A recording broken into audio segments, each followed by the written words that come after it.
G'day, folks, and welcome back to Friday Night Football here. We've got Collingwood taking on the might of Essendon.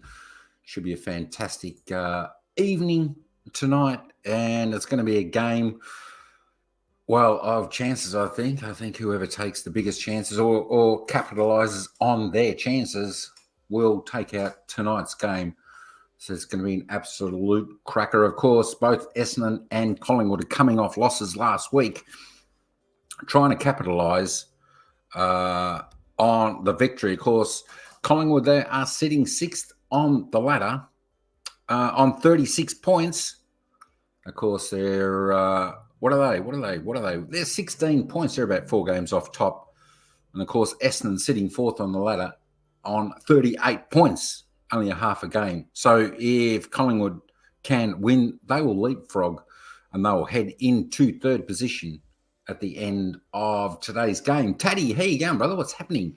What's going on? Good to see you. Good to see you. We got the footy tonight. We got the footy. G'day. Avery, how you going? Welcome in. So yeah, it's gonna be a big game for both teams tonight. But you know what? Go Pies. Again, we're hoping for the Pies victory tonight. We know last week when I did this, the Pies didn't quite get there. They didn't quite get there. But we're hoping tonight. We're hoping tonight they will get there. Should be a cracker game, playing at the MCG here in Melbourne. Expected crowd, probably somewhere around the 80,000 mark. Of course, last time these two teams played, it was on Anzac Day, and it was a draw. Can you believe it? It was a draw. Normally reasonably tight games between these two teams. Normally good games. So should be exciting. Should be in for plenty of action, plenty of goals. Adrian, what's going on, Squire? What's going on? There we go. We'll just stick up that. Avery, g'day, Taddy, and of course, Addy Sports and Karaoke Channel. What's happening, Squire? I thought you might have been covering the game, but I didn't see you doing this one. Should be a good one. Go Pies.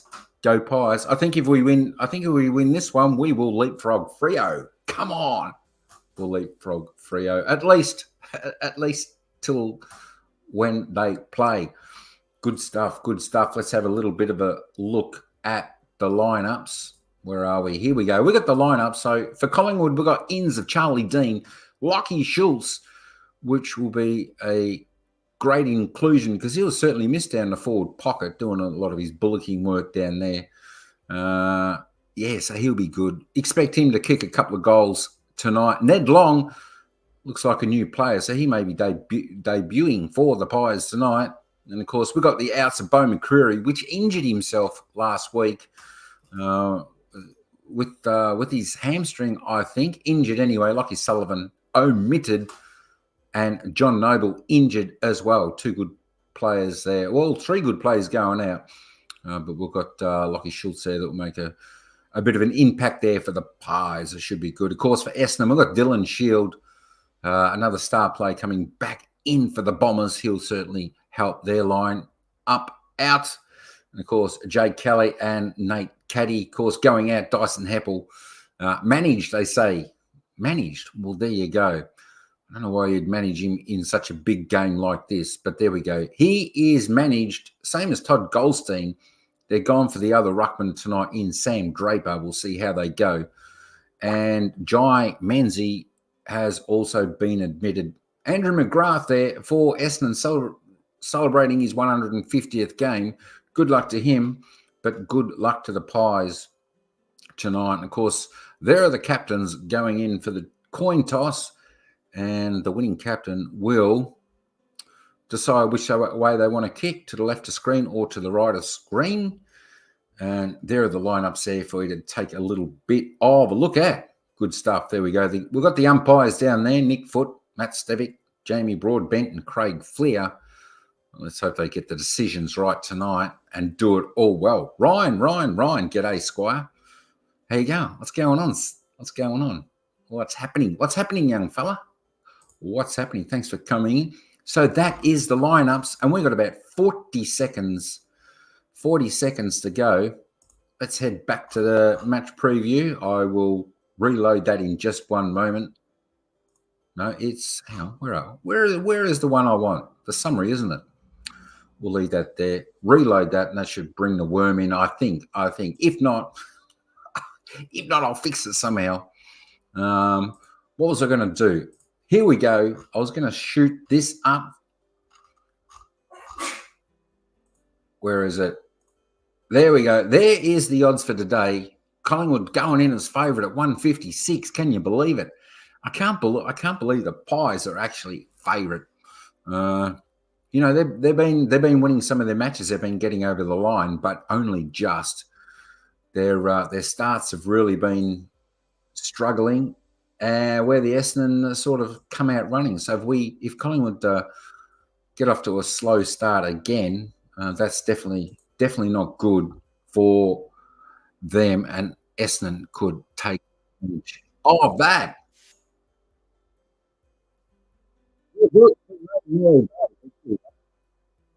There you go. At least you're inside. Anyway, there are the odds for today's game. Starting soon. Let me just try and reload this for a minute. There's the worm.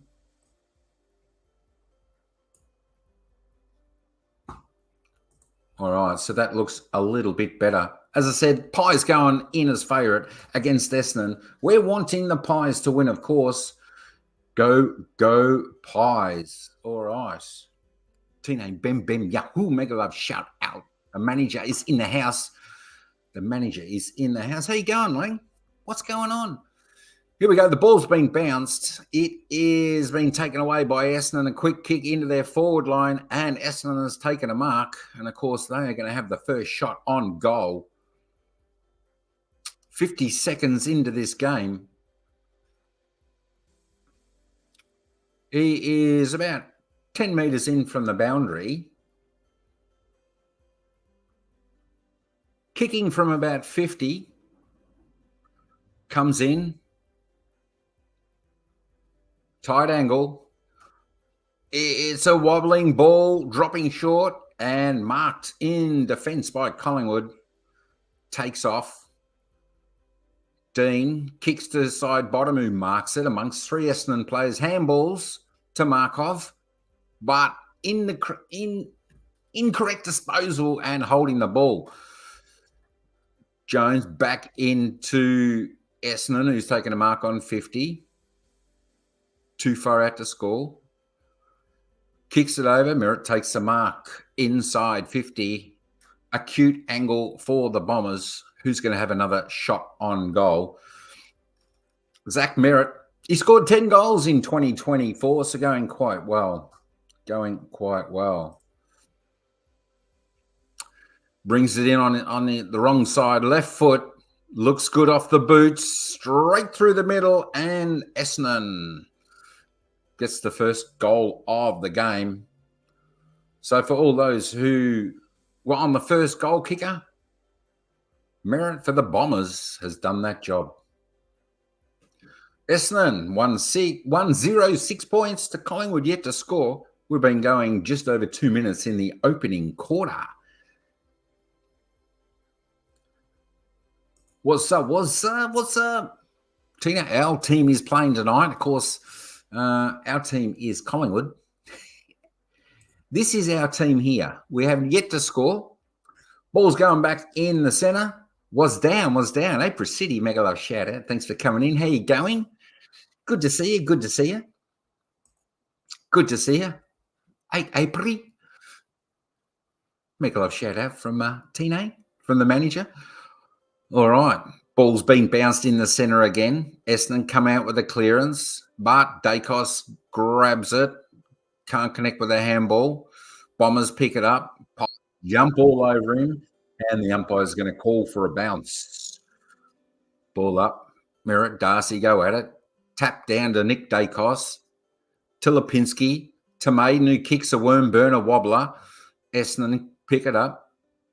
Martin. Essendon, the centre wing. Guelphy. Got some runners in support. Bright kicks it long into the Essendon 50. Caddy goes for the screamer but can't take it. Comes down. Back to Caddy, who goes for a shot on goal, but he's kicked it wide and it's out of bounds.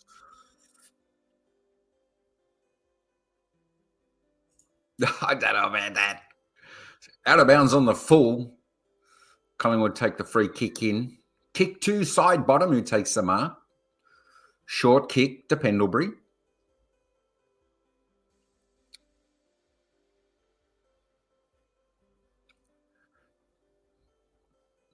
Pendlebury. Handballs. Maynard. Beautiful kick. The Schultz, who takes a mark running backward. Courage.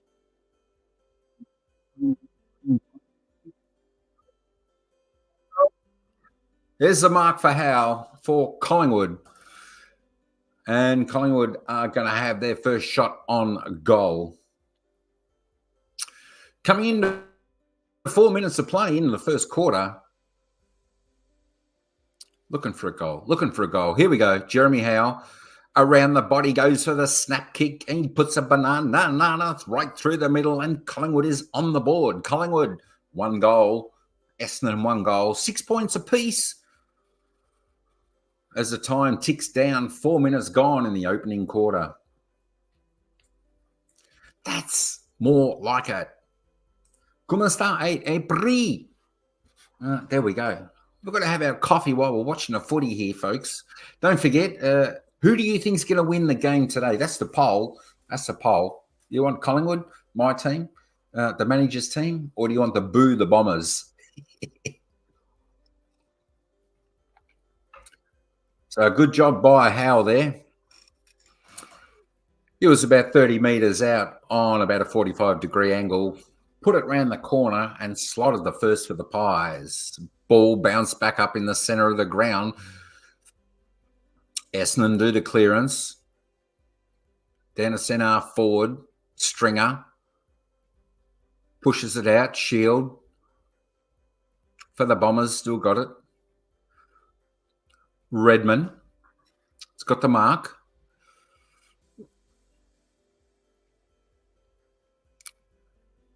Stringer makes the lead. Takes the mark. Looking to kick it deep inside the forward 50 for the Bombers. They go up. Draper can't mark it. Side bottom. Quick kick out of the pack to Dacos, who's been wrapped up. And the umpire will ball it up. Go Pies with great reluctance for me. Thanks, Roy. Good stuff, man. Good stuff. That's what we like to hear. Go Pies. Umpire throws it up. De Goey being tackled quickly, and the umpire will call for a ball up again. Tried to break the tackle to Goey, but he was well hung on to. Ball's back up again. Everyone jumps on it, and of course, we'll have another ball up. The umpire blows his whistles and says, "Give it to me, fellas." Ball goes up. Rucks go at it. Draper and Darcy. Dacos. Handball out. Only to Essendon. Draper. Twists and turns. Has a snap. But to the left of the post. And one behind. Essendon go on to 1-1-7. Collingwood 1 goal. 6. Avery, how you going? Welcome. Side bottom for Collingwood. Passes to Moore. Still inside Essendon's back 50. Kicks across the ground. Markov takes the mark. Off. Takes a bounce. Handballs to Josh Dacos. Who's caught. Gets the handball away. Markov. Back to Dacos. Taps it out in front of him. Richards swooping on it. Kicks it up forward 50 for Collingwood, but Essendon take the mark. Great composure by the Essendon players there. Back 50, chips it over. 1 Essendon, 2 Collingwood, but the Essendon player comes away with it. Long kick. Searching long kick.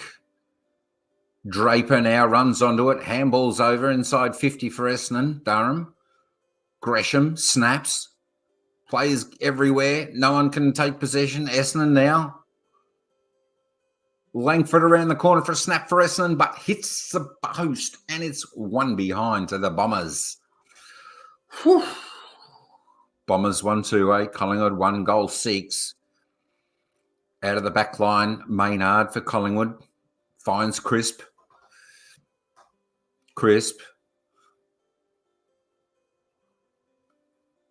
Myercheck goes for run. Centre ground. DeGoey launches it inside 50. Looking for Bobby Hill, who's held on to, but umpire doesn't see that. They both miss it, and the ball runs out of bounds. And we'll have a throw in here.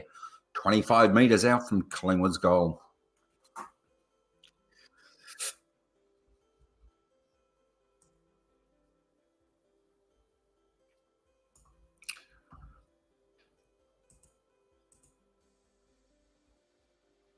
Ball thrown back in. Crisp gets it out of the ruck and snaps for goal on the pies. Hit the fronts. Beautiful goal. That's what we like to see. Collingwood looks like they're on tune tonight, and they're on early. It's exactly what we need. Collingwood go in front. They've kicked 2 goals straight, 12 to Essendon 1-2. 8. Pies by 4. As we're coming near the midway of halfway point. 10 minutes being played in the first quarter. 13 minutes remaining. Goal, Pies. All right. The ball's going back into the centre. We're just waiting for the umpire to throw it up and get the game back underway. An unlikely goal scorer, Crisp. It's another one for the Pies. Here we go. Back in the centre. Go at it. Nick Dacos takes it out, taps it out to Pendlebury. Another clearance for the Pies. Crisp again. Shot on goal. He's kicked it long. Bobby Hill's trying to push it, and it goes through the goals for another goal to the Magpies. Crisp, 2 in a row. 2 in a row to Crisp. There we go. Go Pies, says Lean. That's what we're looking for. 3 goals straight. The Magpies 18 to the Bombers 1 goal 2-8. There we go. As I said, after the last few weeks of the slow starts for Collingwood, they've been getting absolutely hammered. They've had to do the miracle comebacks. And of course, this week they are on. This is the best start I've seen the Pies do for quite some time. Dacos again being an influence from the centre clearances, doing his job. And, of course, Crisp is on fire. That's what we like to see. The crowd's going wild here at the MCG. Ball back in the centre, bounced. Dacos again gets the clearance. And again to Crisp. Boots it into forward line. Howell picks it up. Harrison snaps a goal, doesn't make it. Kluger, and out of bounds. Ball rushed over. Whew. I tell you what, Jack Crisp is on fire. That was nearly goal number 4. How is this behind? It says 4 goals for Collingwood. Are we going to get a goal here? Here we go. Crisp takes the tap out of the ruck and another goal. Crisp, 3 goals in the first 8 minutes of play here. 13 minutes gone in the first quarter. And Jack Crisp, 3 goals.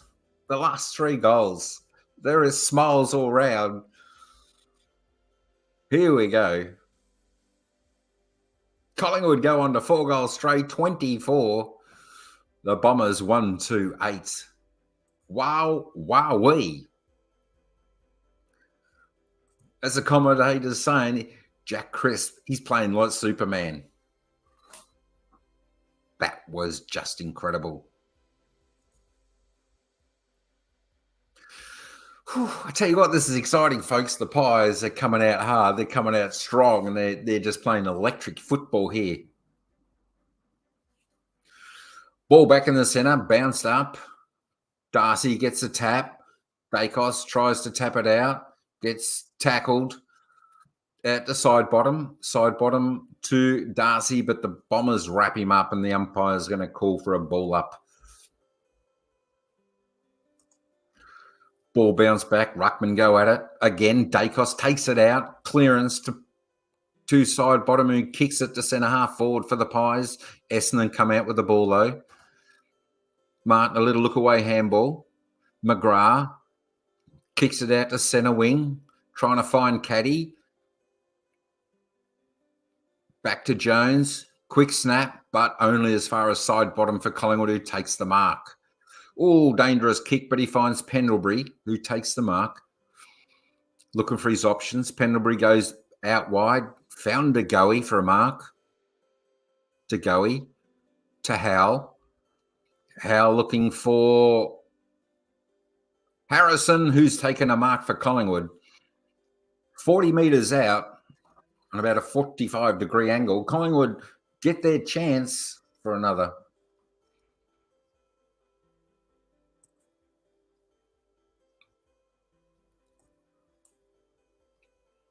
Another quick entry there to the Pies. This is exactly what they need to do. Harrison comes in, ball's on its way, fading left, and it's through for one behind for the Magpies. So they go on to 4-1-25. Essendon 1-2-8. Essendon are still struggling to get it through centre. The forwards and defence are holding up well for the Pies. Coming back out, though, for the Bombers. Got the mark, called to play on. Wide to Langford, but Moore intercepts and spoils, knocks it over the boundary line. We'll have a ball in here. Centre wing, the MCG.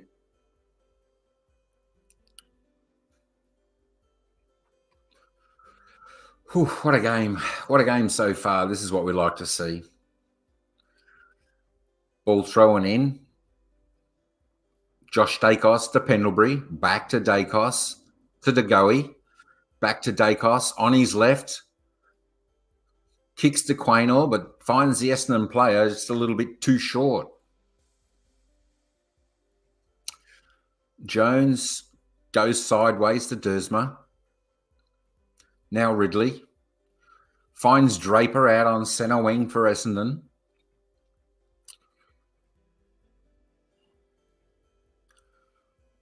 Draper kicks it long. Half forward. Looking for right, can't take it, brings it to ground. DeGoey over to side bottom, just throws it on his boot, looking for Howe. Goes past them all, and here's Harrison. No, he fumbles it as well. He's regained it, picked it up. Crisp, tackled quickly. Side bottom off the ground. Howe's got it. He's got an open player. Myercheck dances around a couple. Puts it on his boot, drives it long into the forward 50, searching for Bobby Hill, but all Essendon. And Mark Mackay takes the mark. Takes him on, goes across ground, but only as far as Josh Dacos, who comes in with the mark. So Josh Dacos will be lining up for Collingwood. He'll be kicking from the 50 for Collingwood's fifth goal if he can slot it through.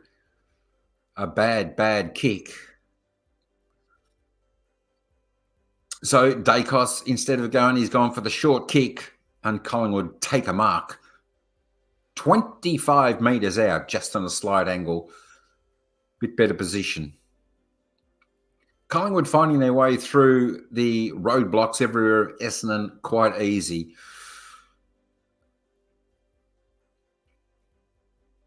Comes in. But it's fading right and through for one behind. So Collingwood now going to 4-26, leading Essendon 1-2-8.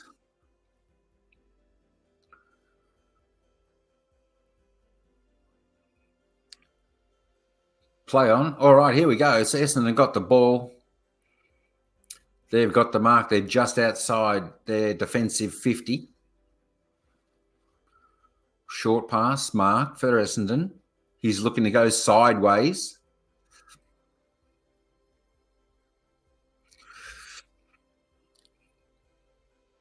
Essendon, Shield. Out.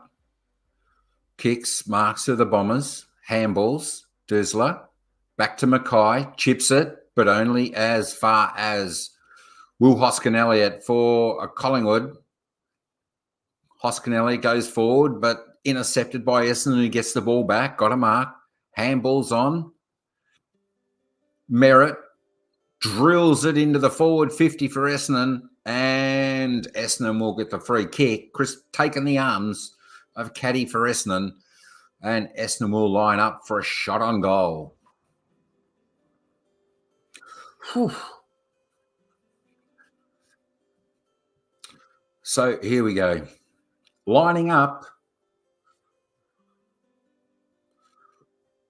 45 metres out, ball's on its way. It looks good, but it's just fading at the final moment and goes left of post. Essendon going to 1-3-9. Collingwood leading the way 4-2-26. Will Hoskin-Elliott now bringing it out of the back, looking for more, takes the mark. He's called to play on, and he's all wrapped up by Essendon. And he's been caught holding the ball. So Essendon have got the free kick 55 metres out from goal.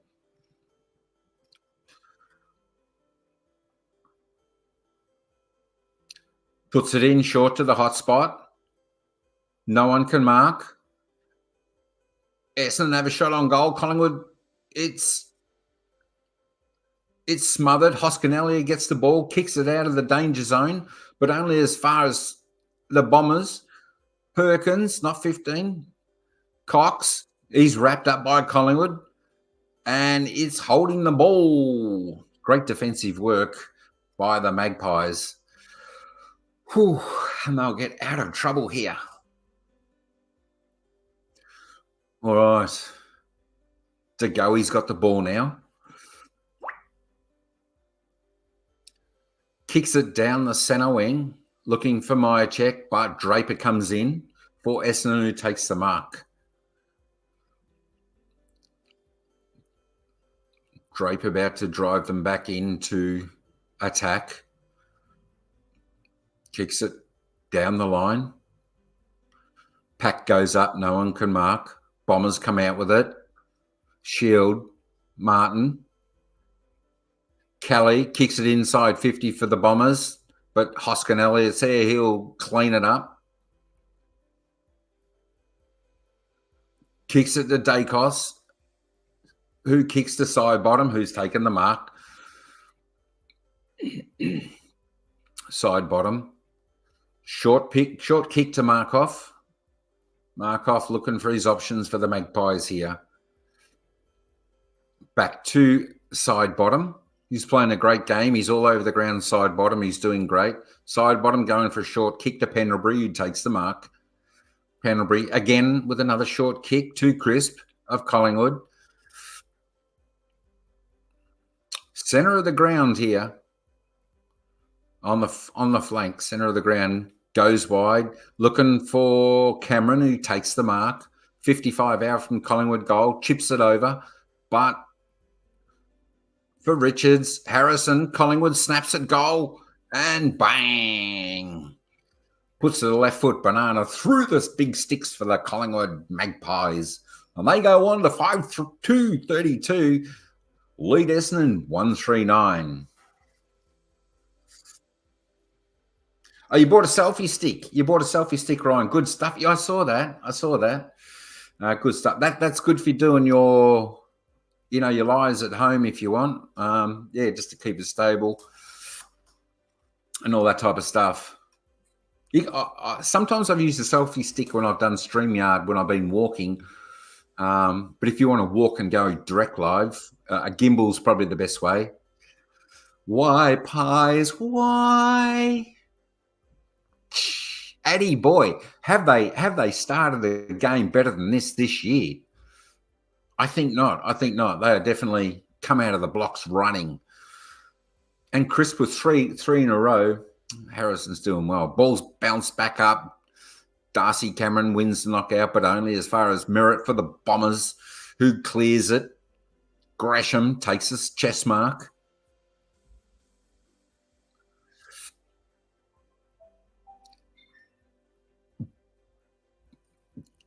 Now, Merritt bullet passes into the Bombers forward line, and Dursman takes the chest mark. Who's going to line up for the Bombers? Yeah, 3 goals in a row. Can you believe it? Can you believe it? Unbelievable.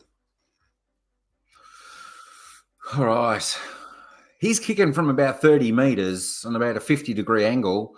He's probably about 5 metres in from the boundary line. Comes in, puts it on his boot.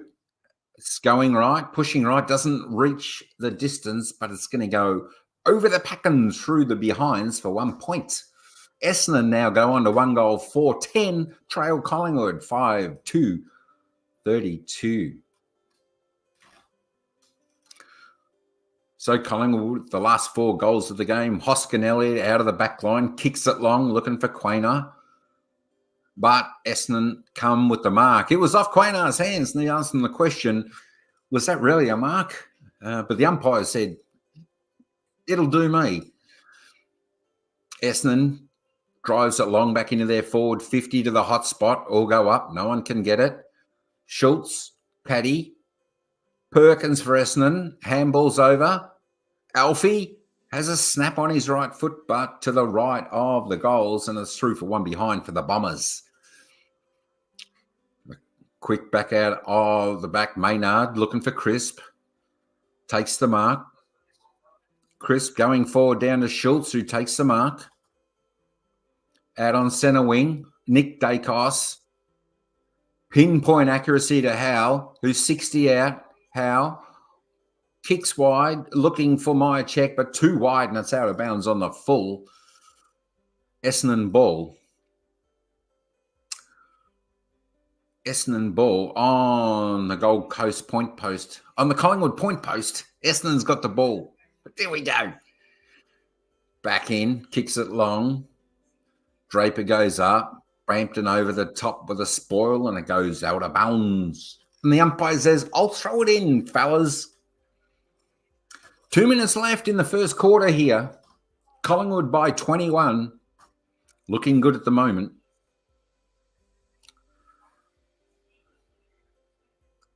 Boundary umpire throws it back in. Rucks go at it.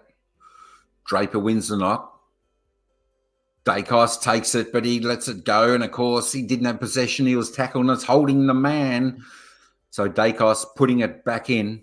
Up to Howe. Can't take the mark. Pendlebury. Howe has a snap. High ball. It's gone through the hands of Meyer Check, and it's running over the boundary line. We're going to have a ball in here. 18 metres round from the Collingwood goals. Can the Pies get a late goal before a quarter time? Ball thrown in. Tap from Kruger. Merritt reads it well, kicks it out for Essendon, but intercepted and well taken by Cameron from the Collingwood, who's got another chance to drive it deep into the Collingwood forward line. Eyes darting, looking where to go, looking for the leads. Decides to put it on his boot and lob it in long. Everyone goes up. Draper can't take the mark. Comes out by the Bombers. Durham. But intercept mark by Markov. Markov takes the mark on the 50-metre line for Collingwood. Short chip over to Goey. Too far out. He wheels and turns and tries to take on the players. Decides to chip it to the hot spot. But Essendon take the mark. Good defensive mark. Good contested mark there. 9 metres out from the Collingwood goal. Essendon with the ball. Ridley. Short kick. McGrath takes the mark. 35 seconds left in the first quarter. McGrath kicks it long down the line. No one can take the mark. Essendon come up with the ball, but tackled immediately by Moore and Nick Dacos. And the umpire will ball it up. Ball goes up. Essendon wins it out. Got the clearance. Kicks it back inboard. A little bit dangerous, but it might just work out for the Bombers. Merritt through the middle. Langford, 55, dances around a few players, puts a chip on, looking for the leading Stringer.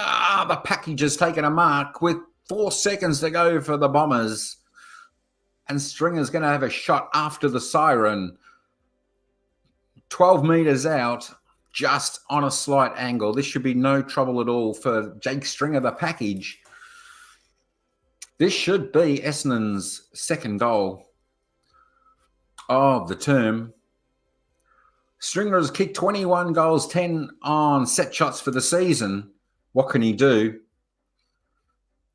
He comes in, 45-degree angle, off the boot, just sneaks inside the goal post, and it's goal number 2 for the Bombers.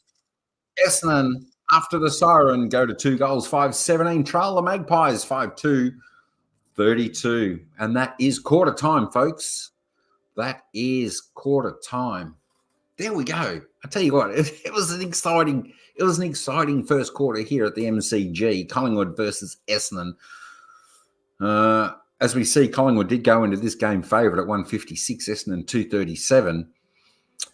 If the Pies continue to play like this, it should be good. I would be expecting that. A victory will go their way, but it's still early doors. So we can't predict who's going to win this game just at the moment. Teams can come back. Essendon didn't get much of the ball or much opportunity. So to be only trailing by 15 points, it's not too bad. Their accuracy was a little bit off there with 2 goals, 5 behinds, whereas the Pies certainly made most of their opportunities, which you've got to do, folks, which you've got to do in these big games. 5-2 at 32. Let's go over and have a little bit of a look at the stats, at the player stats. Let's go and see who is the leading possession getter. And, of course, we see still Sidebottom, who has started this game pretty good. He's been on fire. He's been up and down. He's been playing one of his better games that I've seen for a while. He's got 11 disposals for 9 kicks, 2 handballs. There was Zach Merritt for Essendon. Also on 11, 8 and 3, Joe Colwell for Essendon. Next best on 10, Scotty Pendlebury. Having a little bit better of a game, controlling the play there through the midfield for the Pies, the captain there. He's on 8 with Nick Martin, 8. And then we get down to Ridley, DeGoey, and Chris. Let's head over now to the goal scorers. Just before I do that, let me just run down the board there just for the folks who are coming in to have a look at their players. For any of the Collingwood or Essendon supporters who want to check out their favourite player there and see what they've done with their disposals. So we'll have a little bit of a look at that at the moment. Of course, there we go. Sam Draper there, the ruckman for Essendon. Not too bad with 6 hit-outs.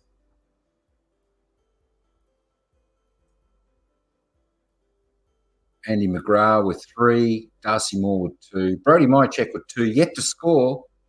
We need a few big things from him, from the Collingwood forward down there, which would be good. And, of course, Bobby Hill, yet to have a touch.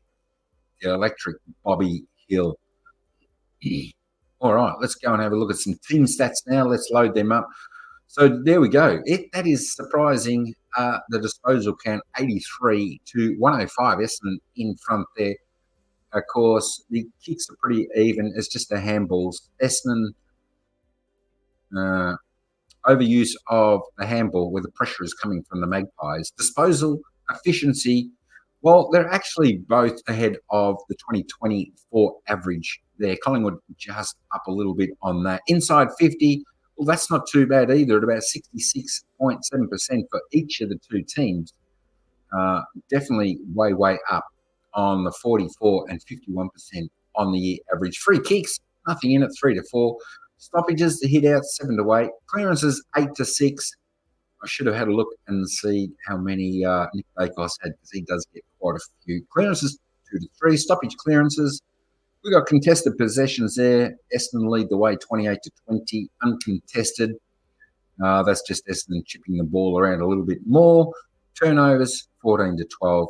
Pretty much the same. Just having a quick look in at the marks there, 33, 34. So all about the same there. Marks inside 50, 4 to 5. So both teams have had their opportunity to score from those marks there. as we can see the score 5-2 to 2-5. Defensive tackles, Essendon actually leading this one, which is good to see for them. They're leading 12-8. Wow, there we go. Tackles inside 50. Essendon 4. That's surprising. Right, so it's always good if you have your tackles in the forward line. It means your forwards are putting pressure on. Your backmen are putting pressure on the forwards, which is what you want. There we go. The 1%ers. Collingwood just doing a few more 1%ers here. They're always important. All right, let me just go back. I just want to go back to the player stats. I just want to have a look at Nick. Where's Nick Dacos? Where is Nick Dacos? There we go. Nick Dacos. He's actually had a reasonably quiet quarter. 5 disposals only, 3 kicks, 2 handballs. He's had 2 tackles and 4 clearances. I thought he was getting the ball clearing pretty well. So that was pretty good. All right, let me just slot that back up there because this quarter is about to get underway. Not too far away. There we go. There we go. All right, so quarter 2 is starting very, very soon. Players are back out on the ground. They're taking their positions. Thanks, Teddy, for hanging in there. Good stuff, brother. Good stuff. How is the votes going so far? We've had 10 votes. Who wins the game? We've got 70% going for Collingwood, only 30% going for Essendon at the moment. All right, the ball is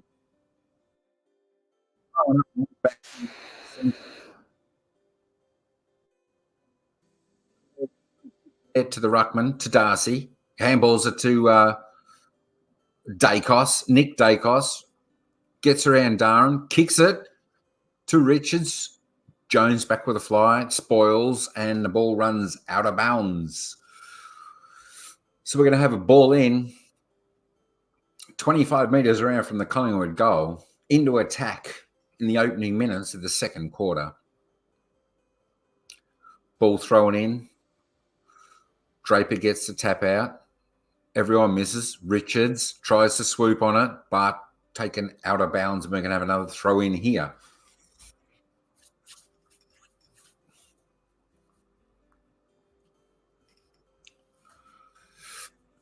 All right, so we're looking for another clearance and maybe a quick snap to score. The ball thrown in. Myercheck to Lipinski. Puts it on the boot for a snap, but fades right and through for one behind for the Magpies.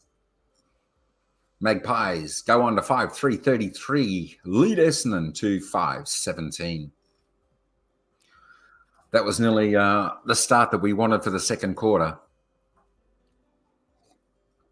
Essendon out of the back line, takes a run, kicks it down the wing, looking for Draper, who can't take the mark. Knocked down. Josh Dacos, Bobby Hill, puts a little banana in, looking for a player. Back to Bobby Hill, little dribble kick. Cleaned up by Essendon. Durham, Ridley, Mackay for Essendon. Handball, pressure's on. Jones, handball again. Stringer, Merritt. Merritt kicks to the centre wing. Moore, intercepted, but gave it up. Back to Essendon, to Merritt, to Caddy. Drives it long, and it's a mark to Essendon inside their 50. Essendon did that well, coming down the wing. Loose players under pressure, but they still did it well.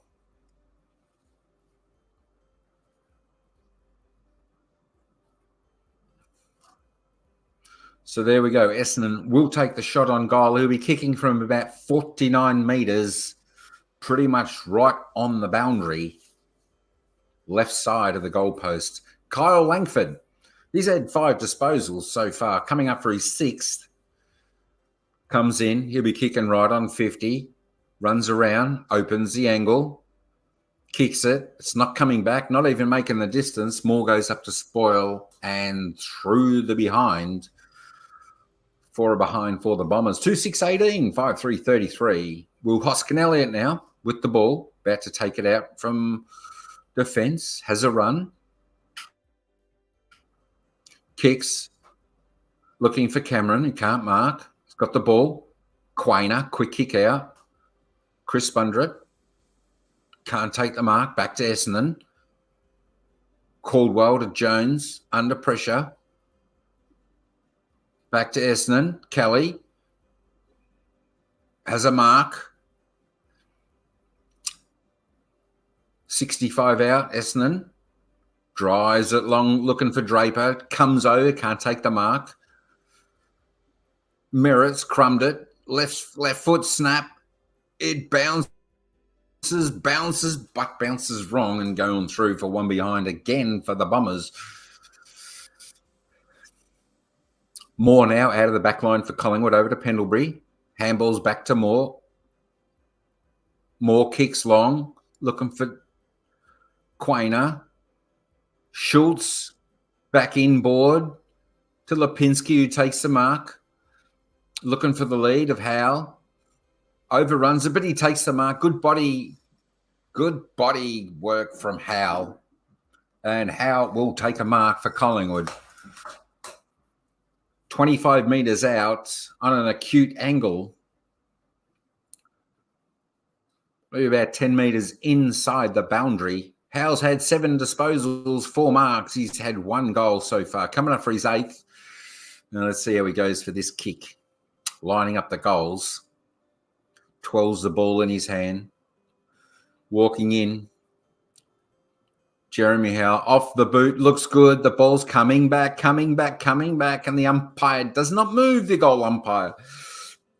And it's a major for the Magpies. Magpies go further ahead here.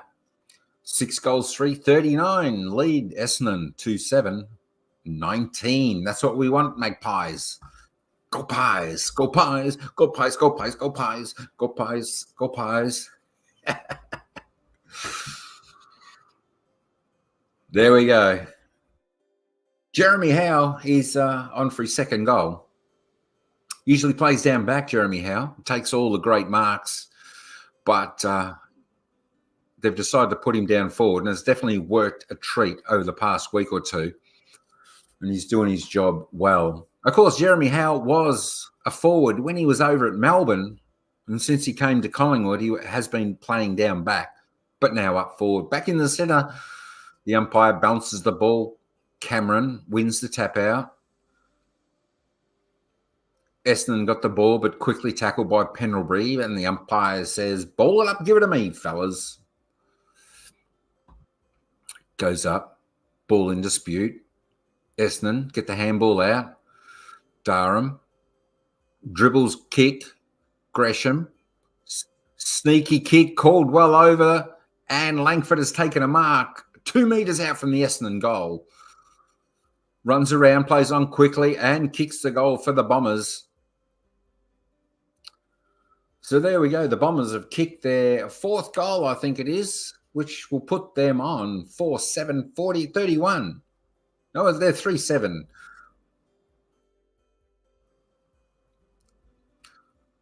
The Bombers go to 3-7, 25, I should say. Trail Collingwood 6-3, 39. All too easy there for the Bombers as they got that one out the back to their spare player who put it through for the big sticks. Oh, okay, here we go. That's what I say, folks. In footy, you can be behind, a fair bit in the score, and if you get the run on and momentum swings your way, you can definitely get the score coming back. Ball bounced up again. Kluger, handball to Crisp, who was taken high. But the umpire didn't see that. He was blindsided, and it'll be a ball up.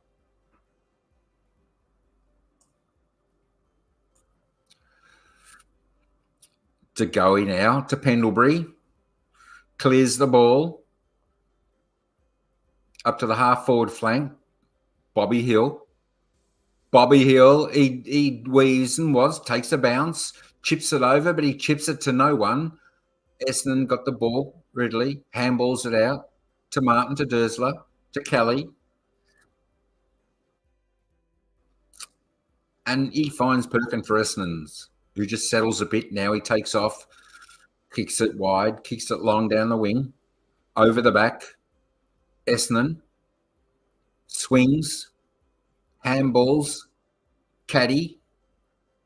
Langford's got it, but Hoskin Elliott takes him over the boundary line inside the forward 50 of Essendon. 40 metres around from the Essendon goal here.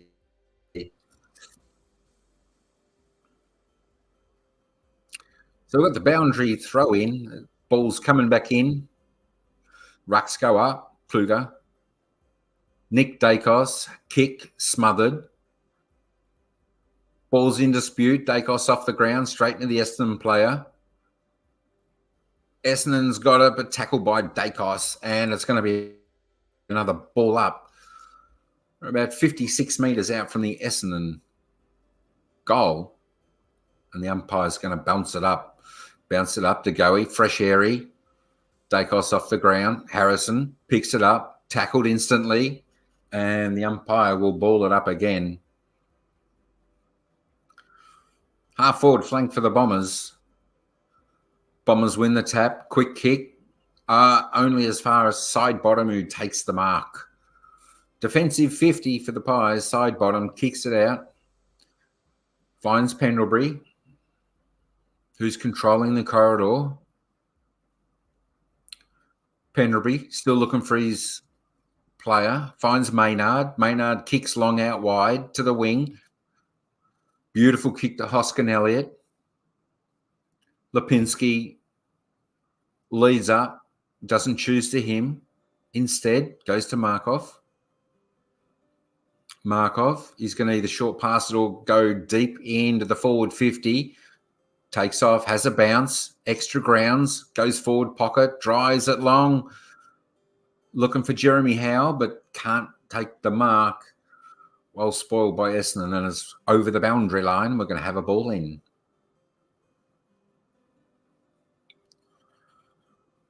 Ten minutes gone in the second quarter. Ball being thrown back in. 45 out from the Collingwood goal. Rucks go at it again. Meyer check. Down to Nick Dacos. Has a snap over his shoulder. It's not going to make the distance. Harrison's chasing after it. Over to Bobby Hill. Bobby Hill to Josh Dacos, who can't pick it up, and Essendon come away with it. No, he's erred kick. The players are scrambling for it, but it comes back to Essendon. Martin to Merritt. Overlap run, and they're out the back again, the Bombers. And Caddy has taken a mark for Essendon. 20 metres out, 14-degree angle. And this could be another one for the Bombers coming up. So Collingwood need to stem the tide here of the Bombers run on. And of course, they put it through the sticks for another goal for Essendon. Essendon now go on to 4-7-31, trail only by 8 points to Collingwood 6-3-39. Both sides have got full run in their legs now. The pressure is high. The defence now working well for the Bombers, not allowing Collingwood to get those easy possessions in their forward line. There we go. A couple of quick goals there from the Bombers have brought them back into this game. Whew.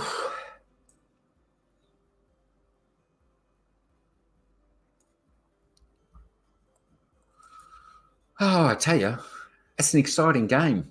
Exciting game. You think the Pies are on top and all the Bombers come out running, and then the Pies fought back and took the lead. Now the Bombers coming back. Ball back in the middle. Darcy again to Dacos, who gets the clearance over to Pendlebury. Back to Will Hoskin Elliott. Back to Nick Dacos. Chips it to DeGoey, wrapped up. Gets his handball away to side bottom. Back to Pendlebury. Pendlebury runs inside to 40. Tackled as he kicks it. And it's through for a goal for the Magpies. Kicks truly does the Collingwood captain. A well-needed goal for Collingwood just to stem the tide here. They now go on to 7 7-3-45. Lead the Bombers for 7-31. A workmanlike effort from Collingwood out of the centre. Under full pressure from the Bombers, but they got the job done. And the captain of Collingwood, Scotty Pendlebury, has a big smile, gets a pat on the back from Nick Dacos and says, "Well done, captain. Well done." All right. Just great work right there from Scotty Pendlebury. From the centre to the clearance, just kept running forward. The ball kept coming to him. Of course, the ball went low through the goals, and Kruger shepherded it through. And the captain was happy. Back in the centre. Ball in dispute as the umpire bowls it up. Essendon come away with a free kick a little bit too high. Kicks out wide. Bombers mark. Short kick. Mark. Kicks it out wide near the boundary. The Bombers have got the ball. He's got the mark, looking for his options. Decides to go backwards. Comes back across the ground, looking to transition the play. But Collingwood defence are coming across and covering it well. So they've had about 6 possessions and they've made no ground yet, the Bombers, but now he decides to kick it long towards Caddy. 52 out from the Essendon goal. He's taken a mark. Kicks it over to Cox, who marks it for Essendon. No closer to goal. Decides to play on, runs around, kicks from the 50. Just kicks it to the top of the square and it come cross Essendon and they mark it. The Bombers have the mark. Everyone was distracted there. And, of course, the Bombers player just floats across the front of the pack to take an easy, uncontested mark.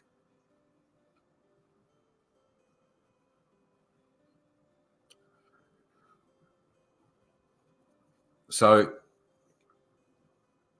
comes in. 15 metres out, pretty much directly in front, puts the ball on his boot, and it goes straight through the sticks. And the Bombers with another major here. The Bombers now move on to 5 goals, 7-37. Trail the Pies, 7-3-45. We've got an 8-point ball game here at the MCG. Another cracker-jack game here on a Friday night between these two exciting clubs, Collingwood and Essendon. As I said, the last time these teams met was Anzac Day, and it ended in a draw. So could we have another draw here tonight, folks? That's the question. 16 minutes into the second quarter, we're within 8 points. So as you can see, the blue line there, the match time line, that shows you the score line. As you can see, the first bit, Essendon kicked the first goal, then Collingwood went up and up and up, and then Essendon are pegging that margin back. Ball bounce, rucks go at it. Essendon toe pokes it off the ground, but only as far as side bottom. Puts the left foot banana over to Crisp, who can't mark. Good spoil by Essendon. Merritt, back to Caddy to Essendon. Can't mark it. Spoiled by Maynard. Handball back in. Bombers again. Here comes another goal for the Bombers. Runs into the goal and puts it through.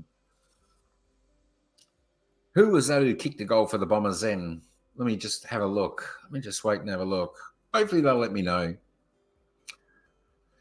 My gosh, modern footy, folks. You gotta love it.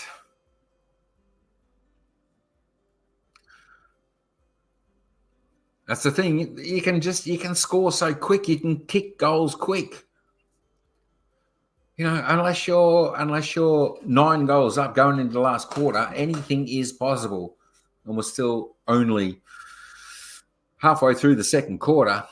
The Bombers now 6-7-43. Trail now only by 2 points to the Magpies, 7-3-45.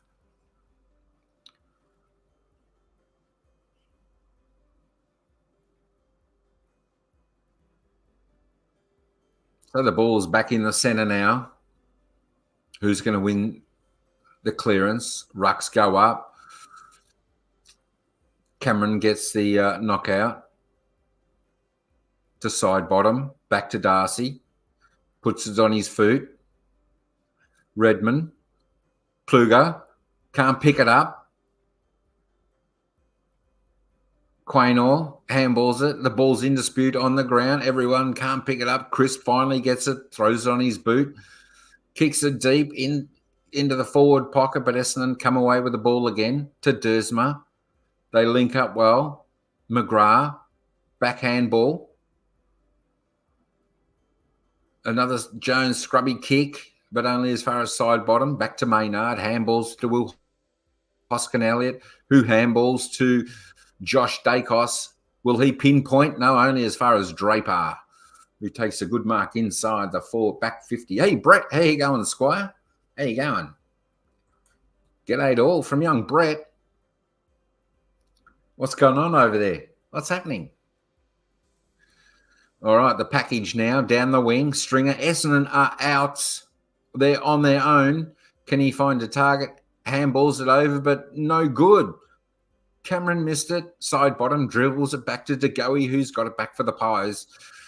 Looked like near a certain goal for the Bombers, but they mucked it up. Richards now for Collingwood. Chip kick over to Crisp. Crisp takes the mark on the 50 for Collingwood. 50 metres out on a 50-degree angle. Will he chance his foot and have a shot or just put it to the hot spot? Runs around.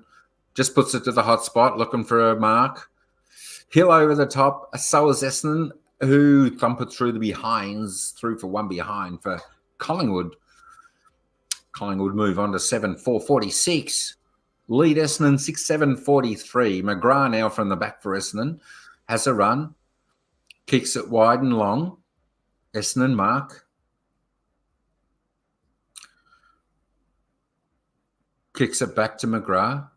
Takes the mark, looking for his options again. Short kick, Essendon. Gresham. Short kick to Dersma. Takes the mark. Short kick to Merritt. Merritt decides to go across the ground. Ridley. Short kick again. Coming out to the outer wing now. Essendon with the ball. Redmond. Short kick again. They're holding possession here well, Essendon. Redmond again puts it inside 50, but can't find his target. And Cameron takes the intercepting mark for Collingwood. Bit of a skill error there. So Cameron over to Maynard, who takes the mark. Called to play on. Wheels on his left. Looking for Hoskin-Elliott. Dribble kicks it to Josh Dacos, who can't take it cleanly. McGrath back to Essendon. Merritt short passes. You're looking for Caddy in the pocket for Essendon, who takes another mark. And they're finding just a little bit too much space here, the Bombers, in their forward 50. Time in front of this game, Collingwood 41.5 minutes. Essendon only 5 minutes in front. This kick could change that as he lines up. 25 metres out on a very acute angle, but it goes right side of goal and through for one behind. With the delight of the Collingwood fans. Essendon 6-8-44, trail by 2 points now. Hoskin-Elliott kicks it out. Collingwood mark, back to Moore. Moore across. He's found Maynard. Over to Dacos, takes the mark. Bobby Hill takes the mark. Nice lead-up mark. I think Bobby Hill caught one in the side of his chops there. He's come up going, oh, but he's got the mark. All right, Bobby Hill plays on. Long kick down the win. Who's got the ball? Essendon takes it, but well tackled, and it's going to be a ball up here. On the half-forward flank for Collingwood. Umpire balls it up. Dacos up and under. No one can take it. Comes out, tackles. Gresham. Balls into pursuit. Essendon's little worm burner kick forward. Nick Dacos, though, takes possession. He scooped it up. Chip kicks over to Hoskinelli, who's under pressure. Gets ball to boot. Mackay, Essendon regains the ball. The Bombers might be out. Stringer's got it. Breaks a tackle. Breaks two. Gives me a don't argue. Puts it into the forward 50. Caddy up. Can't take the mark. Dean for Collingwood saves the day. Kicks it over to Will Hoskin-Elliott. Will Hoskin-Elliott kicks it right on the boundary, and Richards takes the mark. 2 points in it here at the 24-minute mark of the second quarter. Pies by 2. Richards goes a little bit inboard, looking for a clue, can't take it. Back into the Essendon hands. Ridley, centre, dangerous kick. Dacos picked it up over to Bobby Hill. The Pies are out, and it is a goal coming up for the Pies. Chips it over to Schultz, who's all on his own. No Essendon player in sight, and bada boom, bada bing. Goal Magpies. Go Pies. Go Pies. Collingwood. Collingwood. Collingwood. Collingwood now get out to a bit of a breathing margin there. 8 goals, 452. Lead Essendon 6-8. 44. Ice, ice, baby, how you going? Mega love, shout out.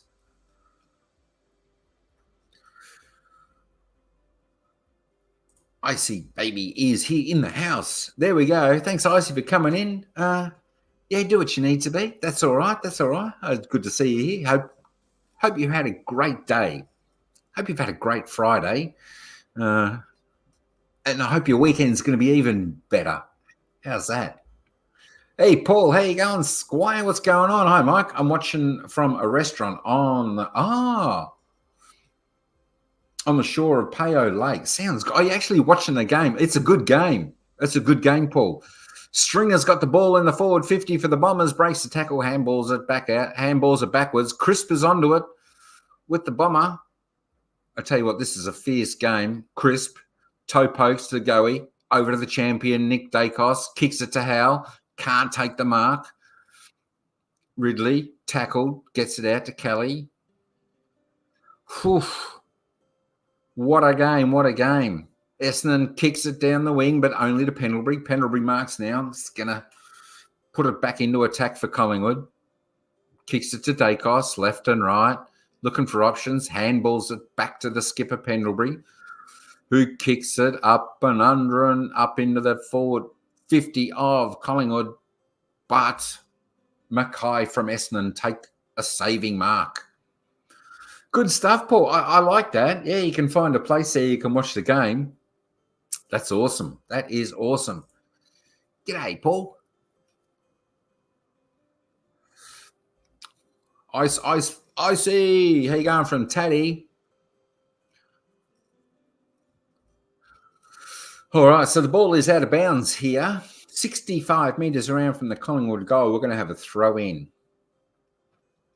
I tell you what, this is a great game to watch, folks. You are just absorbed. You are captivated in the intensity and the speed of this game here today. If you get a chance to watch AFL football, or especially this game, definitely good. Dacos back out, but only over to Essendon. Essendon chip it over. Looking at Jones. Langford takes the mark just inside the boundary line. Plays on, kicks it deep again into the forward pocket. Looking for the Stringer. Can't take the mark. Keeps his feet, handballs it over. Only to Cameron, who puts it on his boot, snaps it out. Looking for Dacos. Can't take the mark. Down to Crisp. Handball back to Nick Dacos. Short kick. Great eyes to DeGoey. DeGoey, that's not a good kick. Looking for Pendlebury. Couple of Essendon players to beat who can't. Essendon come away with the ball there. It's taken a bounce. Half forward flank. Drives it inside Essendon's 50. All Collingwood there. And Moore takes a good mark for Collingwood. 1 minute left in the half. How to Dacos. That's Nick Dacos. Across to Lipinski. Back inboard to Markov, who takes the mark. Whew, I tell you what, Paul, what a game. What a game. All right, so kicks it back to Lipinski, who takes the mark. I think they're just settling the ball down here. Markov plays on, goes long down the boundary to Crisp, who takes the mark. Centre wing here. Pies into attack. Crisp kicks long, looking for Myercheck, who's just pushed out of the way. And Essendon take the mark. Oh, you're having a storm there. Hopefully it's not too bad. Yeah, sometimes those storms can come in and last for half an hour and then just disappear. Hopefully it's one of them. 6 seconds left on the clock to the quarter. We're on the centre wing. And, of course, that's about all she's going to write. That's half time, folks. That is half time. Baby Icy from Tine. Hi, Sir Paul from Tine. Sir Brett from the manager, Wade Lang. Make a love shout out. Hey, Ryan. Tine from Paul. Paul, don't mention rain. It's been raining over at Ryan's place too. It's been rain. We haven't. No, it hasn't rained here. It hasn't rained here, folks. So I'm thankful it hasn't. We haven't got the rain here today. But I tell you what, it's chilly. It's only 6 degrees here. It's only 6 degrees here at the moment. You know, I'm thinking if it was actually raining, it'd probably be warmer than that. But it's only 6 degrees here in Melbourne. So that's why you know, AFL football, this game that you know we're listening to and watching to tonight, it's a good winter sport because you certainly heat up. Half time here at the MCG. Collingwood lead Essendon 8-4, 52 to the Bombers 6-8, 44. You're going down to the market, but it started bucketing down. Cats and dogs. My gosh, that's right. You know, it probably hopefully won't last too long over there, Paul. And hopefully it won't last too long and you'll be able to get down to the market. What is it? Yeah, it's still only early. It's still only, quarter to 6. 13. Adrian. How good is this game, bro? How good is this game? Oh, my God. My gosh. That's a cracker of a game. 13 degrees over in Perth. Can you believe it? Nice. You know what? I think Perth definitely, I think, has better weather than Melbourne. There's no doubt Perth has better weather. I'll give you that one. It does have better weather, I think. And I don't know. Maybe it's got the best beaches in Australia. Some of the beaches there are incredible. I know. Brr, brr. 6. I should wear my hoodie. All right. It's 6 degrees here. 6 degrees here in Melbourne, and it's a little bit chilly. So I'm just trying to stay warm. I hope that's all right for everybody. All right. But it's 6 degrees. It's cold. But just as well, we've got the heater on. So it's not too bad. My gulai. You reckon it's going to be a draw? I don't know. I tell you what, it's momentum.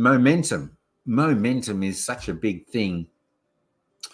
There we go. So the Bombers handball meter gained. First quarter was minus 19 meters gained in the first quarter, and it was plus 192 in the second quarter. So their handballs were more efficient in the second quarter there for the Bombers. There's just a little stat for you. How do you like those apples? Well, I was senses, or did I spell it wrong? No, you spelt it wrong. Yeah, just a little bit. There it is. I was going to the market and it started missing down. Missing down. Yeah, I think it was pissing down. Cats and dogs with rain. I think that's the one. There we go. Nat Caddy has been 5 targets for inside 50. They've gone to him. So number 2 on the marks involved. 6 score involvements for Nat Caddy. So he's having a bit of a good game and he's kicked a goal. He does look dangerous, Nat Caddy, for the Bombers up forward. We'll see how he comes out in the second half. Hopefully he doesn't fire too much because we want the Pies to win here tonight, folks. We want the Pies. And then we'll be going, Collingwood, go, go, go, go, Magpies, go, go. My Gulo. Yo, Paul, what's going up? Agree. Yeah, I think that was the weather we were talking about in the beaches. The beaches, I tell you what, folks, if you want to have a look at beaches in Australia, Google beaches in Western Australia. Or the best beaches. I think Western Australia, Perth Way, has got some of the best beaches in the world. I think they're in the top 5. I think it is. So that's how good they are. They're amazing. I'd love to get there. Hey, Eddie boy, what's going on from young Paul? No draw. You don't want to draw. We want the Pies to win. Yeah, we want the Pies to win. You know what? I think either way, Adrian, I think a draw is better for Fremantle than one of these teams winning. Because if we go to the live ladder, at the moment, I think Collingwood's moved up to 3rd above Fremantle because they're winning. So there we go. Santa all, go Pies. Go Pies. There we go.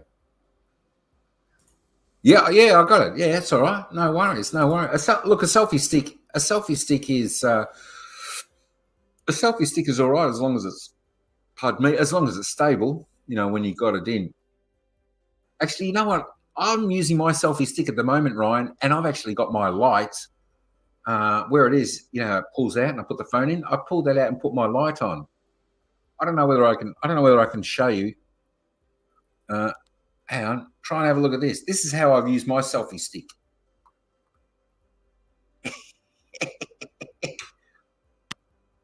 You know, so let me put that back. So there we go. You can use your selfie stick for all different things. Just depends how your selfie stick, you know, how it's connected. But my selfie stick, I can pull it apart. It's got like a spring. So, you know, I thought to myself today, I thought I was going to have to build a shelf so I could put the light on. But I thought, good thinking, 99. I'll use the selfie stick to hold the light. It's fantastic. I like it. Definitely. So, yeah, definitely a draw is good. I mean, just quick look. I just want to have a quick look at the ladder. If I turn that ladder to live ladder, Collingwood is now 3rd on the ladder, 2 points ahead of Fremantle. But if there's a draw tonight, Fremantle still stay ahead of Collingwood because of the percentage you've got. There we go.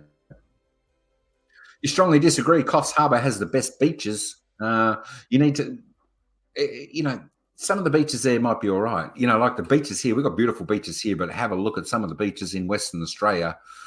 You know, they are actually on the best beaches in the world, Western Australia over there. So check that out. They are incredible.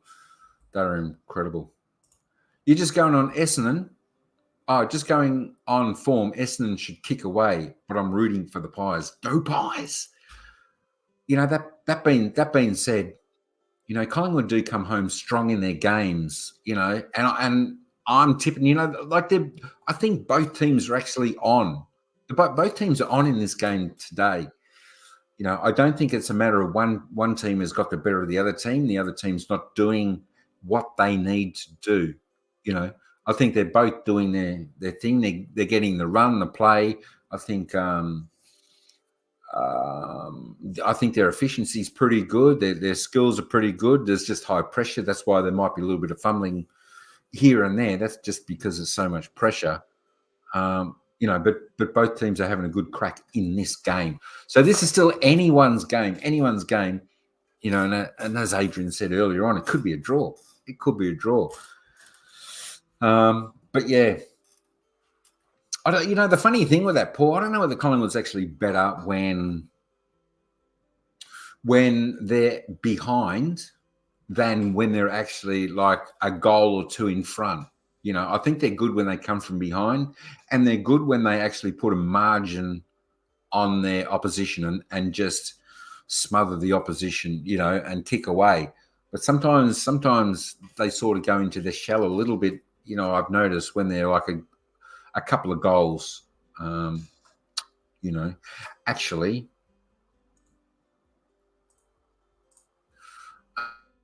Hey, Lang, are you going to come up? You want to come up? You or Adrian, you want to come up? My manager and the other footy sports karaoke guy. You can talk footy. Or come up and say hello. Freo should beat Richmond. Oh, I think that. Yeah, I think so. I think that should be a. I think that should be a pretty big victory. The way Fremantle. Where is it? The way Fremantle. I'm just doing that.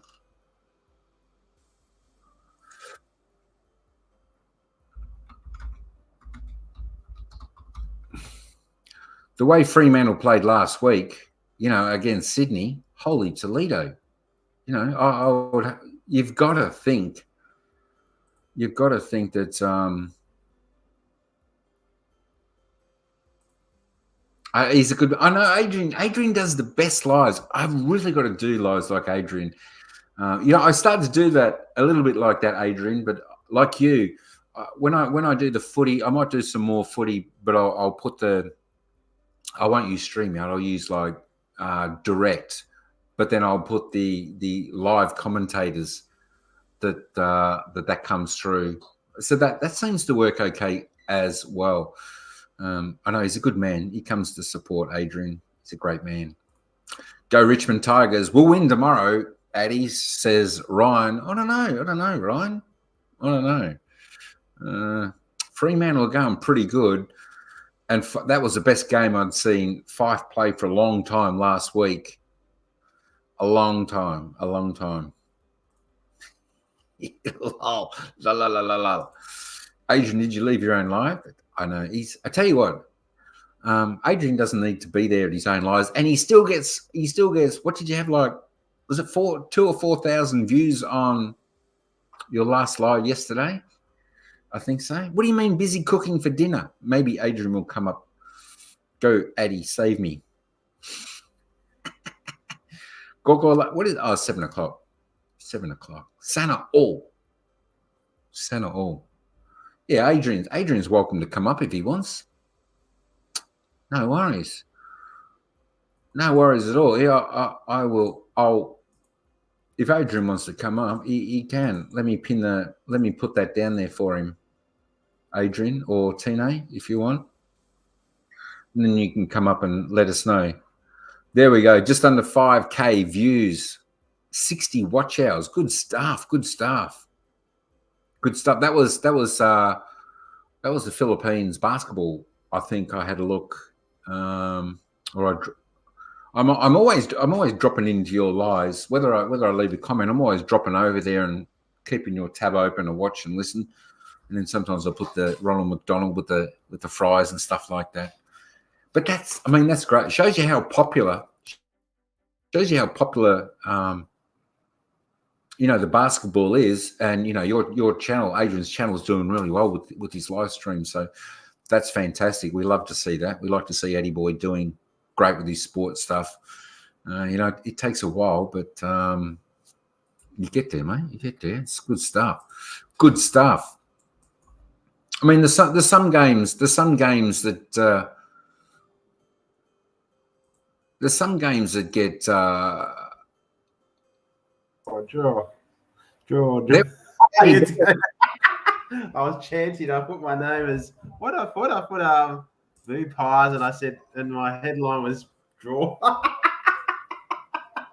Yeah, I know, draw.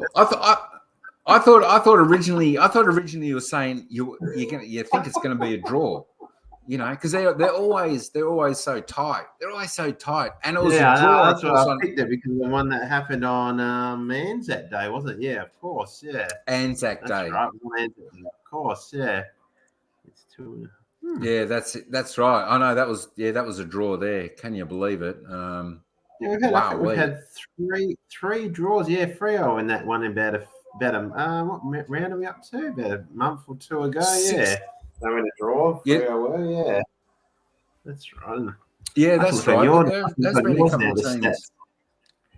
But Freo's all right. They're sitting 38 points and a percentage of 111.3. Yeah, I'm a bit more confident now. They're going to make finals now. Yeah, I'm a bit more confident, Mike, that they'll. Before that game, I was still 50-50, but now they'll make it now. They've got a pretty good draw as well, Mike. They got still five of their last 8 at home as well, Mike. So we should make it easily now, shouldn't we? Should make finals and probably even top 4. Absolutely. And you would have to think. Yeah. You would have to think, unfortunately for Ryan, that this is going to be walking the park for a Freo against the Tigers at home. Well, and especially, I wouldn't go too far, Mike, because we did lose the first derby, so I know that we have taken the team lightly earlier in the year. So, yeah. Hey, Sniper, what's up, brother? What's going on? Cheers, thanks for coming in. Good stuff, mate. Good stuff. So I tell you what, have you been watching this game? It's been pretty good, hasn't it? Zach Merritt's been playing well. What time is it? Yeah, I've got my iPad here. I better put the KO back on there. Let's see if it's back on. Not on. Yeah, it's not on yet. It's not on yet. Still half 20 minutes. Yeah. Still Zach Merritt's been playing all right. Nick Dacos had a pretty good quarter, that one. I thought he only had about. Oh, you got all the stats in. Is that all in order there, Mike? It looks like, and on. Yeah. You press here, or fantasy points. Yeah, you press that for the goals. So there we go. Yes, We've got Chris who kicked 3 goals in a row. I got home in time for that. Incredible. I just got home from work I got home from work by the time the game started. And I saw Crisp's 3 goals. I turned it on with Crisp the first one. Yeah, he's lucky to kick a goal once. And he kicked 3 in 3 minutes. The commentators said it. It was like so quick. Yeah. Bang, bang, bang. Oh, it was super fast out of the centre, and he kicked it. Even Jeremy Howe, like 2 unlikelies there to kick 5 of the goals. Jeremy Howe and everyone else. I've been eating dinner, so I haven't really watched Jeremy Howe kicking those 2. Really, yeah. I've been, and everyone else has kicked 1. Yeah, I think Howe kicked the second goal. I think Howe kicked the second goal of the game. Okay. Yeah. I can't remember who kicked the first goal. Was it Merritt? The first goal? I think it was Merritt. Okay. But there's, like a few of the players certainly lifted. Zach Merritt's, he's probably the best for Essendon. He's been everywhere. He's been doing really well. Dacos has lifted. He's now got 7 clearances. Geez, tell you what, he's a magnet out of the what's the name. If you ever wanted to do betting on someone, it's Nick Dacos every single week. Even if you want to make sure he got even if you said 20 disposals, you're always going to win every single week on Nick Dacos. You're never going to lose money. Yeah, probably. Have a look at this here. This is the season's average numbers. So his disposal season's average is 30.5 a game. Wow. 7 clearances. And 104. He's already got and 7 pretty much already. A goal a game. He's already got his clearances, so that's not too bad. Where's Zach Merritt? 28, he's above that. Yeah, that's about so right. That's season's average if you want to look. And then the match average. Season match average. Oh, yeah. So it's just another interesting stat. I'll just roll down this just in case all the fans want to have a look at their favourite player for the disposals. DeGoey's having a quiet one. Hoskinelli's going all right. There's a few of the Caddy looks dangerous for the Bombers up forward, that's for sure. Stringer is having a quiet one, thank goodness. Because when Stringer has a big game, he goes off chops and they fire. Yes. Jeremy Howe's having a pretty good game. Dylan Shields quiet. Darcy Moore, he's just doing his job. Nothing overly much. Markov's got a bit. Lipinski a little bit. People Bobby are Hill's saying quiet. Darcy Moore's been pretty not the best this year, but I don't know. Maybe he's been off a touch. I don't know, but people, the media always say crap about players and all that, and I think they're saying that Darcy Moore hasn't played like as good as maybe last year, but who knows? You have your ups and downs. I think our Freo defender's been having his best season probably. I can agree with that. Alex Pearce, our defender for the Dockers, he's been flying this year for the Dockers. That's why they're so far up on the ladder at the moment. Yeah, that's right. I remember back in the early game. Did you say he's the captain? Yeah, he's the captain. Yeah, he's been. Yeah. He's had injuries. He's only played he's 28. I remember when he was playing against Collingwood, and he showed he's played only just over 100 games or so, since. So he hasn't really been. He's had injuries over the. I don't know. I don't remember about Alex Pearce. He's only been a one club player, hasn't he? I'm pretty sure he has. Yeah, maybe. Sure. Yeah, but I remember. Yeah. Yeah, Addy in the house. And come up and you can support your pies, isn't it? But I'll make sure I say boo pies during the. No boo pies. No boo pies. David Roden. Gullo. We're about to. Can you believe it? Games as a goal it's been reasonably good scoring. Huh? Oh, David Roden. You ever heard of that player? He used to play for Port Adelaide, I think. Yeah, his 100th game as a goal umpire. Here we go. Second half starting. Woohoo! Here we go. Here we go. Second half. Woo!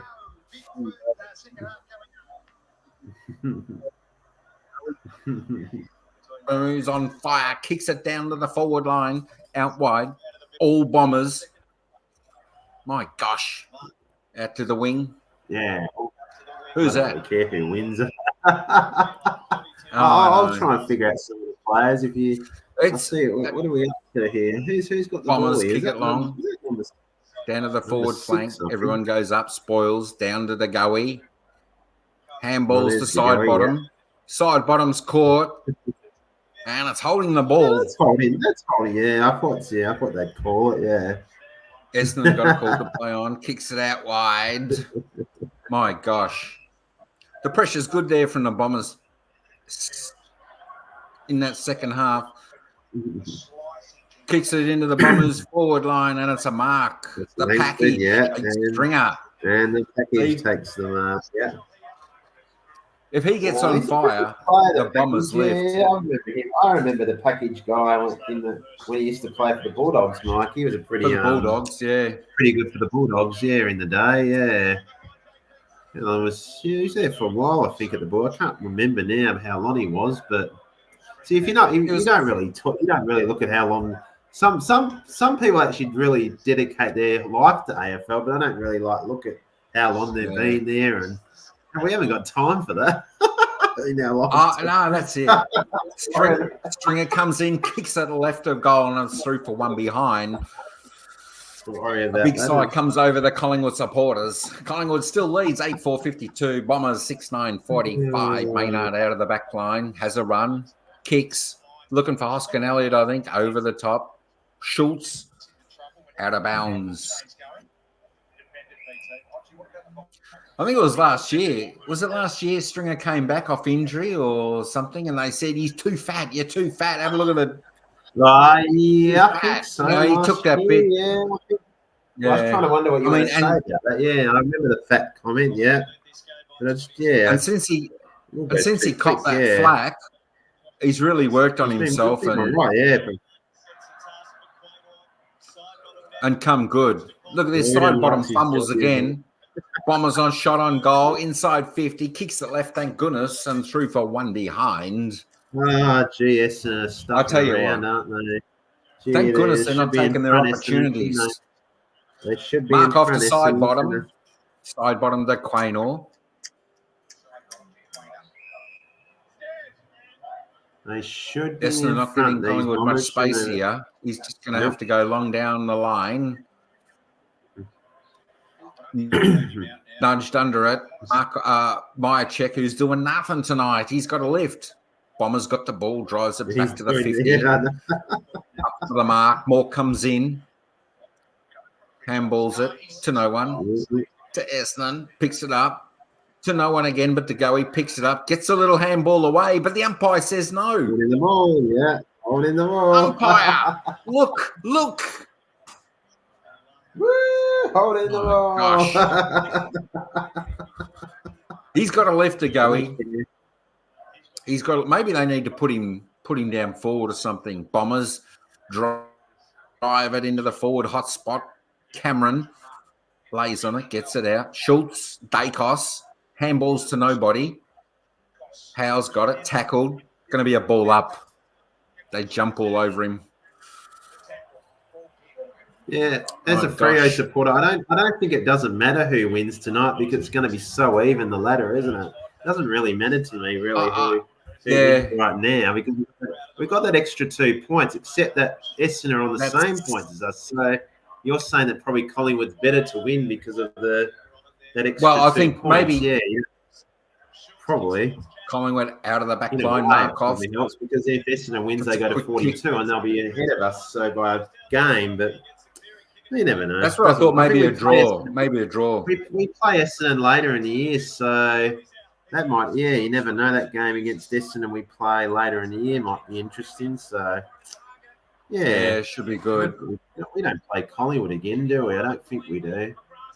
Yeah, no. I'm not 100% sure. No, I don't think so. I don't think Collingwood are free. Only played once this year. I think. Yeah, that's right. I'm just remembering the draw that they free. I can remember. Yeah. I can memorize it. Yeah, they don't have Collingwood on the one home, so I don't know. And Essendon have got a 50 here. Essendon have got a 50, so they're taking it from the centre half back to centre half forward. Gosh, what was that for? I missed that.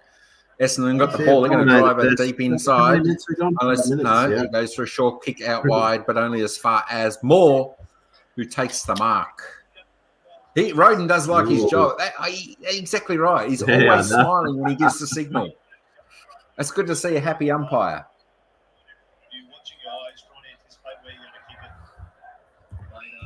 Maynard drills it, but only as far as Shield. That was an ordinary kick.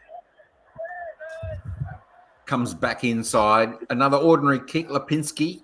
No, back to the Bombers. Gresham. Back over. Mackay. Stop. Side steps. The Caldwell, that is. Off and running. Down into the pocket. More coming across the spoil and does well over the boundary line. I tell you what, you can see the Pies have gone into their shell a little bit in this third quarter. It's got that sort of game from Anzac Day, doesn't it? I think it was pretty even by about now. Yeah. I think the game was during that Anzac. I think it was pretty even by about the stage of the game. Exactly right. That day too, I think. Yeah, probably. Stringer got the ball tackled by Pendlebury and taken over the boundary line, and we're going to have a throw-in 15 metres around from the Bummers' goal. That's it. Like even a 4-goal lead would be nothing in this type of game. Yeah, I know. Yeah, someone just who's got the momentum, to come back. Yeah, that's right. It's throw on in momentum in this sport, isn't it? Rucks go at it, but Cameron has been held, and it's going to be a Collingwood free kick. And he says, "You're kidding." So the umpire says, 50 metres. Bring it back, boys. 50 metres. What for? 50 metres. I think there was a little bit of back chat. So he's from the centre, goes wide, out to Maynard, kicks it into 50. Looking for Lipinski, but he's just been jumped on from Essendon, who takes it away. Good kick to Gresham. Handballs over. Jones. Over to Caddy, who's got a paddock in front of him. Kicks it to Stringer. No, up to Draper. And Draper takes a good contested mark. Whoa. What are you doing, Pies? What are you doing? My gosh. Yeah, you know what this kick could do? It could be a draw right now. If this kick goes through. A draw. It could be anywhere. The draw is on already. It was a good mark. If he gets this goal. And... So he's only kicking from 20 out on a 45-degree angle. This goal, really, for the way this game's going, they've got to kick a goal somewhere because comes in, it's a wobbler, but he puts it through the sticks at half-pipe post. So there we go. Scores a level of the G. 8-4-52, 7-10, 52 the Bombers. Come on, Pies, pull your finger out. What are you doing? Does it feel like Collingwood and Essendon haven't played each other on a Friday night for a while? Does it feel like that to you? I can't remember. Well, at least not since last year. Because when was that? Anzac Day was... And then, I don't know. It's been a while. It feels like it's been a while since it has happened, but of course it has, but just can't remember when the last time they've played each other on a Friday night somewhere during a season. Well, they've probably only got that one chance. They've only got that one chance if they play each other twice because of Anzac Day. But I'd be interested to maybe because of the pandemic and all that, it got a bit confusing. And then maybe it's been a bit weird the last few years. I don't know. Maybe they haven't really. Yeah. Before that, they probably did, but before the COVID, they probably. Yeah, free kick, the Bombers. Here we go. Draper's got it. The ruckman out of centre for the Bombers, driving it deep into the hot spot for the Bombers. And over the back is the tall man for the Bombers who takes another mark. Can you believe it? And we're going to say mega love shout out. Crap, Michael. To the most famous Collingwood supporter of them all. Welcome in, Lang.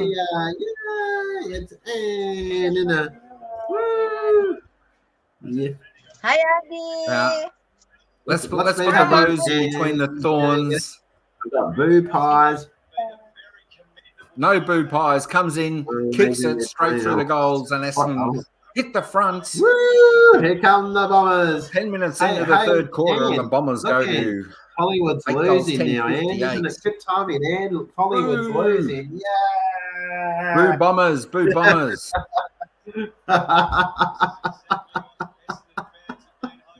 They're playing in a lobster pot tomorrow. Could be. Yeah, isn't that what they call? Isn't that what they call Optus Stadium? I mean, I think he's talking about Optus Stadium there. I think Optus Stadium. Is that chicken? Yeah. A lobster. Let me. We had some great chicken the other night. There we go. The umpires balled it up. Draper's got the free kick again for the Bombers. Oh, no, this is a replay. Mike. Is that a replay? That's a replay. Thank goodness for that. You're lucky. Here we go. Goes inside 50. All right, now we're going to Bombers. Clear the ball. Take it out wide. There we go. Markov picks it up. Dacos got it tackled immediately, and we're going to have a ball up. My gosh. Come on, Dacos. Find your run, son. Get your brother running as well. Rucks go at it, but there's a block by De Goey. You can't do that. Draper's got the free kick, chips it over, looks for Caddy, can't find him. Oh! And Dean has been given a coat hanger from the Essendon, so there's a free kick. Bombers dominating in the second half here. Side bottom, chips it over. Harrison takes a mark. Just need to hold the ball in your possession for a little bit, son. To Hoskin Elliott. Too short, play on. Down the wing, looking for Hal. Bart can't take the mark, and he's given away a free kick. Mackay goes backwards. Backwards again to Kelly. Coming across the ground. Collingwood's got the Atari sign out. I don't know what that means. With the smiley face and the red dot. What's that mean? What's that mean? So who was doing it? Does that mean the Collingwood bench? That's like the Collingwood sad face. Bench. Sad face with the football. Are they saying they're playing bad football? Let's put a smile. Get a smile. Ridley. I don't know what that means. Over the Bombers. Bombers take the mark. Half back flank, brings it back to the centre. Beautiful kick. Durham takes on, bombs it in. Well, that's good play. Keep going. Brampton there. Back Ooh. Back to the package. The package is caught by 4 players, and it's going to be a ball up. Is it It's Crampton or Brampton? Crampton.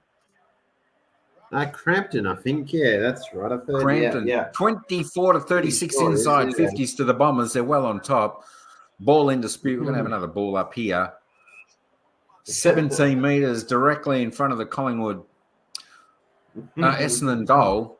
Look at that. Tackles inside 50. 7 to 0. Wow. Oh, Essendon.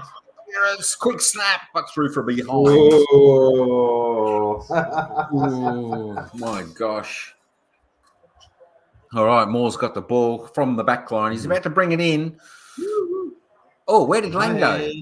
Come back up, Lang, quick. It was your turn to commentate. What a terrible kick. Moore kicks it out, but straight to Caddy. Look at that. And he's going to have another shot on goal for the Bombers. There we go. Well, I think if Bombers win tonight, Mike, I think they make finals. I think this is like literally Bombers on the line here. If they win tonight, they probably do. If they don't, then they're still not out of it for sure. But the way they can be shaky this time. If Paddy comes in, kicks it. The ball's going straight, but too straight. And it's to the right of the goalpost for one behind. I still feel like if Collingwood and Essendon are letting Collingwood off the hook. 8-12, Collingwood still find a way to make it. I still got that feeling Collingwood will make the finals somehow.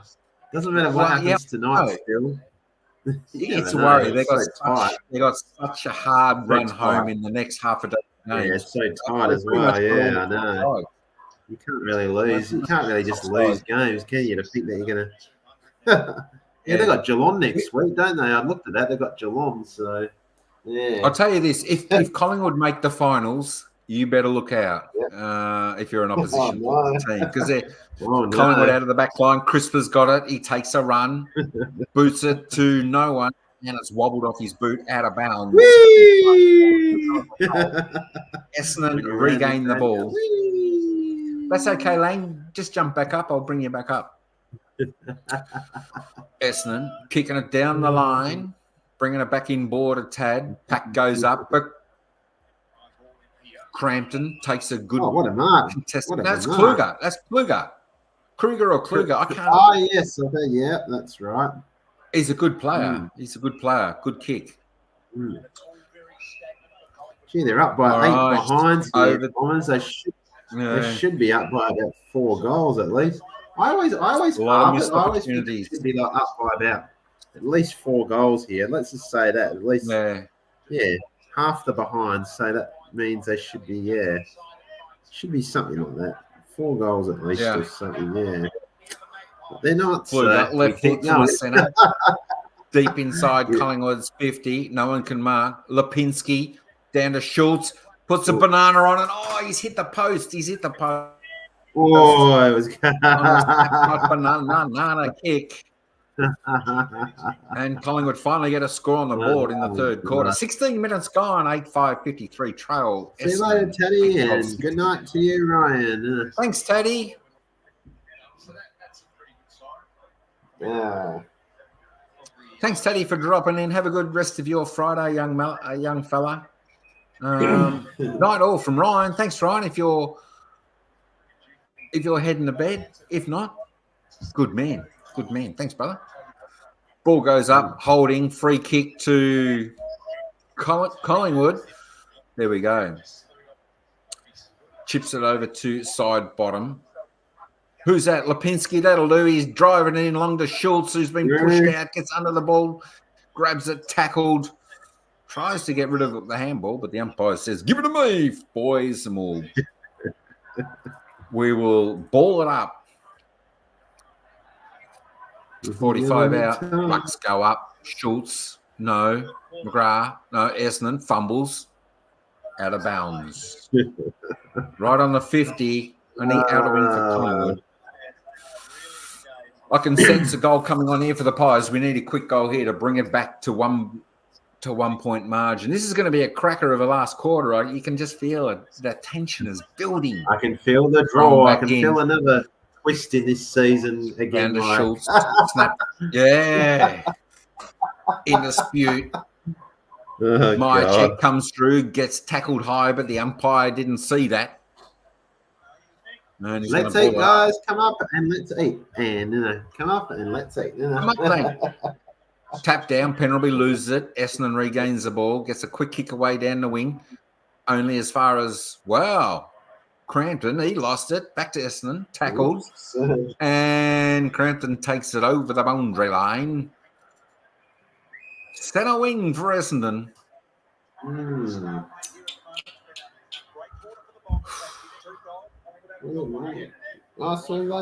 What have we got? No. Ball's thrown back in. Rucks go at it. Essendon wins the tap out. Cleared by Collingwood. Over to Crisp. Over to Josh Dacos. Bad bounce for Penrith. Essendon regain the ball. Merritt. Shield. Towards Langford, who can't take the mark. Maynard doing a good job there. Over to Hoskin Elliott. Dacos.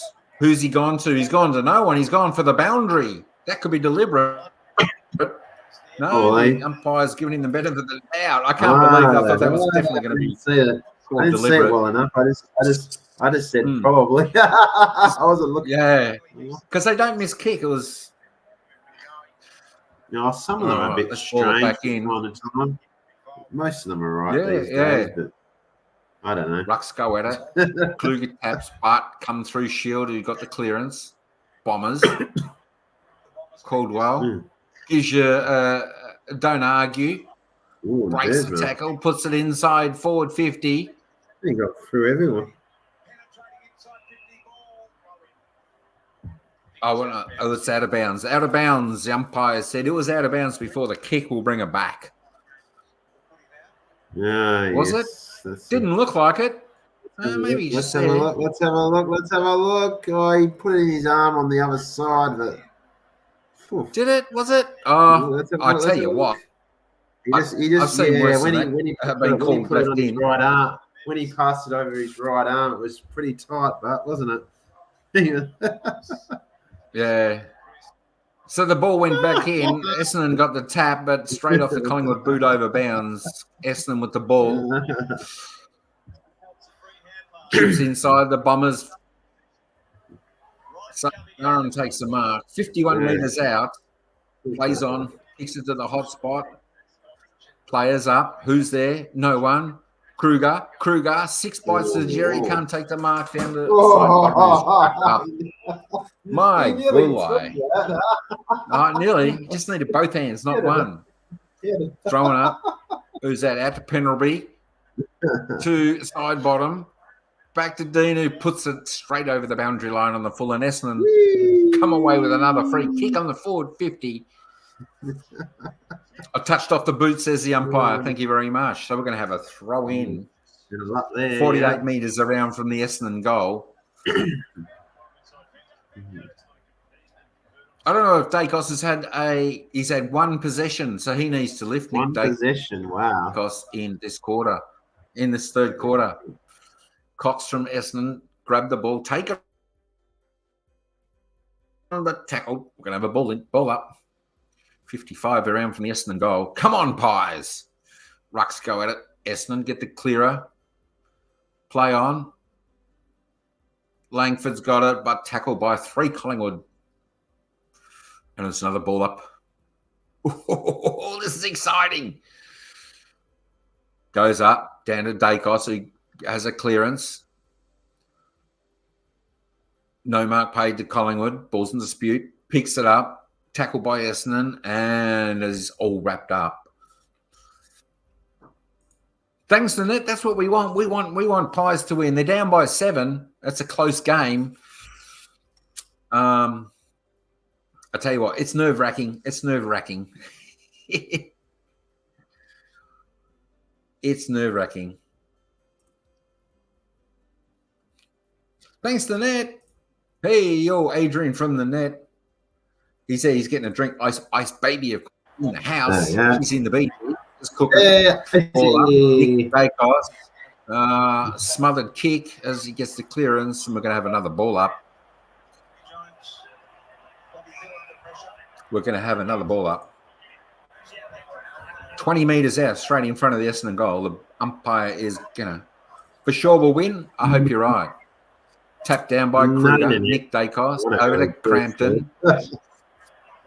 Looking for, is it Reed? Richards? But Jones for Essendon grabs it and runs it over the boundary line. We're going to have a throw in here. Well, I do a $5 bet on sports bet every week. I actually do want Collingwood to win tonight. I did put Collingwood as my tip tonight. So did you? I couldn't. Collingwood, Mike. You know the reason I only tipped Collingwood is because I just don't think Essendon are that good enough. But yeah, I just think Collingwood is just better, but not at the moment. Just as he said that Essendon take a mark straight in front of goal, 40 metres out, they can have another shot on goals. I couldn't believe Collingwood were short favourite. Yeah. What was it? $1.56, I remember. Yeah, I saw that on your against 237. Was I that surprised? Not too surprised because of how Essendon played last week against Geelong. I wasn't absolutely surprised. Yeah, because they got Essendon come in and last week. So. Essendon come in and they slot another major for the Bombers. So the Bombers now move on 9-12, 66-13, the biggest margin of the game for the Bombers. 8-5-53, 13 points. The Bombers. The Pies are looking for the siren at the end of this third quarter so they can regain their composure and stop this onslaught. No, I think they're going. I think they'll try with 3 or 4 goals here, Collingwood, Mike, and it'll be a tight finish. I think Collingwood will come back. We know how Collingwood go. It will be 3 or 4 goals down, and Collingwood will run over the top. Well, not run over the top of them, but. Very close. Exactly. We need to do something. Essendon have kicked so far 3 goals, 4 in this quarter to just Collingwood's sole behind. Here we go. Finally, the Pies have got down the centre into the forward 50, but going back was McKay for Essendon to take the saving mark. Essendon out of their back line now. Got the mark. Mackay's limping. Let's hope he's injured. I mean, not injured. Essendon supporters out there. I like that. Collingwood back in and dries it. Looking for Bobby Hill to take a screamer or Klug up my check, bounced over. Schultz has a snap, but he can't bring the banana back enough and through for one behind. That was the one they wanted. That was the one they wanted with just 3:20 left on the clock. Yeah, in a way, if a good player in your team still has a bad injury, you've still got like 2 months to get over it before finals at least. You don't want the good players to get out, but at least. No, I tell you what, the good teams at the end usually have got the least injuries as well. The top sides. Essendon here take it down the wing, but only as far as Moore. Moore takes the intercept mark. Centre half back for the Magpies. Hey, Mike, do you get so confused with these 50-metre penalties when players go run past these? I get so confused all the time with that. That drives my head. I get a headache worrying. Why does it matter? Like, if it doesn't impede them, what does it matter? Quaynard deep inside 50, looking for Kluger. My check went past Essendon to regain the ball. Harrison tackles. Essendon handballs. They might get out of here. Mackay, Kelly. My gosh. Redmond. The Bombers on the attack. Off the fingertips. No, the Bombers are out again. The Bombers are out again. And it looks like and it's going to be a free kick to Essendon. 12 metres out, straight in front. That's a free kick every day. My gosh. He nearly did enough. He got in the way, but then he got his arm around him. Yeah. He should have turned and looked at the ball. That's what he probably should have done there.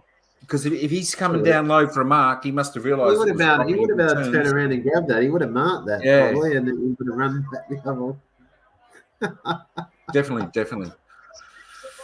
My gosh, the Bombers are about to make it 6 of the last 7 goals here at the G. Puts it straight through the idle fiddle, and the Bombers extend their lead to an unprecedented 18 points. 3 goals, the lead here. 10-12, 72, the Bombers. Come on, Pies, 8-6-54. It's not over yet, folks. I can feel a comeback in the last quarter. As I said, 1:20 left on the clock. The Pies are looking for the siren. They need to regroup. Didn't this happen? Didn't this happen in Anzac Day last year or 2 years ago? I've got to remember which one it was, where they were down by about 4 goals, Collingwood, and they just ran over the top of them, didn't they? Which live stream? I did that live stream when Essendon led by about 4 goals and ran away with the game. Well, they ran over the top of them. It must have been last year's one, wasn't it? Must have been. Yeah, I think so. I just can't put my finger on what is wrong with the Collingwood game at the moment. Like when they play good to play like this in the third quarter, they just, they're not out of the centre to finally Bobby Hill takes a mark for the Magpies. He's going to line up. He's going to line up 40 metres out on a 27-degree angle. Come on, Bobby. We need this one. Minute left in the game. They do need this one. Yeah. It's just hard to pinpoint. It's like when they take the game on and they go hard, they are just on fire. And then it's like this in the third quarter where they take the foot off the pedal a little bit, and the other team gets on top. Bobby Hill comes in. It looks good off the boot, but it fades just to the left, and it's through for one behind. Collingwood yet to put a major on the board in the third term. Oh, dear. That would have been the one they needed going into the last quarter. But no one's going to leave their seats because it's only 3 goals to difference, right? And we know. Yeah, I know. It's not much in it, so it's going to be a cracker of a quarter. Essendon just running the clock down in this final 10 seconds as he kicks it up, and Draper takes a strong mark. That will be it for the third. But the siren will beat him before he takes the kick, and that's going to be 3/4 time here at the G, folks. Where we've got the smelly Bombers leading by 17 points, 10-12, 72 to the Magpies, to the reigning premiers of the competition. One of my mates always said, Mike, we always said, over all the years I've known my mate, we used to call the Collingwood pigs, and we always call the Essendon Bombers the half pigs. We used to, they're not the full pigs. Yeah. Well, no, but here's the story, Mike. He's actually my mate actually likes Collingwood now because of the Dacos brothers. Yeah, the Dacos boys are good. I remember. Yeah, I don't know how that changes now. He hated Collingwood just like I still do, but we both. Now he's like, oh, he's disappointed. My mate actually is now disappointed when Collingwood lose. I'm like, what? Come on. I think sometimes people don't like clubs, maybe because of one player that's in that club or a couple of players. And I think that was like probably over the time. I don't know where that was like North Melbourne or certain teams, but. Maybe I'm a bit softer on certain teams at the moment. Let's have a look at the disposals. So the disposals didn't go that big for the big possession getters here at the moment. Of course, as we see, Dacos only got 3 possessions in with 10 clearances, but he's just not doing enough. He's having a quiet one. He really needs to lift. Yeah. Merritt's still on top. He's having a cracker with 18 kicks, 10 handballs, 6 marks, 2 tackles, 4 clearances. So he's doing his job, and he's got 1 goal, 1. He's probably near best on ground. Side bottom's going all right. He's getting those connecting possessions, but not really doing the damage. A couple of the other boys, Corbo Ridley are on good. Dacos go all right. Martin all right. Scotty Penn will be a little bit quieter there. DeGoey's having a real quiet game, although 16. There's just no impact with his game at the moment. Chris still going all right, did his job. Josh Dacos, a little bit quiet. We don't see him much around in the action and all that type of stuff.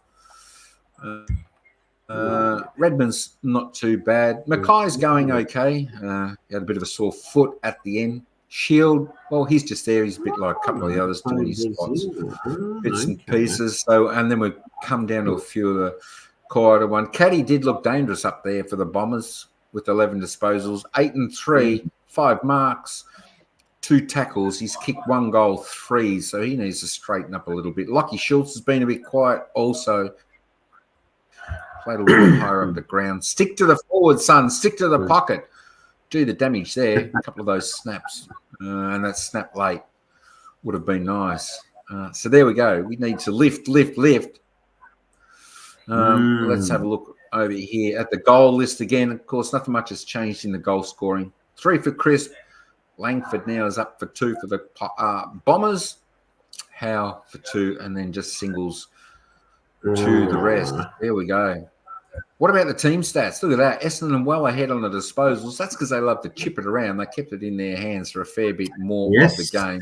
3-11. Wow. With a few of the chip kicks, that was a little bit more closer than that, sort of quarter time, etc. Yeah, that's what I'm saying. They should be, well, it's 17. They should be nearly like at least 5 or 6 goals in front, really, with this possession. With how they've been, it should be at least 3, at least nearly double, at least 5 to 6 probably goals in front. But they can take their chances, and they're still alive. Collingwood, aren't they? That's just well, yeah, they're just hanging on. They're just hanging on at the moment. 31 to 40 inside 50s. Essendon leading that. The disposal efficiency, I think that's actually gone up for Essendon at this stage and has dropped off there for the Collingwood. The efficiency inside 50 has dropped away, I think, for both sides. I think that was up around 66% after quarter time, somewhere there. So that's dropped right off for the Pie. Free kick, 7 to 12. Of course, the umpires favouring the smelly Bombers, which is never any good. The hit-outs, clearances are all pretty even. Everything's pretty even. As we say, the contested possessions, Essendon are winning the more hard ball gets there. Of course, Collingwood turning the ball over a little bit more, which is not good. That's probably due to the pressure from the Bombers. Essendon more on top of the marks. That's just through a bit of the chipping around, end of quarters, etc. like that. Marks inside 50. Now, there's a big difference. 16 to the Bombers to 8 to the Pies. So they're definitely getting and finding more space inside their forward 50, the Bombers, which are doing great. As we can see, there's the score. The tackles, look at their tackles inside 50, 11 to 1.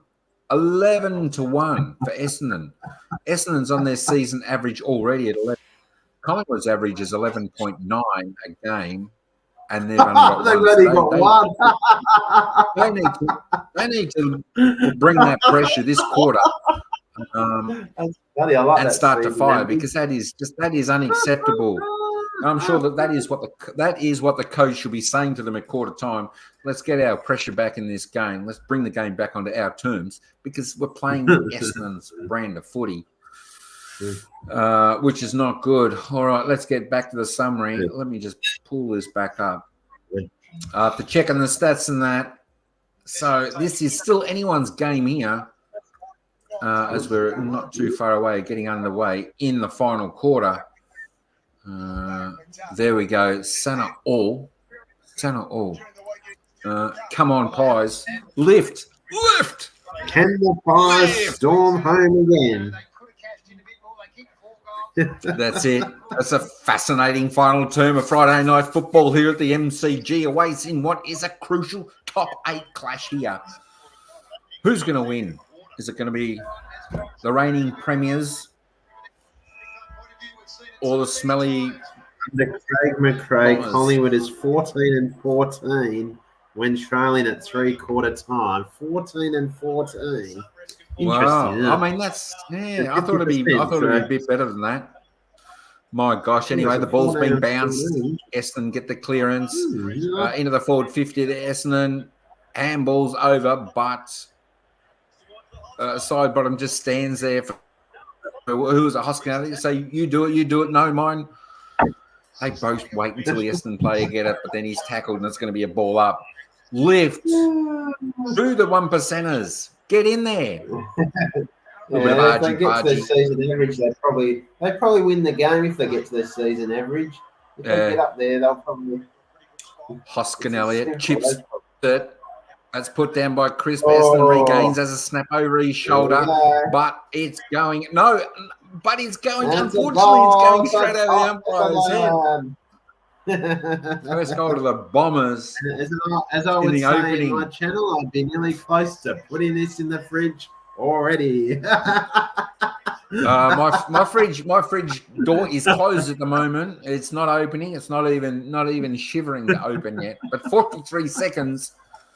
That's how long it took the Bombers. It's still in that possibility. If Essendon kick the next one after this one, then you've got to start to be a bit worried. Yeah, I can probably say 30 points. Yeah. You don't want to be out any more than 30 points with say 15 minutes left on the clock. Yeah, if it stretches out. If Essendon get the next two goals, it is pretty much in the refrigerator.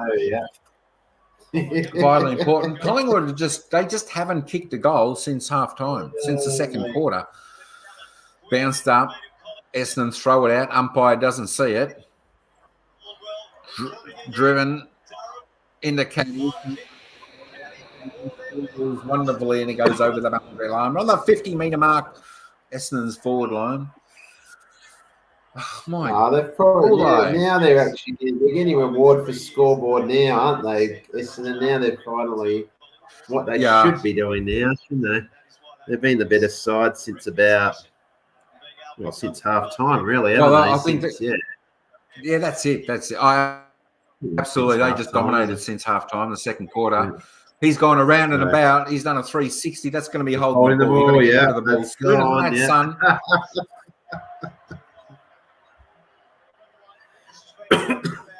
So Essendon have got another set shots. No, it looks like I can finally say Essendon look like they're making finals this year. It looks like Essendon, aren't they? Unless they have an absolute bad last 7 games. It's looking likely, isn't it? Caldwell for Essendon, I think it is, coming in. He's going to be kicking from 49 metres out. It's straight. If it's got the journey, it's through. It's a goal. So it's enough for the Bombers. Boo! Boo the Bombers! Boo! This game looks just about over, but I'm not going to call it just over just yet, even though we're out to a 29-point margin. This is the biggest margin. Points. Yeah, I know. It's still this 29. Is the margin that you don't want to go past, folks. That's what Kim Lee does. He says, he goes like, nah, not just yet. He'll wait. He always waits for like a certain time, and he'll go, nah, now I'll do it. Yeah. I've fucked around on my channel and said it's in the fridge, and then I've got it all wrong. I know, the other team. I mean, I'll tell you what, but the Pies just aren't showing enough at the moment to even consider that there's going to be a comeback. Well, it's not the other team. It's actually I'm behind, and then I win. Like sometimes I put it in the fridge, and then and I find my team actually finds a way to win. And you go, what? All right, so Essendon have got the ball back. Lipinski now. Hoskin Elliott, side bottom. Steps a couple, puts it on the left. Yeah. Finds his targeting Crisp, who plays on. Handballs it to Lipinski. Needs a target. Yeah, the leading to go. He says no. My check was chopped, but the umpire still didn't see that. And he goes over the boundary line and out of bounds. Essendon, with 8 of the last 10 goals here, have set the scene. It just doesn't look like Collingwood's the top 4 side right now, are they? They're not there. They're not right there right now. Dacos snaps the goal, but misses everything, and it's out of bounds on the full. No, they're not. Yeah, they're definitely not a top side the way they're playing at the moment. You know, as I said, they're probably bottom 8 if they make it. Bottom half of the 8 or just outside the 8, yeah. With how tight the competition is this year, so yeah. I mean, anyone that like down to the top, like top to 13, between could probably third and 13th was 6 points. The difference between 3rd and 13th is like it's crazy, isn't it? There's 6 points in it. Like. No. Here we go. Essendon were out again, and they've got another mark inside 50. Oh, no, it's not turning out to be as good of a Friday match in here. I tell you what, I hate sport like this. The first half was exciting, and now it's all it was to a rout here now, isn't it? I hate games like this. I hate, especially if it's not your team. You go. I know the both times I've done this with Collingwood, they got beat by the Gold Coast and Bombers. Yeah, 45 out, straight in front, ball's on its way, but it's gone off the boots. Whoa! And it goes left. The Bombers have kicked it behind, not a goal. Well, that makes it that 30 still point gives margin. Collingwood It's going to make it pretty tough now. I still Oscar think you shouldn't put in the fridge side just yet. I don't think you should put not just yet. 30 points. Not just yet. Yeah, we'll see after this play. Another 10 minutes. Fix it long. No one there. It's all Essendon who comes down with a mark. Yeah. It's not looking good at the moment. Essendon with the ball. Drives it back long, deep into Collingwood's forward. Stringer goes up for the mark. Can't mark it. Maynard. Ooh. Essendon spoil, and it goes over the boundary line. We're going to have another throw in. Yeah. Yeah, I think the Pies just aren't on. You can see it in this last quarter. If it was going to be on, it would have been on. We're 4 minutes into the final quarter, or 7 minutes in. Tap out, Draper down to Essendon. Mordwell snaps, but Hoskin Elliott comes and fists it through the behind. 31 points, that's probably the margin the Bombers were looking for to keep them safe. We just need to get a little bit of a run on. Nice kick out to DeGoey, over to Maynard, back to the centre. Harrison to Pendlebury on his non-preferred, scrambles it. Only goes to an Essendon player, and Essendon have the ball back. Running. Dersma. Caldwell, all on his own, got the mark for Essendon. Half-back flank for the Bombers. My gosh. They're dominating now. All at a standstill at the moment. Kelly kicks to no one. Quaynor puts it over the boundary line. We're going to have a ball in. Bombers by 31 here at the G. If you're a Bombers supporter, you're going to be smiling. Let me tell you that right now. If you're a Collingwood supporter, condolences, even though we're so far out. There we go. Who's got the ball? God. Chris, other ball to Reed Richards, but goes over the boundary line. We're going to have a ball in. Tina, you finished? Come back up, Lang. We need something to smile for. The live ladder. Who? We were third, but I don't know what the percentage. I think Freo's percentage was better than Essendon's, but I have to look at what the live ladder is right now. Well, it doesn't matter because Essendon's going to go 4 points ahead anyway. It won't matter, will it? Exactly right. The live ladder, Essendon now go to 101.4%. And they now go to third on the ladder with 42, a game clear of Fremantle. Freo's. What was it? Freo's percentage was still better. Yeah, still much better, I think. So that's fine. Yeah, that's right. 10%. 10% better on the percentage. Yeah, there's nothing wrong with that. We should beat Richmond well, so should get a percentage booster. That's like a game. That much percentage, it's like a game. You never know. We could be fighting with Essendon top 4. You never know yet, Mike. It could be between us and Freo. You don't know. We're both in the top 4 right now, but someone else could climb up there, and then we could be both fighting with that percentage later in the year. You don't know yet. That's how we got no idea. It depends how.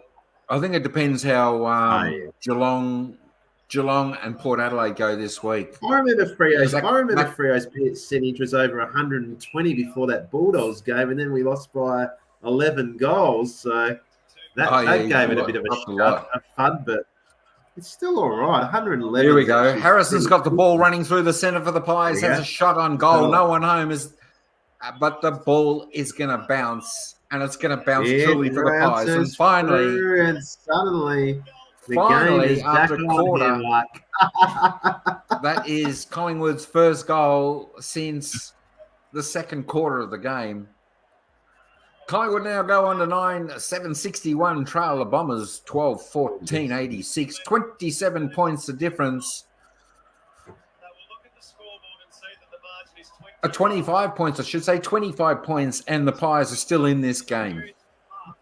Don't write them off it's yet. weird how to say that.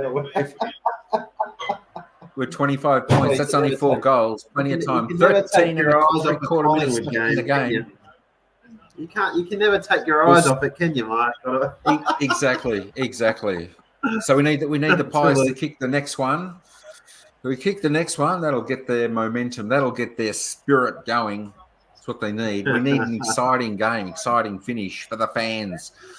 Bounced up. Draper wins the knockout. Down to Shield. Essendon.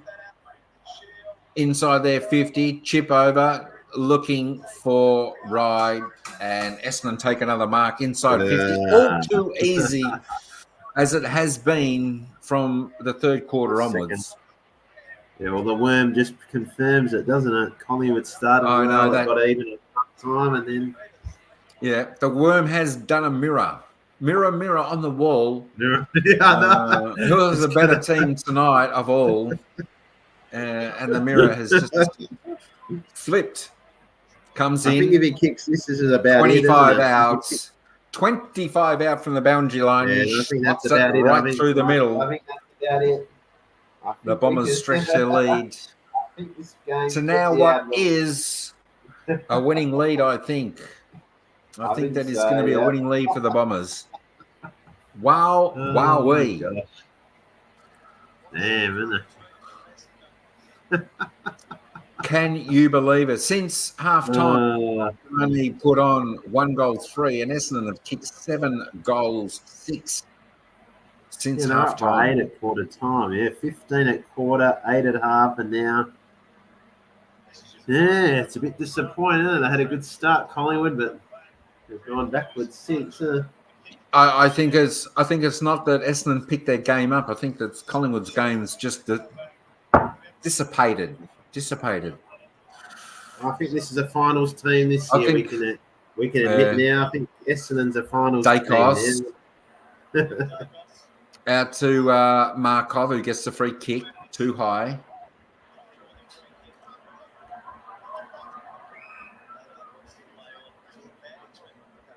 Markov goes wide. He's looking for Bobby Hill, but he's been caught behind, and Bobby Hill's holding on. He's given the free kick away. So Collingwood could probably drop out of the 8 this weekend, can't they? If they lose tonight, it looks like Collingwood, with all these games coming up and how tight it is, they could drop anywhere this weekend, couldn't they? I don't know how far down, but they'll probably be outside the 8. I don't think they'll be in the 8 after this weekend unless results go their way, which I haven't looked at the whole fixture properly. And I think definitely they'll be out of the 8. Their percentage is just too low. All right, ball's still back in dispute. Dacos out to no one. Come away with it. Well, Port's playing Bulldogs. Brisbane's playing Adelaide. Yeah, they probably will. Maynard. Yeah. To Quainer. Gino playing Carlin. Yeah, there's 2 teams that are going to... Bobby Hill. Wheel and go, Bobby. He's got a good lead on here from Howe, who takes the mark, but he's 55 out from the Collingwood goal. He's wheeling, going. He can't make the distance. Up and up. But check takes the mark. Oh, is it? Check takes the mark. Only 2 meters out. We're having a score review to see whether it was over the line, but it's a clear mark. And I think no, I don't think so.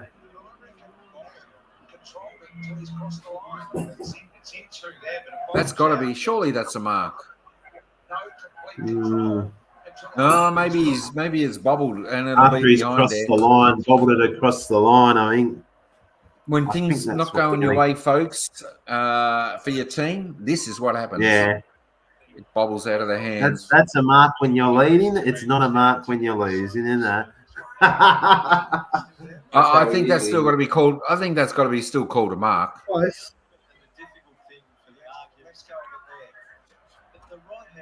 It might bobble, but the right hand stays on the ball, as they says. So he's still got it. Close one. It's harder than you think, man. Insufficient evidence. So that should be a mark, shouldn't it? Did they give it a mark? Umpire's call. Yeah, it's been paid a mark, I think. Yeah, insufficient. So we have a mark here, and Check will have a shot on goal, and he's going to run around the goal and do the banana, the big banana. Now Check doesn't miss these, and he slots a goal for the Pies. Finally, he's done something. And a funny again, Mike, it's still game on again. Here come the Magpies. Collingwood go to 767. Trail the Bombers by 25 points. 13-14, 92. Yeah. Collingwood do need the next goal. They need the next goal, and they need it within a minute. They need the next goal within a minute to have a chance in this game. 11:03 left on the play clock.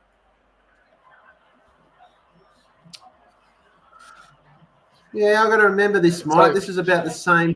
I think it was even a bit of less time when Freo came back from about 25 points and got a draw out of it. So yeah, it's similar to that sort of game right now. I think it feels like could be that sort of game. Can they get that Freo run that when Freo played Collingwood? Maybe. Pendlebury gets it out. Nick Dacos gets a clearance, takes a bounce. Oh, no. Here we go. Handballs to his brother Josh. Josh undecided. Back to Pendlebury.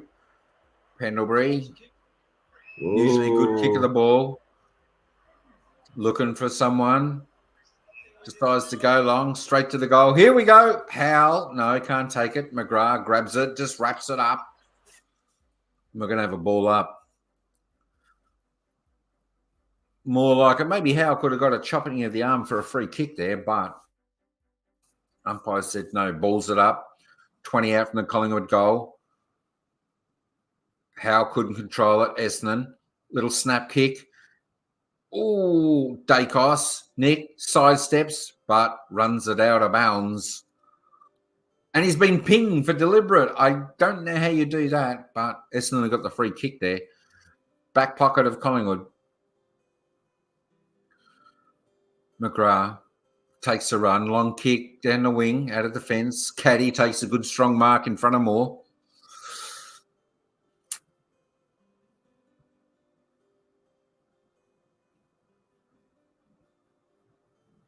Kicks long. Down the wing. Draper over the back takes another strong contested mark for the Bombers, who's going to drive it deep inside their 50. Draper puts it to the hot spot. Hoskin-Elliott in front, can't take the mark. Comes down to side bottom. Little snap on. Kruger takes a mark in his defensive 50. Goes for the torpedo. That's a wobbler. It was a terrible kick, but it bounces over to my check. It might work out. Harrison. Oh, no. Harrison chips it over to Richards. Handballs. How he's going to wheel and kick. It hasn't really worked out yet. Oh, Dacos couldn't take it. Bombers out. No. Knocks. Moore back into Moore's hands. Back to Dacos. Markov chips it to Pendlebury. Going wider. Hoskin-Elliott. Bad kick. There's one against three. He takes the mark. Believe it. When it's going wrong, it's going wrong. I just want the game to finish close, don't you? You feel like you just want it. Yeah, a bit of excitement. That's right. Doesn't matter who wins. It's just the excitement. Yeah, I know. Oh, comes across ground. Oh. Gets bowled over. But Essendon have the ball here on the outer wing. Check badly hurt there or not? He did look. Cox marks to McGrath into the forward 50. Moore knocks it away. Shield now's got it.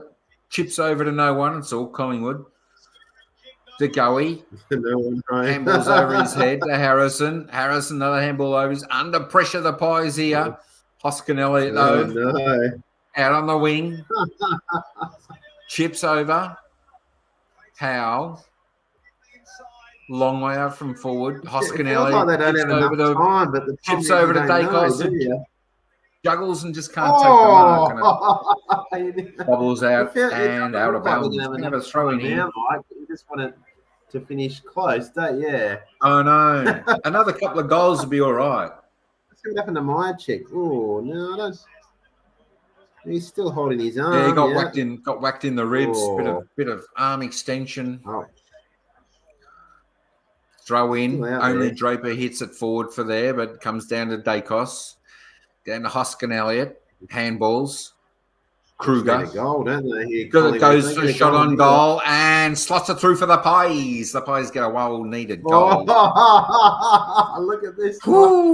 As Myercheck's coming off the ground, he's got a dead arm. It's got that similar feeling to Collingwood and Freo, doesn't it? It's got that feeling, doesn't it? Like, there's something crazy at the end here.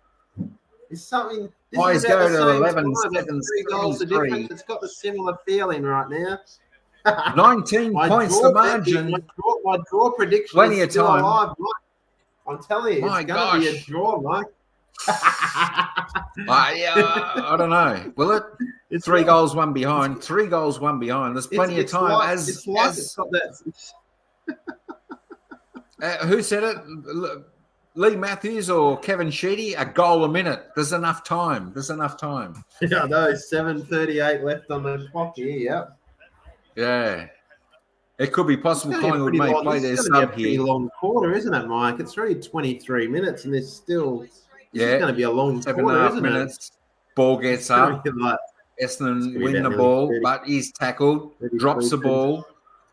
Dacos now. That's holding the ball, wasn't it? I know. What's going on there? Oh, wow. Are they giving it back to the middle? It's back to the middle, I think. It's got to come back. Oh, wow. Surely that's not a Collingwood free kick back there when they played on. This is where I hate about umpires. Is that That's on? Ridiculous. Okay. That is umpire. You are pathetic. Ridiculous call. The Collingwood's gone from a shot on goal. Essendon's got the ball back. That is disgusting.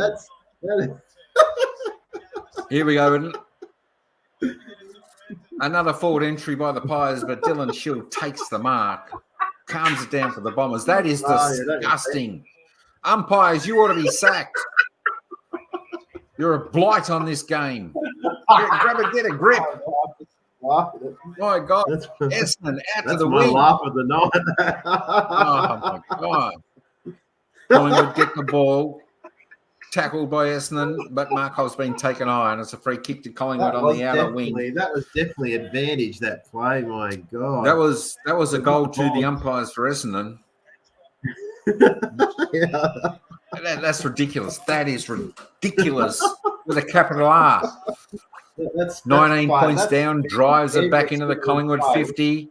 Howes goes for the jump, can't mark it, it's punched away. Essendon. Mackay gets a kick away. That's going to the boundary. It's deliberate if it goes out. Handballs it to Moore. Moore to side bottom. Handballs it back to Long. Crampton. Chips over. But all Essendon and Mackay takes some mark. I'll tell you what. If they'd got that goal, if they got that advantage, if it was 13 points, this game would have been alive. Yeah. Damn it. Ridiculous. Intercept marks 12-17. Bombers leading the intercept marks. I think that's cool. I think that's game over now. That pretty much that play has given this game to Essendon. That should have been play on. Bobby Hill should have had the mark, shot on goal, kicked the goal, and we would have been back to a 13-point game. My gosh. All right, Cameron got the ball. Centre half back for the Bombers. Collingwood in possession. Does a worm burner. What a terrible kick. Looking for DeGoey, but taken, intercepted by Essendon. Play on's a call. chips out wide. Essendon, Shield, doesn't know where to go. Back to Shield. He's heading backwards like Essendon normally do. The backwards team. Nowhere to go. I don't like what they do on the sideboards here, Mike. They actually show how much time's left. It's like under 5 minutes on those boards. Oh, I didn't even know that. Teams can actually start to think about what to do now. Like Essendon tackled, caught, dropped the ball. Not cool. I didn't even realise they show the time there. That's good. That's a good idea. Like in the last one, they don't do it for long, but they show it between 4.5 and 5 minutes. They just show that little bit for the players to know what's going. But they should. The last 5 minutes. Yeah. The last 5 minutes, they should take it off. Is it every quarter or? Yeah, I'm not sure. Yeah. Maybe it's the final quarter. I'm just trying to remember. Ball back into play. Rucks go at it. They both miss it. Down to Dacos, who gets tackled, wrapped up immediately. And we're going to have another ball up. Ooh. Halfback flank. I think this game's over now, Mike. I think it can't. Yes. They're going to have to go 4 goals this game is definitely in the refrigerator now, even though side bottom's got it to Crisp, to Maynard. Maynard just boots it forward, but it's all Essendon. Yeah. Who's that? Hine of Essendon chips it back. Essendon take a mark.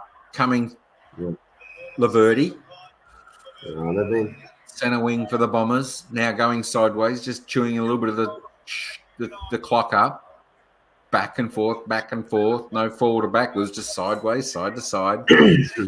Like in the playground at the kindergarten, side to side. Oh my God. They've got it now, haven't they? Bombers chewing the clock down. We're coming down to the final 3.5 minutes to the wing. Essendon drops the ball, then jumps on it and deliberately puts it over the boundary line. And, of course, the umpire says no ball at in.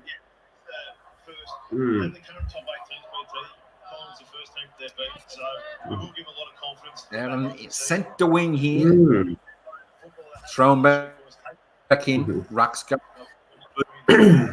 down Dean, but he's been wrapped up and it's going to be another ball up here. Kluger with the tap, grabs it out, over to Essendon. Quick kick. Nothing kick. Dacos.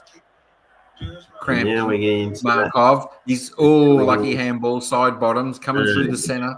Handballs again. Here we go. Bad bounce. Here we go. But now Kluger's got it, has a shot on goal. Here we go. They need a goal now. They need a goal. Oh, they got the goal. They've got under 3 minutes, Mike. Further. that draw is still alive, Mike. This draw is still alive. There's still time. 12-7-79 to the Bombers, 13-14-92. It's 13 points. We've got 2:44 left on the clock. I must be if we get to a draw at the end, Mike, I'm a genius, aren't I, from here? I tell you, absolute genius if they get it. All I need to know is they definitely need to get the next goal within 30 seconds. And then they will. The sub has been activated. Nick Hind on for the Bombers. Nate Candy is off for the Bombers. It's as simple as this is what Collingwood always does. They always come back. It doesn't matter. Yeah, but I tell you what, there's not much clock there left. 81,711 is the crowd attendance at the MCG. If they can get a goal in the next 44 seconds, Mike, they're in this game for sure. If they can get it to 2 minutes left in a 7-point game, it's got that feeling of that draw in Perth that time, Mike. It's still got that feeling of something stupid. It's something. It should have been closer. It should have been closer this last quarter to make it exciting. Right now, should have been 7 right now. Shouldn't it? Instead I know. And if you imagine Bobby Hill got that goal before, all right, the Rucks go at it. Essendon taps it out. The stringer handballs it, being tackled. Degoe was there, tackles the Essendon player who charges at him, but the umpire says, "I'll ball it up." 2:33 left on the clock. This is still interesting in this game. This ball. It feels like it's been petering out, but it's quick kick, play on touch. Collingwood's been held, but doesn't. Oh, they don't see it. Lipinski tackled high. He'll get the free kick 58 metres out from the Collingwood goal. He needs to go quick. Lipinski runs inside 50. Chips over to Nick Dacos. I couldn't. Dacos better hands the ball. Who's going to have a shot for goal?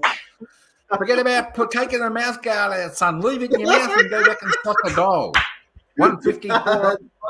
Dacos comes in.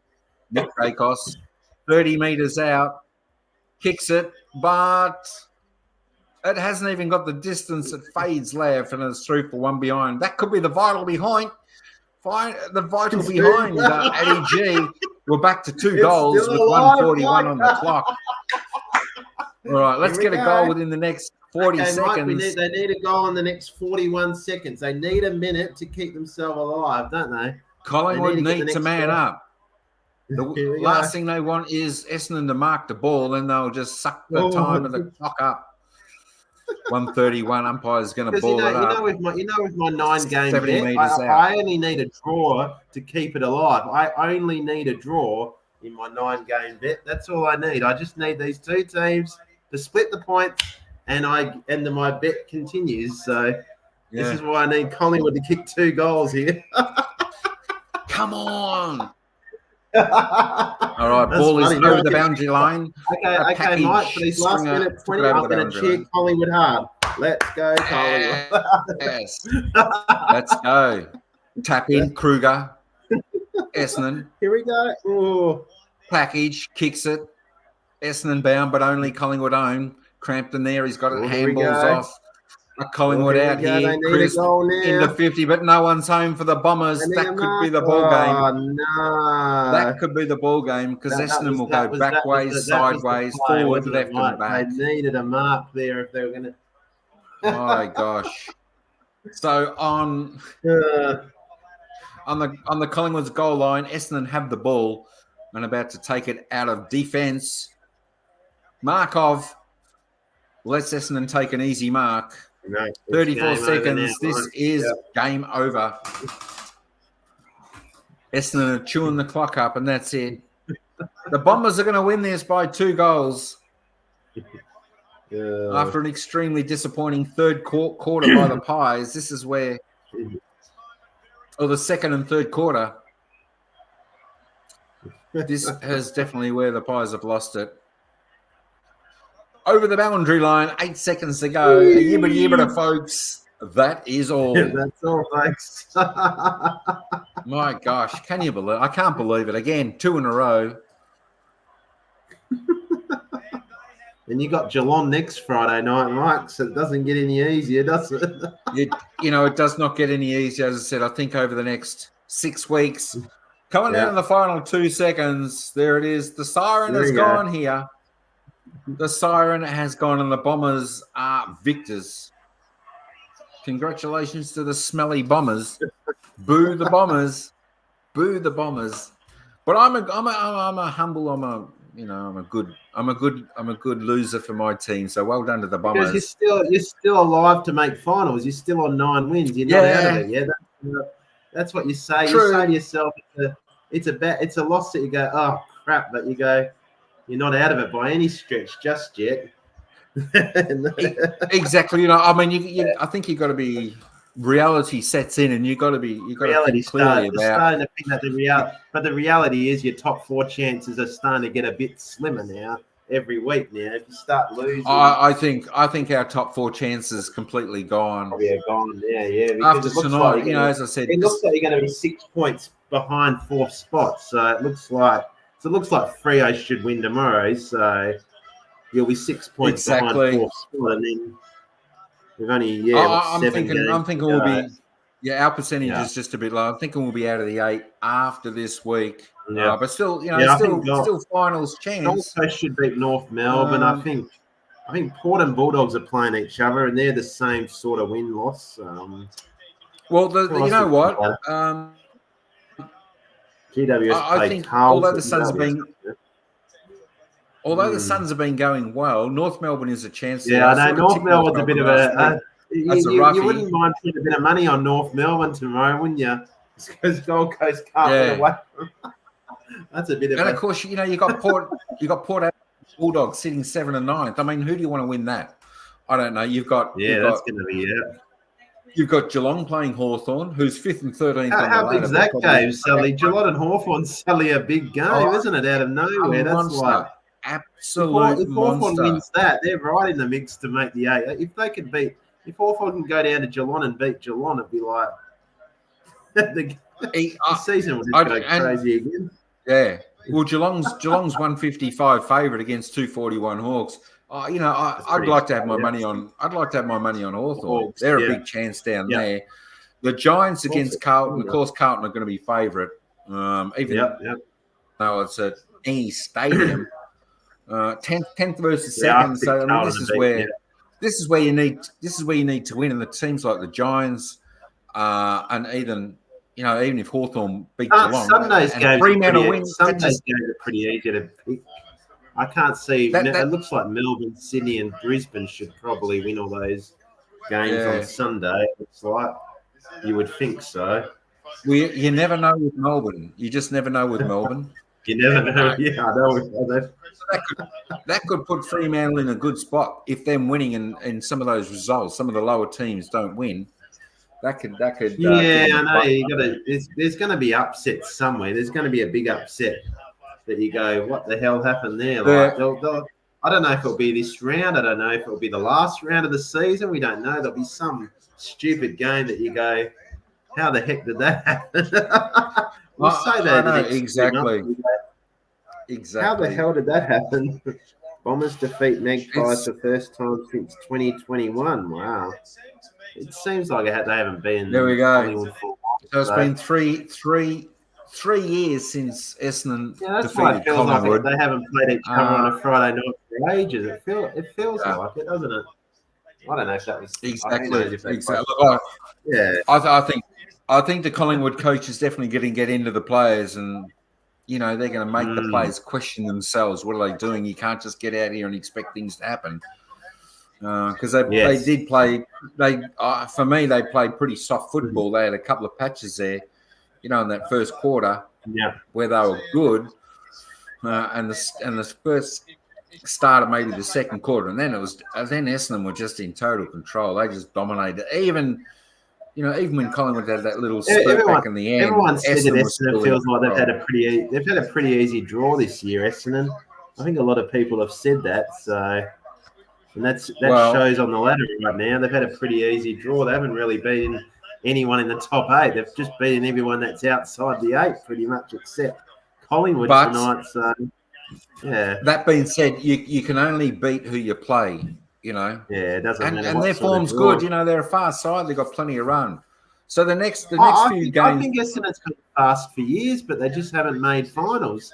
It's a simple fact about Essendon. They haven't made finals most years. I don't even remember the last time they made. Oh no, wait there. I know the Eagles played Essendon in a final about 5 years ago, but I don't know if they've made finals since. I can remember a final that we played here in Perth about 5 years ago. I think, something like that. So I can remember that. Well, so we're just having a look at the stats there for the players there, and it ended up Sidebottom had a reasonably big last quarter. He ended up leading him and Dacos. There we go. So Sidebottom 34. Although he had 34, it still wasn't real damaging his disposals there.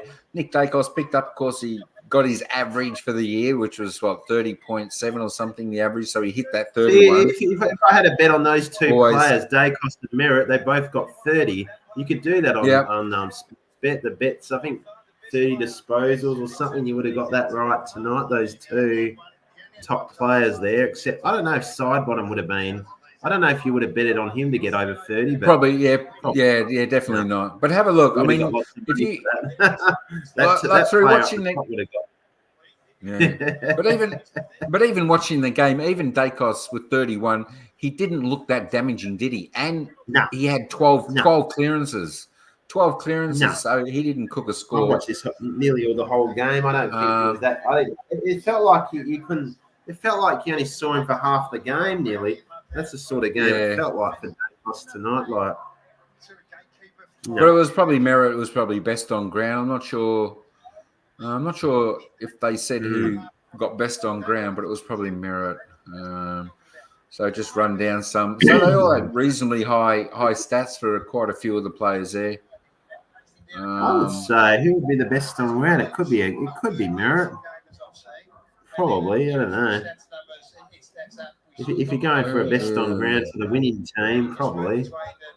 Who's that? Jai Caldwell. I've never really heard that guy's name before. Jai Caldwell. Yeah. Never really heard. I don't know whether. Yeah. Here we go. Matches to come: Melbourne, Adelaide, St Kilda, Fremantle. They're the next 4 matches for Essendon. So you could pretty much Melbourne, think they'll get. Probably beat Melbourne. They should beat Adelaide. Should beat St Kilda. And I think Freo's a 50-50 game. I think Freo's a pretty good stat. That's going to be a big game, that one. Two of those are at the MCG. 2 are at the MCG and 2 are at Marvel Stadium. So all games in Melbourne for the next. Essendon make finals from here, don't they? With that draw, you'd have to think they'll definitely beat Adelaide and St Kilda. They'll get those 2 games, and then you think they beat Melbourne?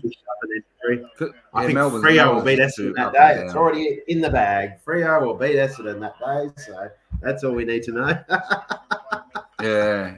So there are the player stats. And I think we may have another injury. That's right, because we had 2 of our players out through injury this week. Which, hang on. Goals, which was I forget their names now. Yeah, it feels like Collingwood's not that healthy this year, are they? Reeves. They just had so many injuries. But that's okay. Like they're gonna, these things happen. I mean, the other team that could be a bit of a. It feels like the top 4 teams are the healthiest right now, aren't they? Mike, I feel like Sydney, Carlton, Essendon, and Freo are probably the healthiest. Probably have been the healthiest teams this year. I've got to try to think. Yeah. Has Freo had a lot of injuries this year or not? Probably not. I don't think so. Here's one, but they've had a few, haven't they? Yeah, the rest have all lifted. So there's the goal scorers there. There's the goal scorers for everyone who wants to have a look at the goal scorers. I'll leave that up for a minute so you can see. 3 for Crisp, 2 for Wright, 2 for Langford, 2 for Kruger and Howe and Harrison for Collingwood, 1 for Drakey, the package stringer, 1 for Schultz and Pendles, 1 for Myercheck, who went off injured late, of course, 1 for Zach Merritt, James. So though it was definitely well shared around by Essendon. So Essendon had 1, 2. That ladder's going to change so much. Geelong and Port Adelaide play before us on Saturday night, so Freo could be down to about 6 by the time we play Richmond on Saturday night. That's how the later you play in the round, the further you're going to keep going down the ladder. Yeah. That's only I know. Yeah, exactly. Essendon had 11 individual goal scorers. Can you believe it? 11 individual goal scorers. Oh, wow. Essendon, yeah, that's fantastic. Hey, the net's going to be live now. It says Simply the Net is on now, live now. Good stuff. We can raid the net's live next, isn't it? After this live. Santa all. Go in the net. Yeah. There we go. So the uncontested possession as well was smashed by 60. Yeah. I haven't seen the net go on a night live for a while, or maybe I've been live and been busy, or not sure. Yeah. Those marks, 89 to 139, 50 more marks. Wow. Essendon's average is 95 for this year has been 95, and they get 139. Look at Collingwood, they even went over it as well. Yeah. Collingwood still went over it. 50% up on their marks inside 50. I mean, that's a bit of a difference, isn't it? You know, the contested marks, the marks inside 50, they were just in control. But it sets. I always say a close Friday night game sets up the weekend. Like last week, it was Brisbane by a goal, and now this game was 2 goals. It just makes the weekend better. When it's a 10-goal margin on a Friday night, it feels like it's deflated the whole round already. It feels like you're already deflated the whole round a bit. Like I know other games could be. The rest of the round could be exciting. The Friday night game might be the most boring of the round. But you need to have the start to get us going, don't you? Like, yeah, I thought this was just an absolute ring-a-ding-ding cracker of a game tonight. I expected, wasn't it? Yeah, look, I thought at halftime, I thought we were in for just one of the great second halves of the season so far. Right to the last second, yeah. You thought it was going to be one of those. Yeah, but Collingwood Essendon last second sort of thrillers, yeah. Lang's back. Lang, are you coming back? Well, it did end a little bit. At least for about 2 minutes to go, there was still a bit of a yeah. Still a bit of a sniff, still a chance those final few minutes. But yeah, they just left it a little bit late. As I said, I think when the Pies have their big comebacks, they're on from the bounce of that final quarter. But they were still off there, and they just left it a little bit too late. And even still, when they had the chance of coming back, there was still a few players going a little bit soft. Markov and a couple of others, they're just too soft. Where they're just running hard and doing everything they need, but yet to be. I was gonna have a look at the next 4 weeks. Collingwood they got Geelong next week. That's another Friday night game. Got the Hawks after that as well. I'm just looking at it now as well, actually. Yeah, and then Hawthorn, which is, that's going to be a hard game because Hawthorn, Hawthorn. Well, they should beat Richmond around the 20. You should beat.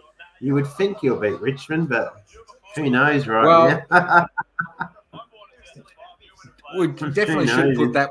I'd definitely put that one in the bank. They got to beat Richmond. So we've got a couple of hard games in the next one coming up, and then you have Carlton after that. Carlton. But I mean, that's the thing. Even games like this, some of the bigger games like that with Carlton, it can be a good turn on for them. But then again, I think I heard with that one, Mike. I think Pendlebury might be playing game 400 in that game. I heard about that 400th game against Carlton that night, so that might give you a chance there. Yeah, that'll be all right because I think the week after that we play Sydney. And I think that's in Sydney, so you probably wouldn't want to do that. And then we've got Brisbane at home, round 23. And then you've got probably the toughest draw of them all. Out of all the 13 teams, I would say you've got the toughest finish. Yeah. Then we come home with Melbourne, which Freo's got a pretty tough draw. I know we've got to play. You played Port Adelaide in the last round. Port Geelong, we've got to play Essendon, we've got to play GWS, we've got to play Hawthorn next week. Hawthorn next week. That's not going to be an easy game. That's down in Tasmania. We've got one of the I would say one of the top 4 or 5 tough draws of the end. I think Freo's still got a pretty tough draw out there too. So. You play Melbourne after that at home, so that's a bonus back at home. And then we've got 5 home games.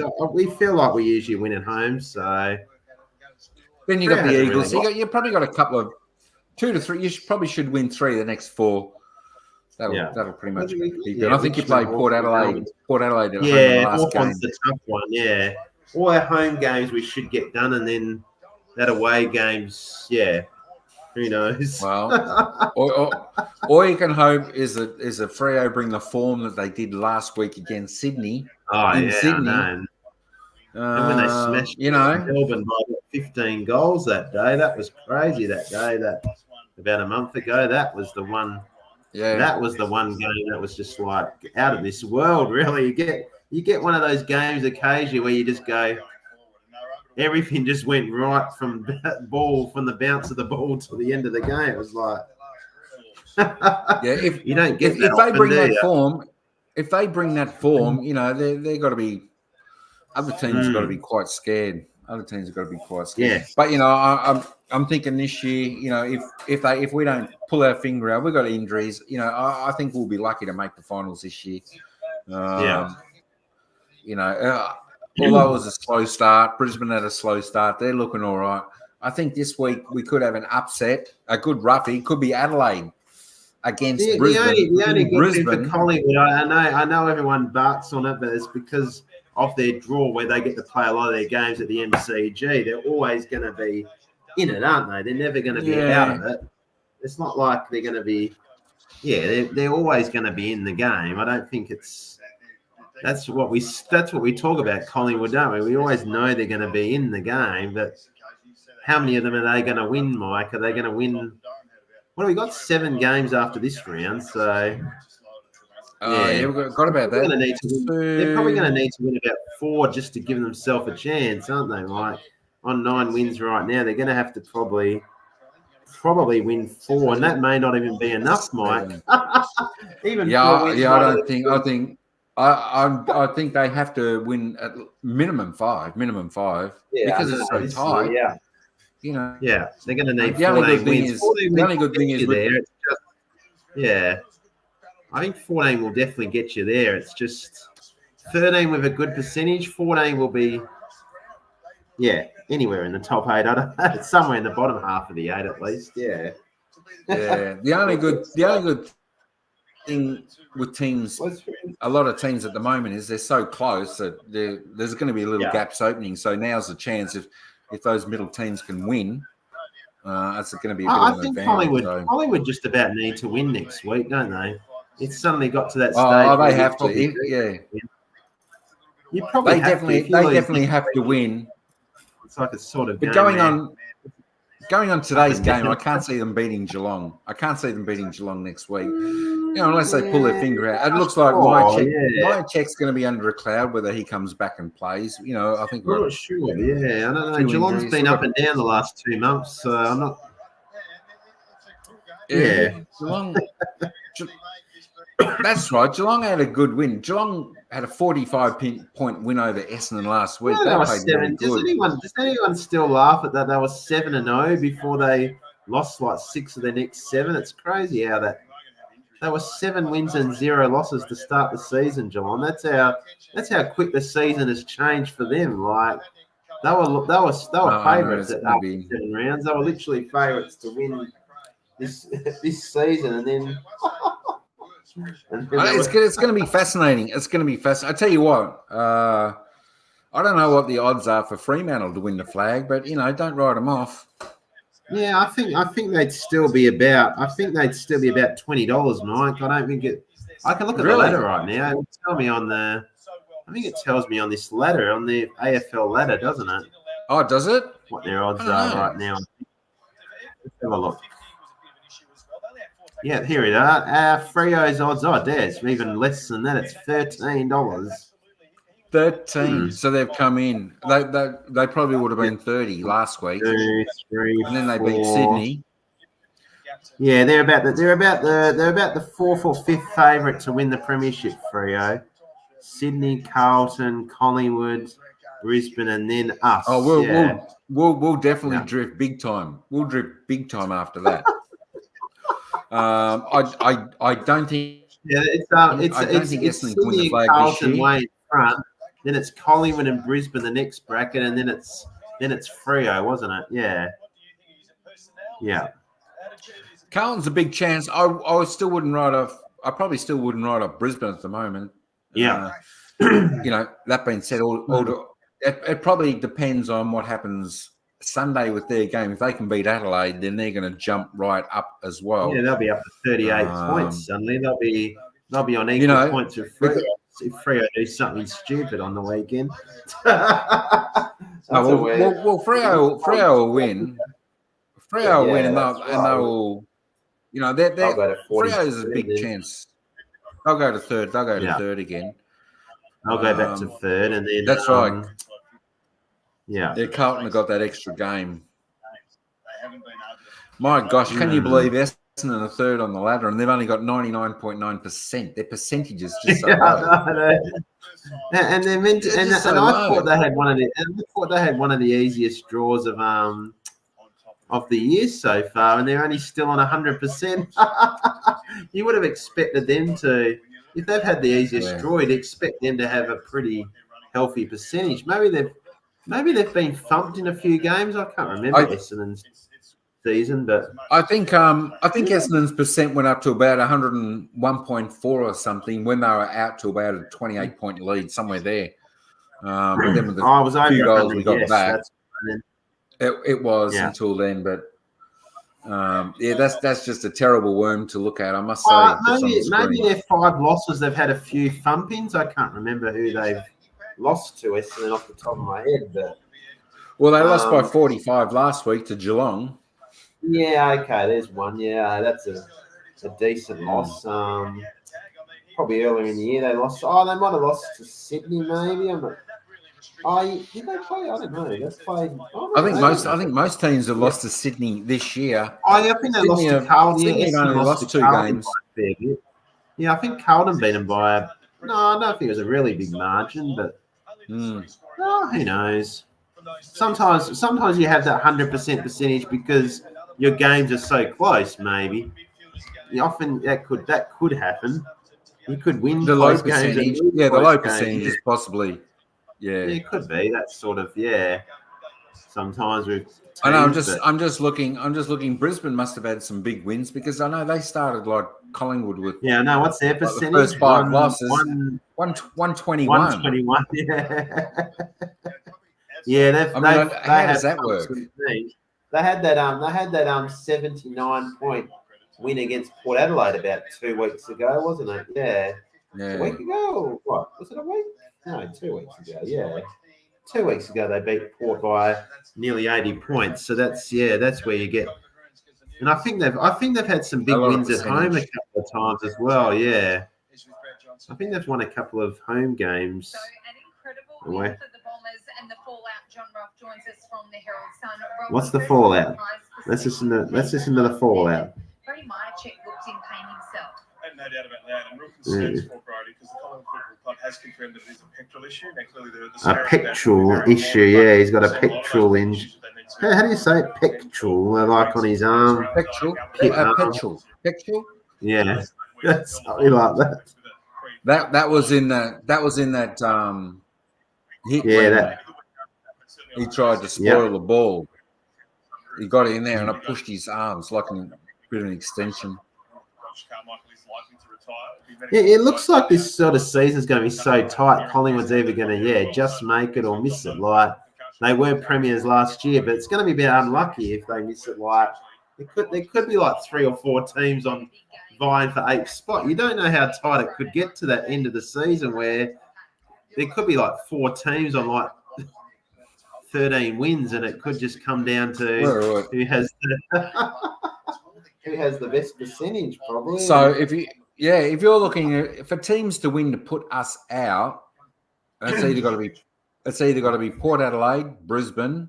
What was it? Port Adelaide, the Bulldogs. That's 50-50. The Giants or the Suns.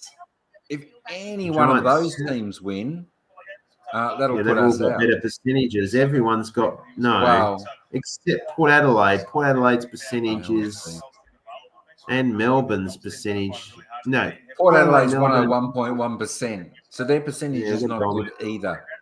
Western Bulldogs' percentage is 120. So I know.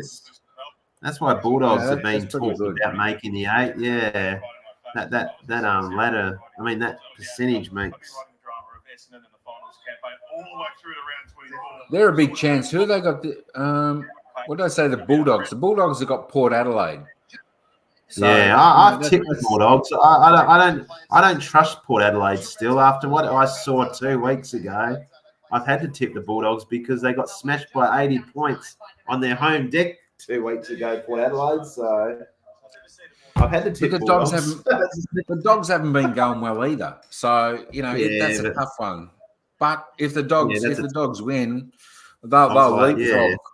They'll leapfrog Collingwood. Leapfrog everyone. And they'll leapfrog Port Adelaide. Leapfrog everyone. That's how to jump. Yeah. Teams are going to jump 3, 4, 5 spots every round, aren't they?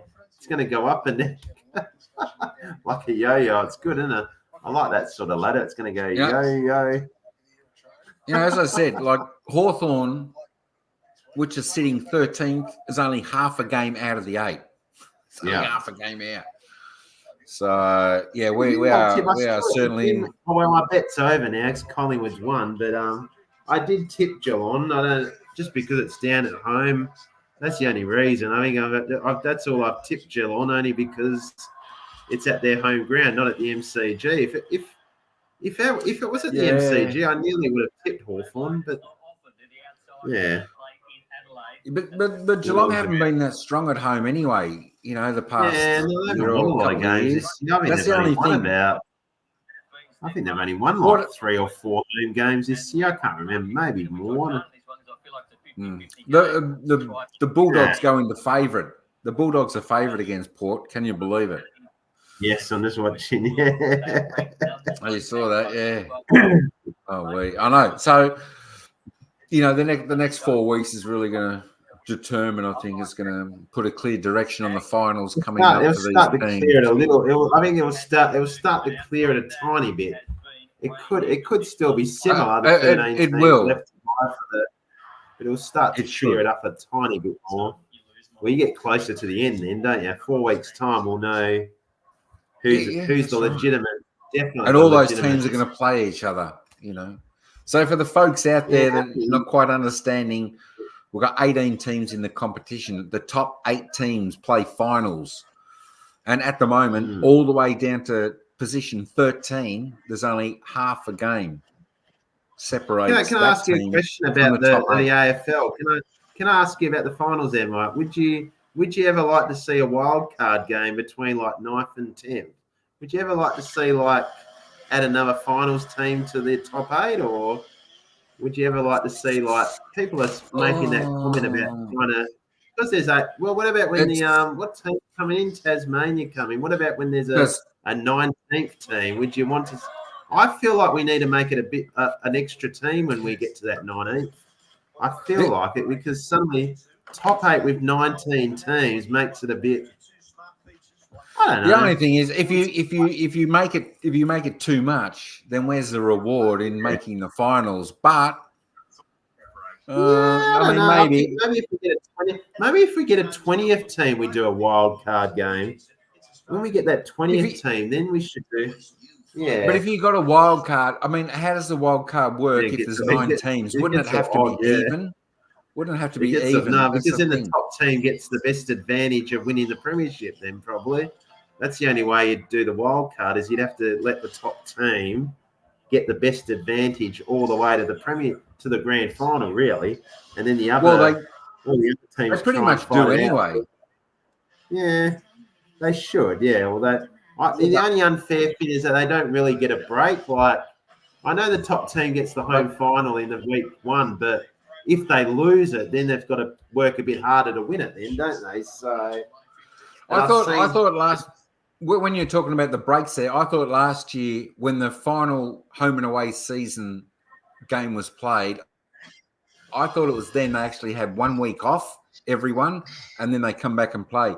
Now, if the they still have the bye. Yeah, they'll still have the bye this year. It looks like. So if the top team wins, then they get a week's break on the following week. Yeah. Correct.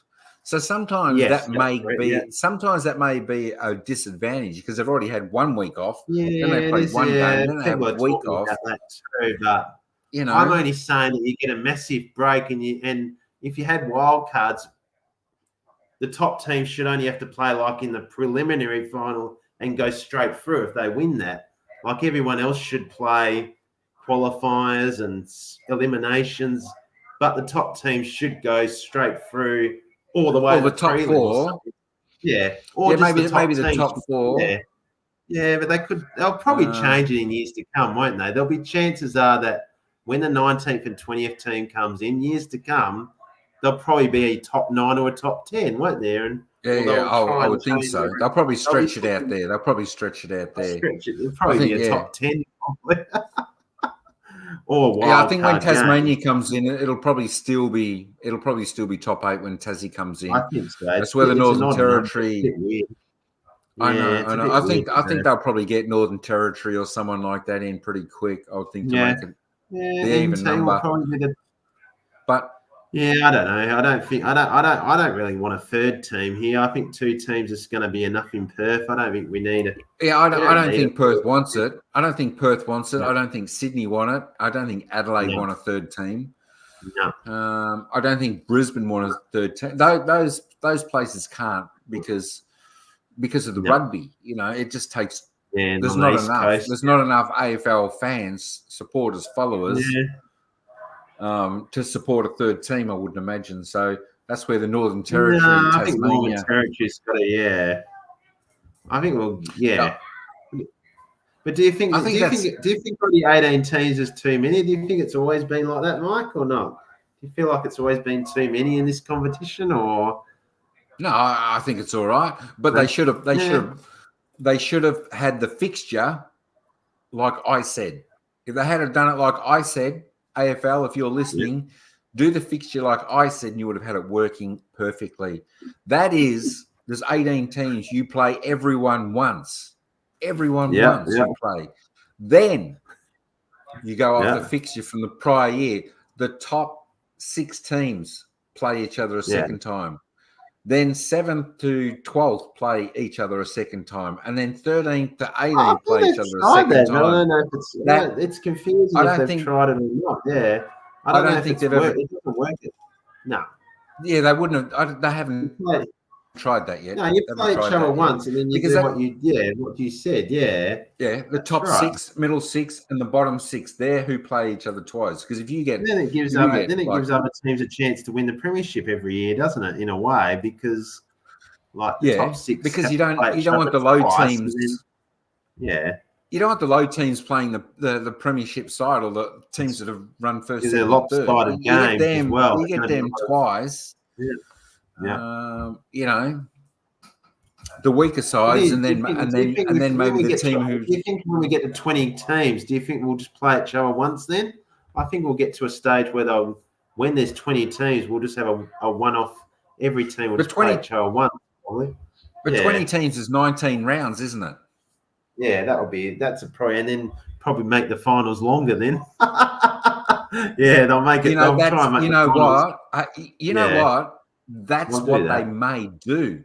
I know that. I know they've got 24 rounds at the moment, so that's taking 5 rounds out of it. So they're going to have to 19 rounds in 6 weeks. Probably do like 6 weeks of finals instead of what is it, like 4? Yeah, something stupid like that. Yeah, try and extend the.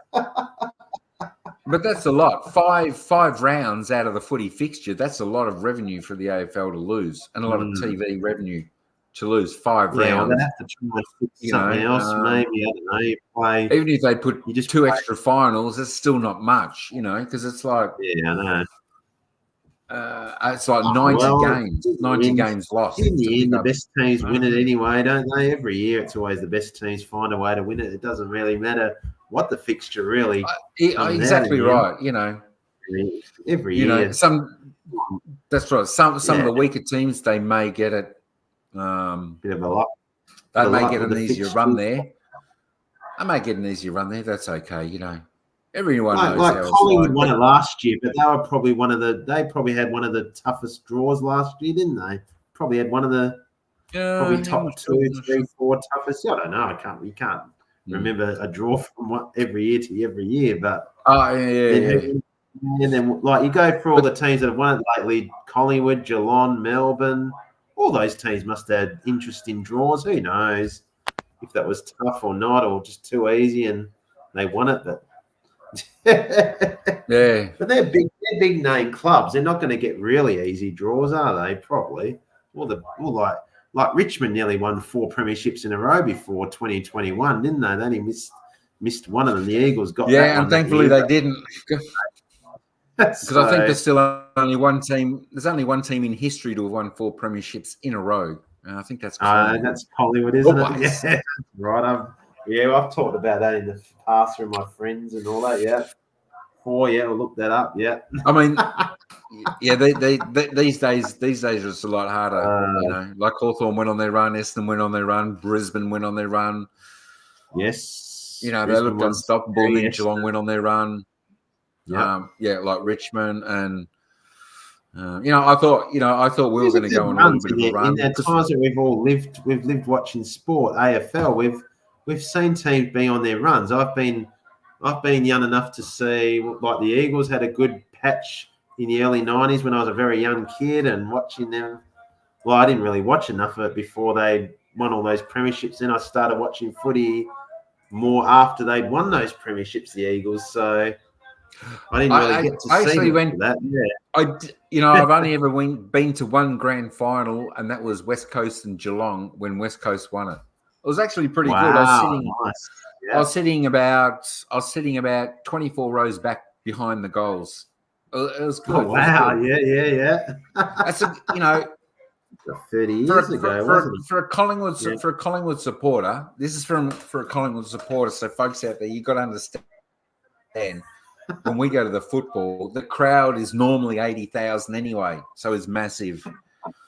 But it was a good atmosphere. Yeah. Well, the players are as well, so that helps them in big games. But the atmosphere was good in the grand final. I think they had the Seekers on as the entertainment. The Seekers, they were good. Yeah. It was actually okay. It was actually okay for a grand final to watch. It's good. It's good watching a game like that at home. You can see everything. For footy, Mike, I actually have always enjoyed watching the 90s footy instead of now. The 90s footy was the best, I feel. Like, even when I was young, but then you watch replays of them when you've got older and all that, and you watch all those 90s games and you go, yeah, it's much better, all the hits and all that on players and all that. And now you don't I tell you what, some of them. Boring. Well, we got one big coat hanger tonight. One of the Collingwood players got coat hanger. Oh, really? I can't remember. It was somewhere around the third quarter, I think. He was in his back line. I think he was in his back line or something. But of those, when Magro goes through and cleans them up, and others, and they just bang, they shirt front them. And I'm surprised they weren't killed some of those guys. It was so hard. Footy's been all right since the 2000s a bit, but probably in the last 10 years or so, footy's just been a bit 10 to 20. I don't know. You can have your ideas on that, but I'd say probably the last 10 to 20 years haven't been as great as before that. It feels like it's still been good, but footy's always great. I don't know. Yeah, I don't know. And what was that? And what was that advantage rule tonight? That was a crap one, wasn't it? Oh, that was. Some of the advantage rules you can't work it out because they take the advantage sometimes, and there is no advantage. That was an advantage tonight. As players' discretion, and yet things like that. A neutral observer watching that, I went. He has the ball. It's bizarre. It's bizarre. Wasn't he tackled and then Pendle's got the ball and started running or something and. Yeah, and then handballed it out. There's always times where the umpire calls the free kick and the player plays on and players stop. They don't know, but they're taking the advantage. That's what the advantage rule is. If the player wants to take that was an advantage. Yeah, you could go back to it. Do it. That was an advantage. That was an advantage. I don't think there was anything happening during, after, or right on the tackle that would make you go. That's it. And Bobby Hill would have had the kick 30 metres out on a 22-degree angle, and he probably slots the goal. I talked about tonight on this live. I said something about that 50-metre penalty when players run past the protected area. Yeah. But the thing I can't understand, sometimes they can get hard on that. But if the opposition player is right behind, I mean, isn't that within 5 metres? Yeah, and I get confused. I know I understand the rule when an opposition player runs through the mark, that's 50 metres. We all know that. We've all known that for years or whatever, how long that rule's been going on. But how long has that rule been about the protected area? That hasn't been going on forever, has it? That hasn't been not forever. Not forever, but they've probably been on it for maybe 4 or 5 years. They've been on it for a while. Yeah, but it hasn't gone. It wasn't like 10 or 20 or 30 years ago, that rule, was it? It was like I wouldn't have thought it was that long. Yeah, like it hasn't like that rule. Didn't players just go near him anyway, and they just like just let them kick the ball up, kick the ball forward instead. Yeah. That's my problem with about the rules in AFL. That rule where some weeks they come down hard, other weeks they don't. Other times they don't. I just noticed your name. What's that? Boo? Yeah. Boo pies. And I said draw under. Yeah, that's it. So I don't know. Yeah, I don't know. It's part of the game, really, but it's just a stupid rule. You don't really need it. Players play. I sometimes watch a game, Mike, and I go, "Isn't that 50 meters? Isn't that 50 meters?" It just depends. I know. Where's the 50-meter penalty? What? As I said, every week they change. Every week they change their rules. Isn't that opposition player like 2 meters from the player, 5 meters from running past? Are they all running past? Isn't that the rule? Like, what if they're all jogging next? Isn't that meant to be 50 meters? You get confused there. Like, it's hard when I'm at the game. I can't see it when I'm at the stadium. I can never. You too. Like, I'm always usually sitting up high, usually in the stands, or not usually low. So I don't really watch it properly enough to see that. But when I'm watching on TV, I see it properly. You can see these stupid decisions, and you go. We've watched this game for a long time, right? There's been times when games are decided by a point, or there's a draw, or you just lose the game, or you just win the game, and you go, that was the worst decision in your life, don't you? You go to a game or you watch them and you go, that's the worst decision you've seen in like 10 years. You go, how could have that been paid? I tell you what, it can be frustrating being a fan of football. You know, especially when your team doesn't win, but I think you just got to learn to take a breath, and you know what? It's okay. You love watching those close games, Mike. When you're a neutral supporter of just watching a game, but when it's your team, or you go, you just want a close game. You just want a close game because you're in Melbourne, of course, Mike. You've got Collingwood. You've been through so many close games in your life, like. With massive crowds, you've had 80, you've had 90,000, you've had 100,000 at a game, and you get that sort of decision right at the last bell, like the last decision with 5 seconds left, and you've probably seen hundreds of them, haven't you? Well, not hundreds, tell you, like 50, 100 different results where you go. That could have changed it. Yeah, I know. Crowd there, you go.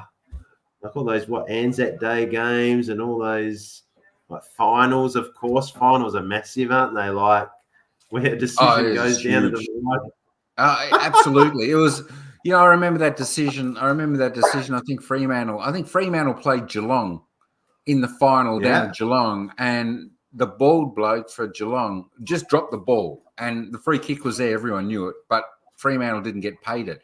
That would have put them into the prelim finals, I think.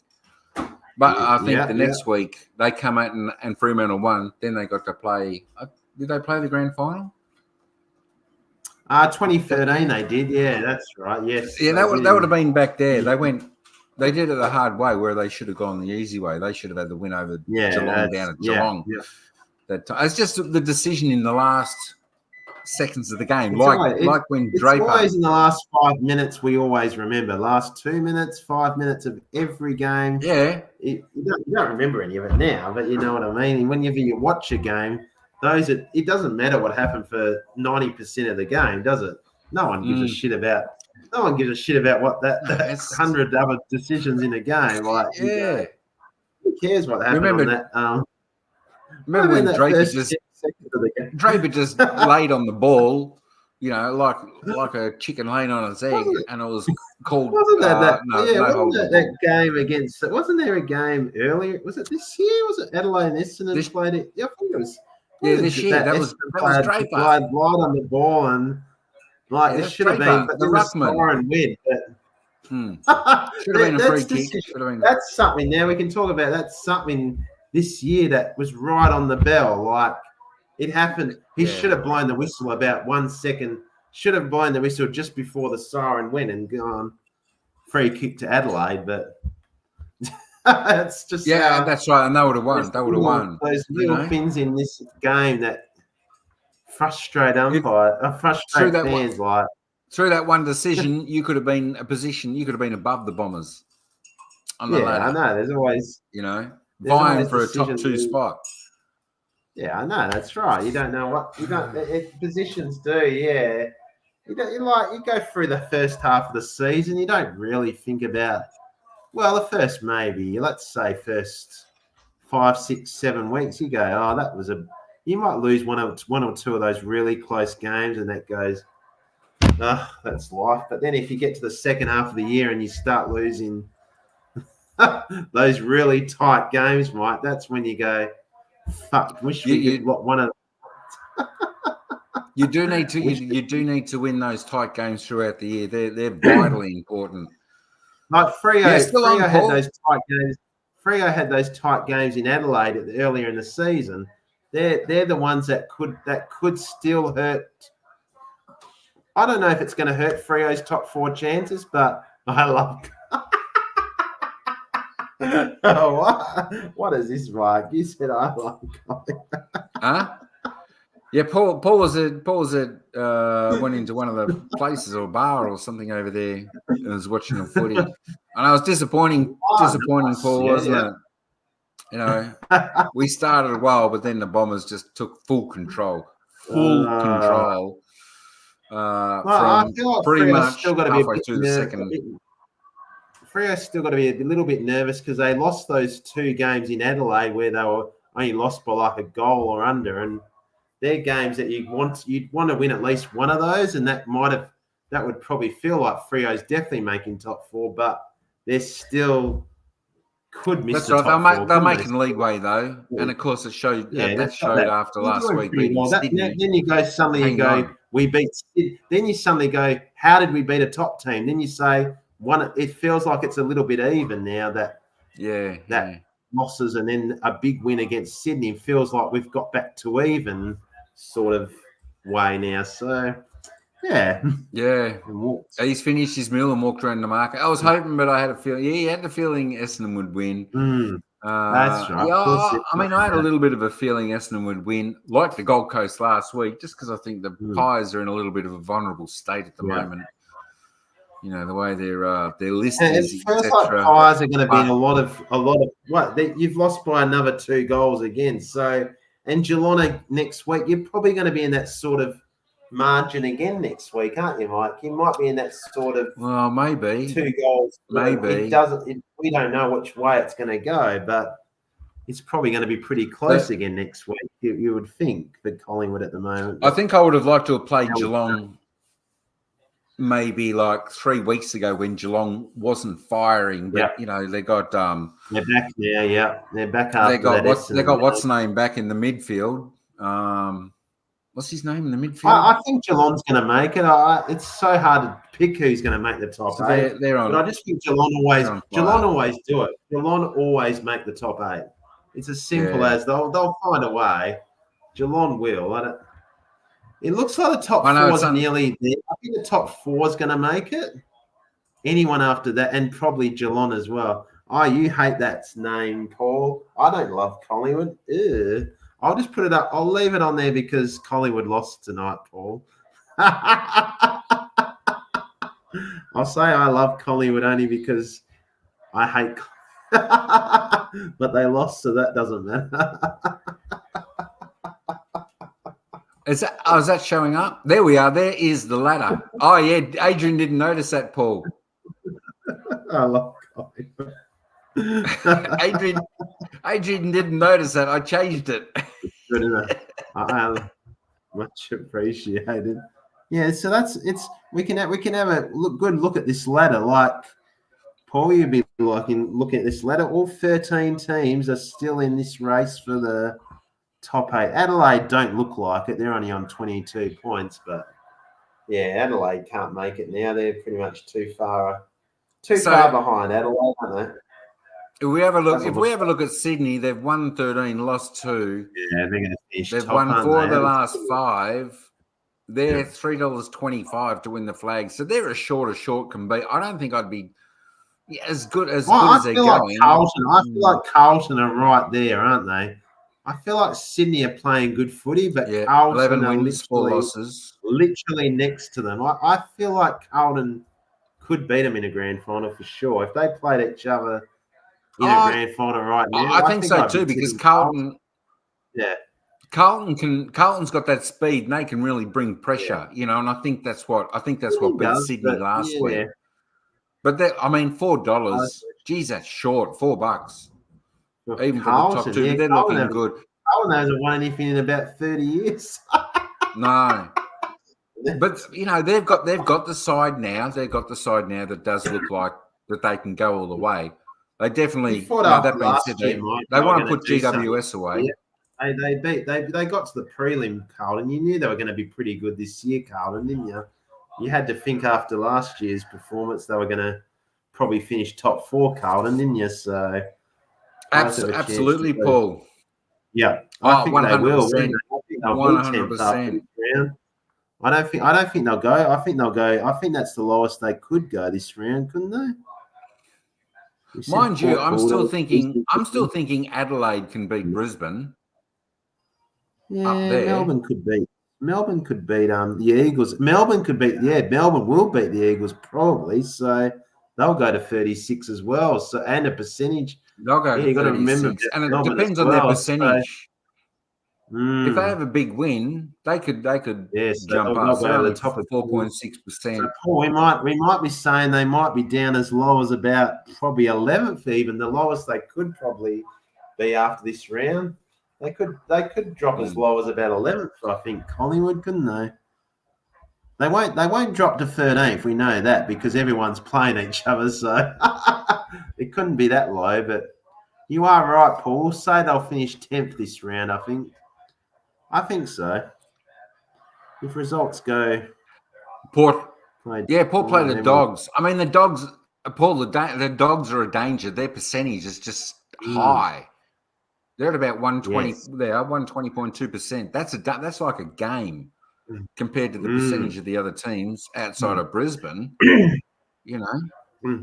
that's why I think Brisbane's the danger for top 4 still. With that extra draw there, I feel like Brisbane's that team that could take out Freo. That's how bad I'm saying it. Could go down to Brisbane and Freo for that 4th spot nearly. Well, I don't know. That's where you need to win, and Adelaide need to win. Yeah, we just have to keep winning now. We're still 4 points ahead, but we just got to keep winning, and Brisbane has got to muck up somewhere. These teams are all playing each other, in the next few rounds. So that's just gonna have a little gap. The trick is to make sure you playing win. Geelong next week. Collingwood's playing Hawthorn. Collingwood's playing. It's Carlton coming up. Collingwood's playing. Yeah, I think we're in big trouble. Yeah, that doesn't matter. Big trouble. Was it Collingwood's? That being said, it's But that being said, it's probably not too bad. If they don't, it'll just give the players extra time to recoup and heal and fix. Joe, there's going to be a lot of because they're not in coming up. They're going to be big, aren't they? You got what's another one in round? I'll just pick a game out of each round here, Mike, that I think is going to be interesting. Hawthorn and Freo is going to be interesting in round 18, as we were talking about. That could be interesting. Hawthorn and Freo. Where are they playing that? Are they playing that in Perth? Down at Tassie next round. Yeah, Hawthorn's playing Freo down in. Because I went to that game. I went to Hawthorn and Freo. Last year, I watched Hawthorn play down in Tassie, so that's a nice little ground there in Launceston. About 11. No, how many can fit in? About 15,000. I don't think it's 20, but about between 15 and 20,000 can fit in that Launceston Stadium. Yeah, what's it called? What's it called now? I need to check what's called now. I was thinking I was thinking Arctic Park, but no, that's not it. That's the old Waverley.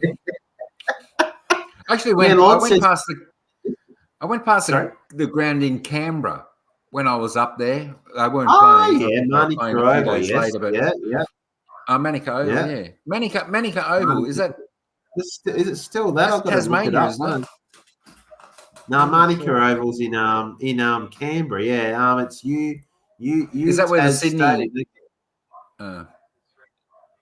Is that where Greater Western Sydney play? Yeah, they play a few games each. I'm going to stick my neck out. Pies will beat the Cats, Paul says. Wow, there we go. We've got that on record. We've got that on record, Paul. I hope you're right. I tell you, nothing's impossible. We'll probably both do. I'm not sure if I'll do. Yeah, you'll probably do that game next Friday night, won't you, Mike? You'll probably do Pies and Cats next. Every time I've done a Pies like this, hey, Mike, let's say it, Mike. You've lost 2 in a row. Come on, Mike. It must be third time lucky. Isn't that what they say? Third time lucky. I know. It doesn't work. The other way is definitely easy, where I just put the camera on the scoreboard and I let the commentators. Yeah, I think so. Maybe do that next Friday night, Mike. Yeah, that's a good idea. Yeah. Do that. I like that. And then the commentators come through KO and hear it. I just have to say to Ira, when you come to the kitchen, I said, don't be too loud because everyone can hear through the camera. That's it. Yes.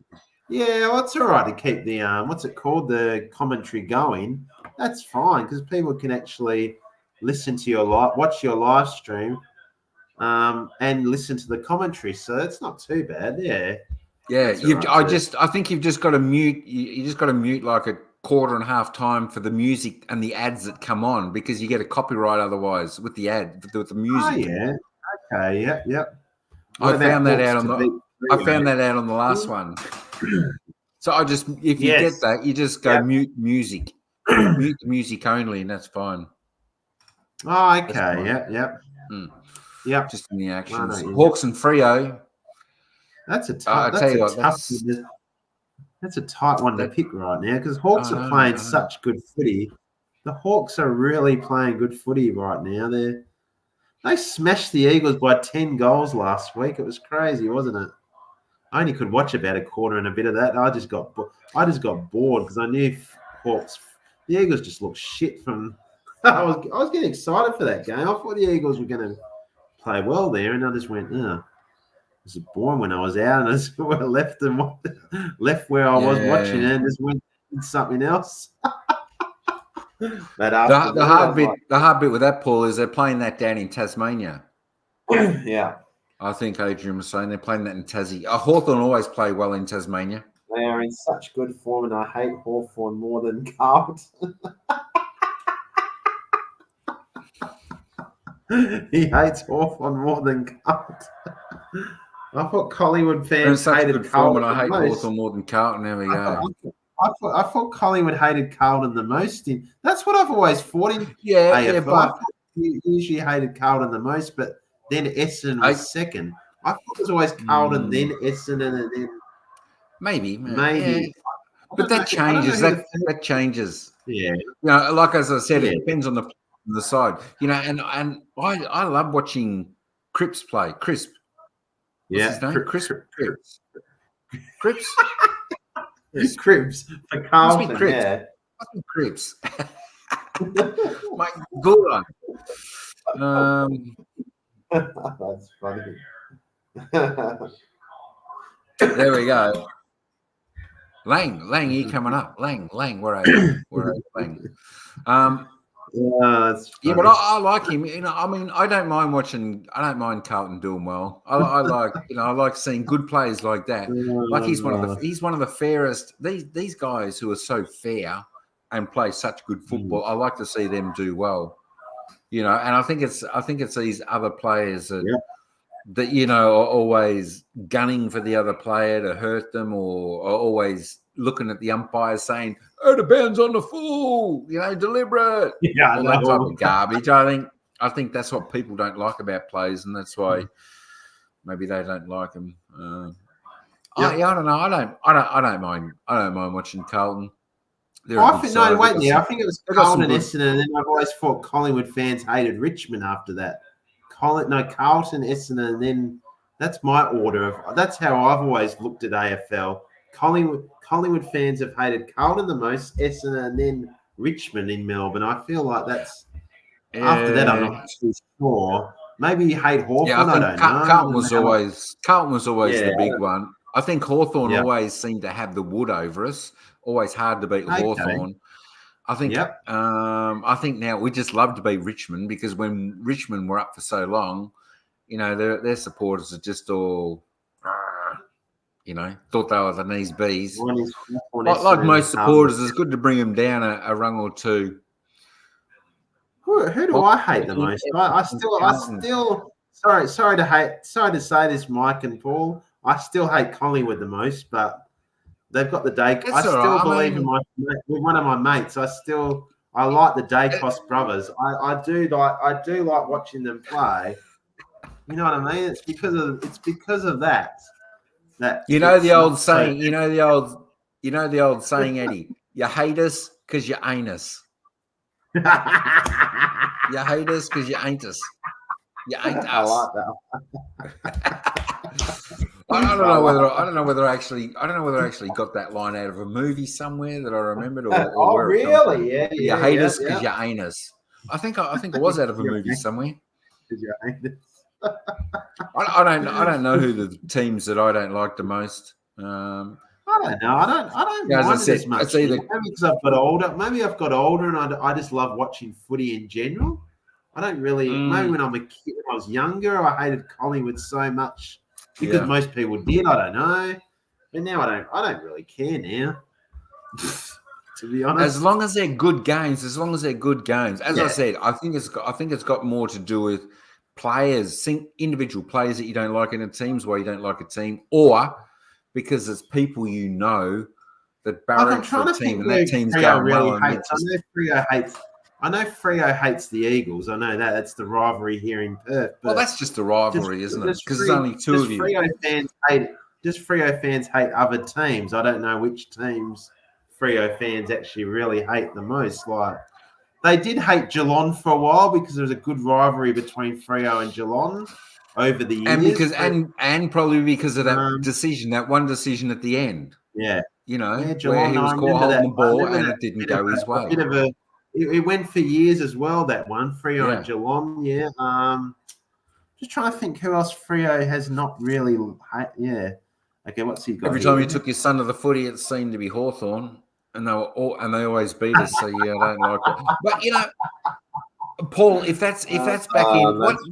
What era was that? That was back in... Was that the 80s? Hey, Prasidi! Mega love shout out.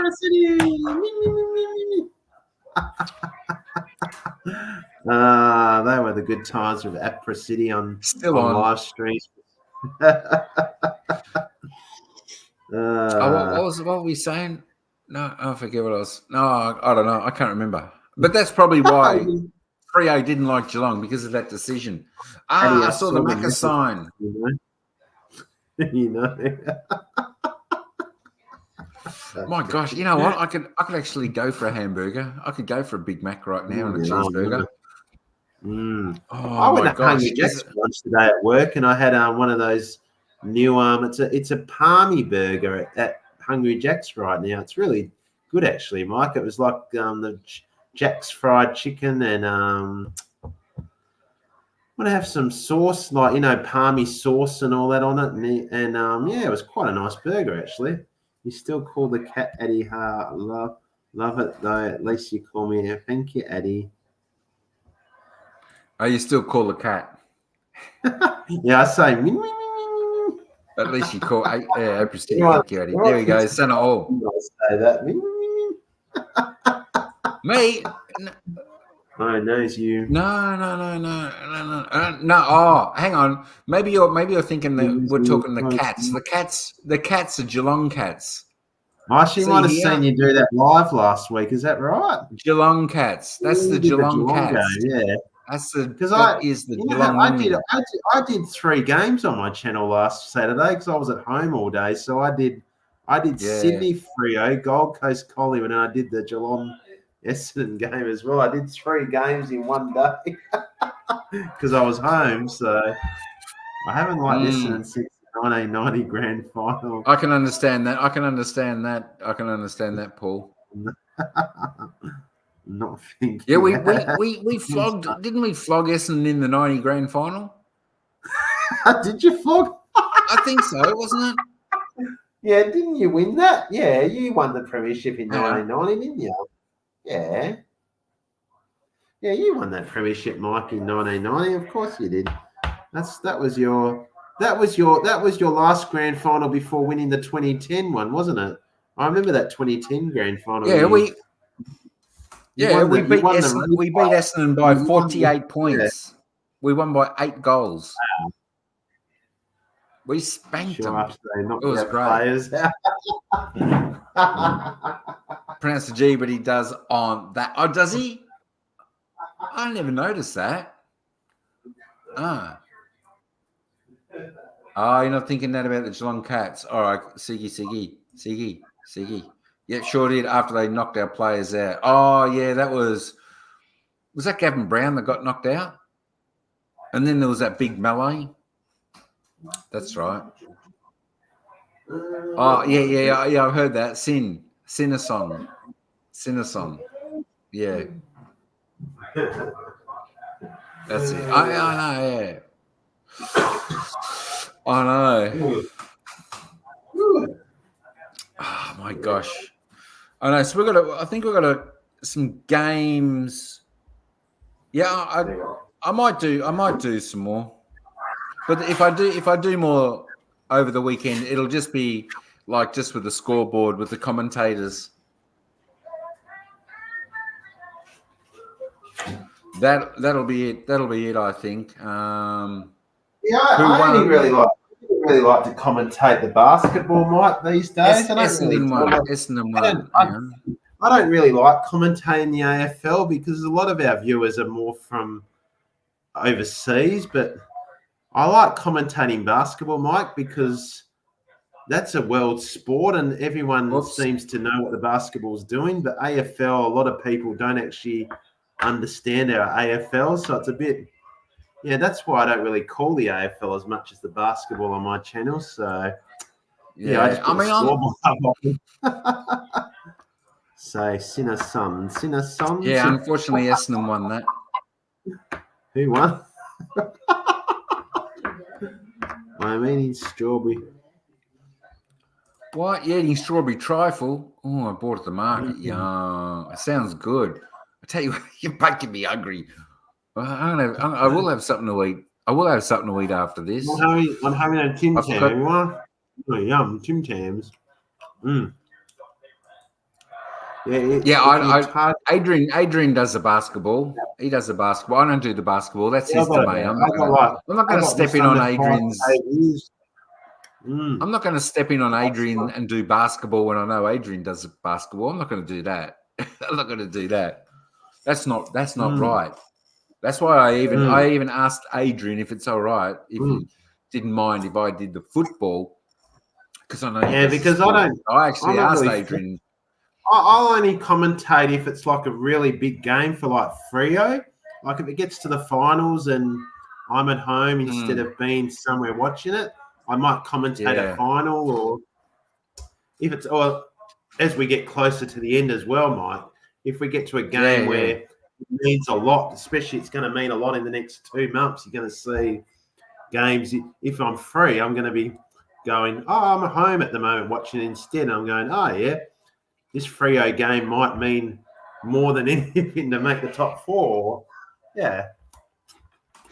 That's matured. Kudos on that. Yeah, I think so,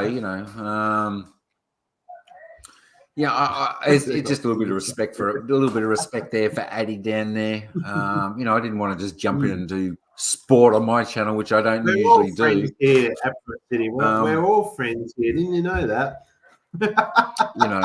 That's why I'd never do basketball. Because he does the basketball. And there's some good channels. You know, last night when the do this over what's the name? And the other thing is, I mean, it's good. It's just an easy way to do. You should see some of these channels out there with the Philippines. Some have got massive channels and they get like 2 or 3K watching at once, or it's crazy. Yeah, some of these Philippines channels, yeah. But you know that. But over the, you know, like the next couple of years or something, you know, your views could be up bigger because they know your channel does that and covers I was watching, these games. What was Kin Lee's stream? He had it could have been last night's Philippines game. He had like, I checked his channel, he had like 16K views like on one of his Philippines lives, Kin Lee. It could have been last night's one or the night before. Yeah. Yeah, he's got like 7K subscribers. I've only got 3, so mine's still a very small channel at the moment. So yeah, till I wasn't. I was just mucking.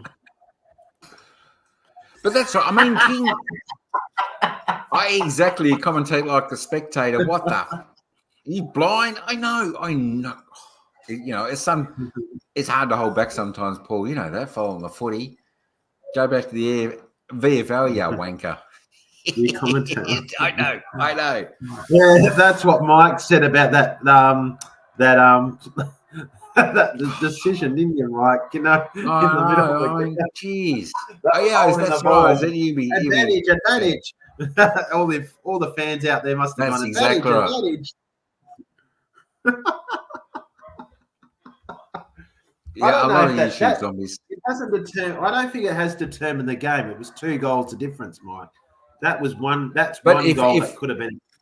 But if he does, it's all about momentum. It's all about momentum at that time of the game. If he kicks that, because then they did kick the other game. Then they kicked the other goal. 5 goals at the end. I feel like it feels like this game was a 5-goal result, but it wasn't. It was 2 goals. It's like, even saying that, even if he did go back, he did get that, he did kick the goal. I don't think there was enough in it that what they were doing at the time. I just don't think there was enough. Probably still win it. Yeah, I know they probably would have been to get up tonight in one of their miraculous comebacks. You know. Yeah, that's what I was going to say. It was like 30 or 31. Yeah, during the 4th quarter, and then they got 30. Going, yeah, 31. I think 31. Yeah. 31. I was just talking about, but with King Lee in his, but King Lee commentates his games. He's commentating good. He's commentating good, King. He's got really good.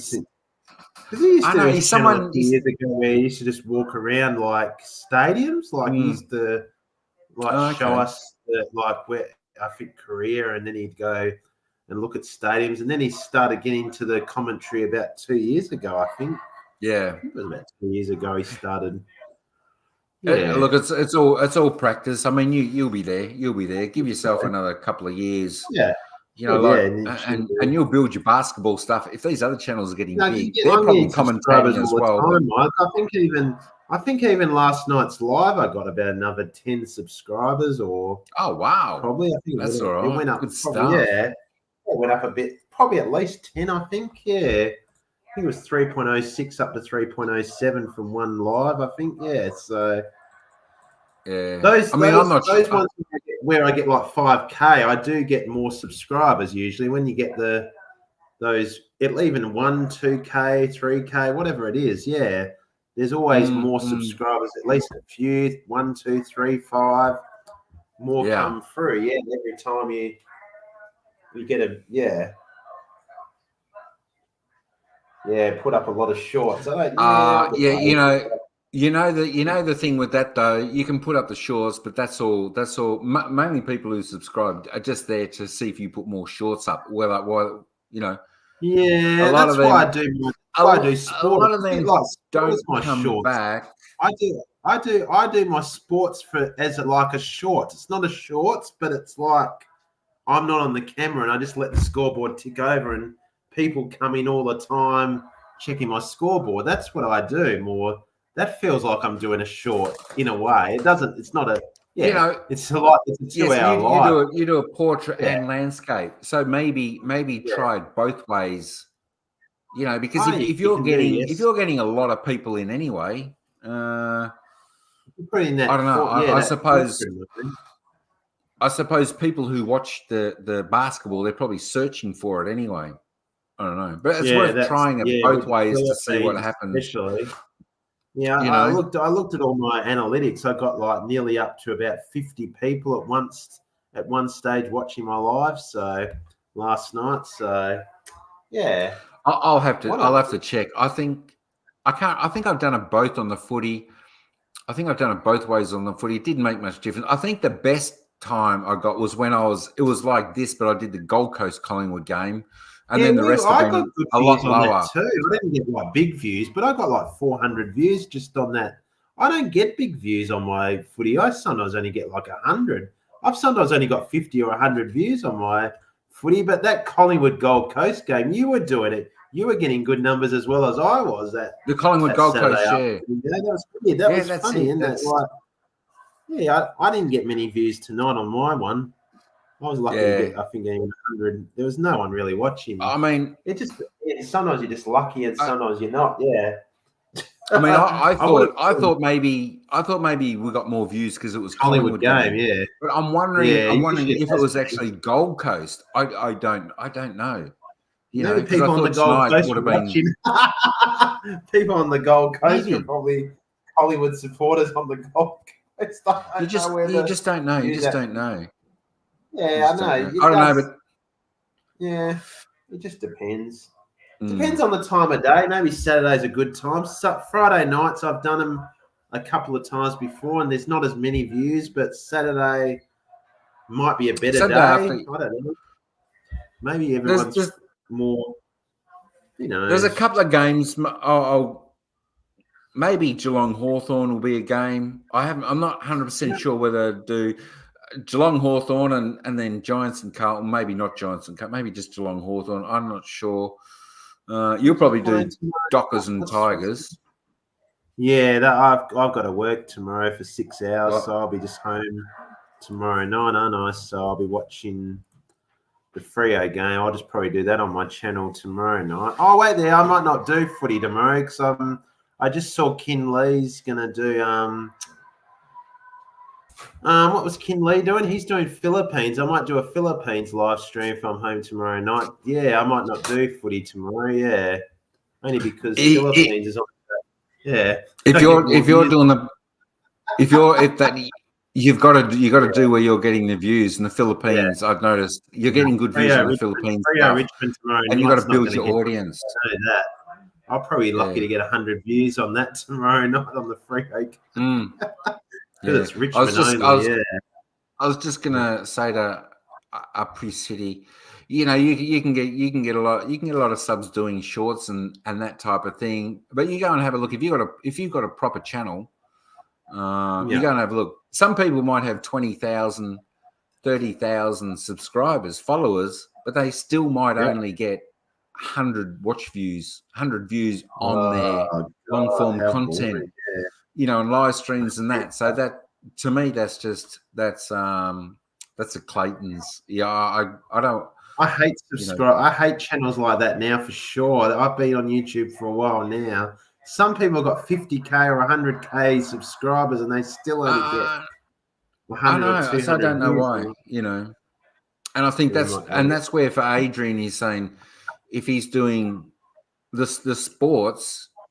Like even in the portrait mode, which will hit the short shelf, that's the sports that his channel. So they'll still drive them to his channel to see that type of stuff.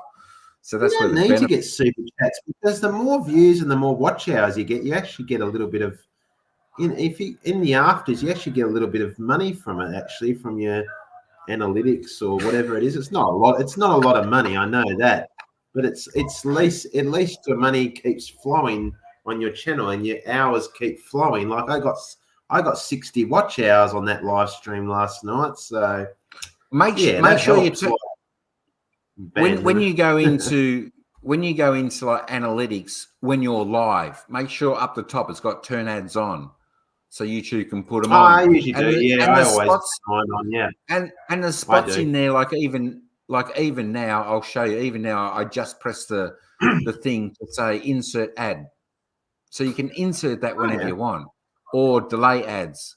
So if you're on like a break or there's a break in the I haven't really done much of that. No, I might have tried it before, but did you put the shorts up? Did you put the shorts up? But if you put shorts up on your shorts channel or short up, you can always put a related video on that short, so people can always tick on that. So that's where it's good, even for Adrian. If you're doing shorts about sports, like a 10-second or 15-second short, you can always put related video, one of your live streams, or something like that on your short, so that can direct them into the long form, and then they might see you cover the game, so that might get you.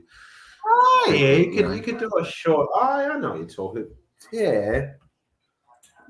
I haven't seen Jack for a while. I think he put up a couple of videos in the past few days, but I haven't seen Jack for a while. Well, I see Jack from time to time in other channels. I saw him in a live stream today. Yeah, when I was just looking at YouTube quickly, I saw him. Me and Jack were in a live stream. I only was there for a few minutes. Someone that's been on YouTube for it used to be India, but the shadow banning for a long time. Yeah, I saw him there today. Yeah, put up shorts on Macca's. Yeah, I've done it before. Apra City, I've done Big Macs. I've got some views on Big Macs before. What else have I done for? I tell you what, if you always want to get views on shorts, cut something. If you want to cut lettuce. I just put lettuce cutting. The last lettuce cutting got me 5,000 views, or apple cutting, cut an apple. I put up other stuff that I thought was much better, and they get bugger all. William, it used to be India, but the shadow banning happened out there. So I wonder when the Philippines turn comes, or would it ever cause a lot of peeps? Our peeps super chat. I'm not sure what that means. Turn comes, or I'm not sure what that means. What's that shadow banning? I'm not sure what that means. Gulai. No. What was I going to say? Remember that cricket I did? What was I asking Eddie? I was asking you. Did you put the shorts up? Did you take a picture of all your shorts hanging? You said that. we put shorts of Macca's up. Don't worry about that. We've done that. Yes, maybe, but Adrian would have to be licking it. Yeah, I know. What was the funny one I used to say years ago? This guy used to tell me I have to get a Big Mac and do a video of me on a treadmill. Some stupid. I knew this guy in America. It was so funny. On a treadmill. He used to get a Big Mac and eat. It was just something. I've known a lot of people on YouTube over the years. Something funny about that. Yeah, I don't see him here anymore. Of course, people have gone their own ways now. There's a lot of people that we've met on YouTube and they're doing their own thing now, or they go. The other thing is they go to other platforms, don't they? Not just YouTube. They go to many other platforms. It. Multi-stream and all that type of stuff. Hey, winter or not, it's always time for ice cream. Nice for hot cocoa. Right. Ice cream. You can have ice cream. It doesn't matter how cold it is. Yeah. India used to provide lots of views, but just ask Jack about shadow banning. I don't know what shadow banning is, but that's it. A lot of you would always find your high percentage of viewers would always come from India for the shorts. So you can go and check that. Sometimes that's the case on some shorts, but most of the times it's like from your home country these days. No matter where you live, have a look. It'll be from your own home country.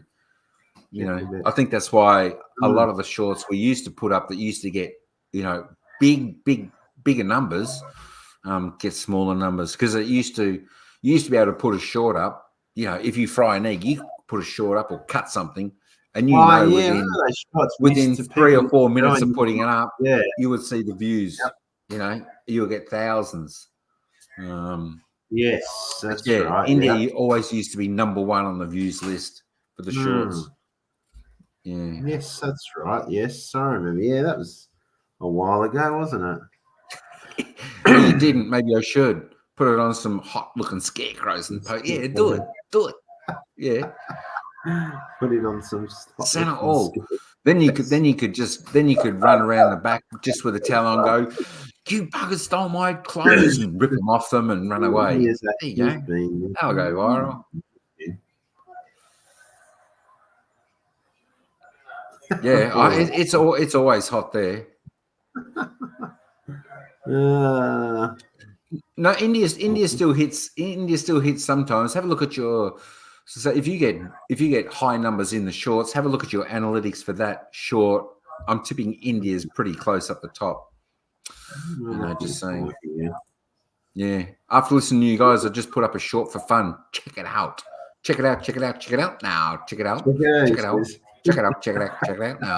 Where? Let's check it out, isn't it? Yeah, check out Paul. I gotta go. Go to Paul's channel. Sure.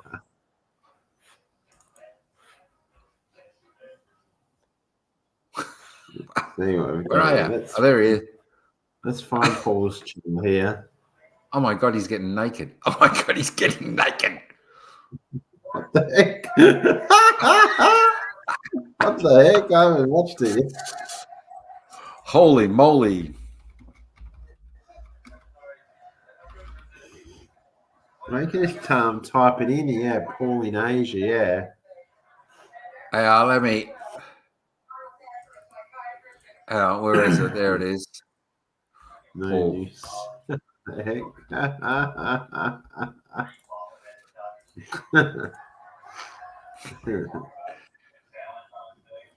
Oh. I better end the poll. Look at that. 72% said Collingwood. Shorts ruined his image now. That's shorts on shorts. What has he done? Oh, he's naked. Is he naked? Let's. Well, yeah, nearly. I need to put up.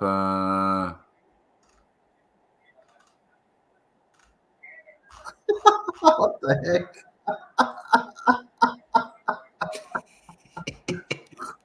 What the heck? I tell you what, that'll be interesting. You'll have to let us know, Paul, if that goes viral.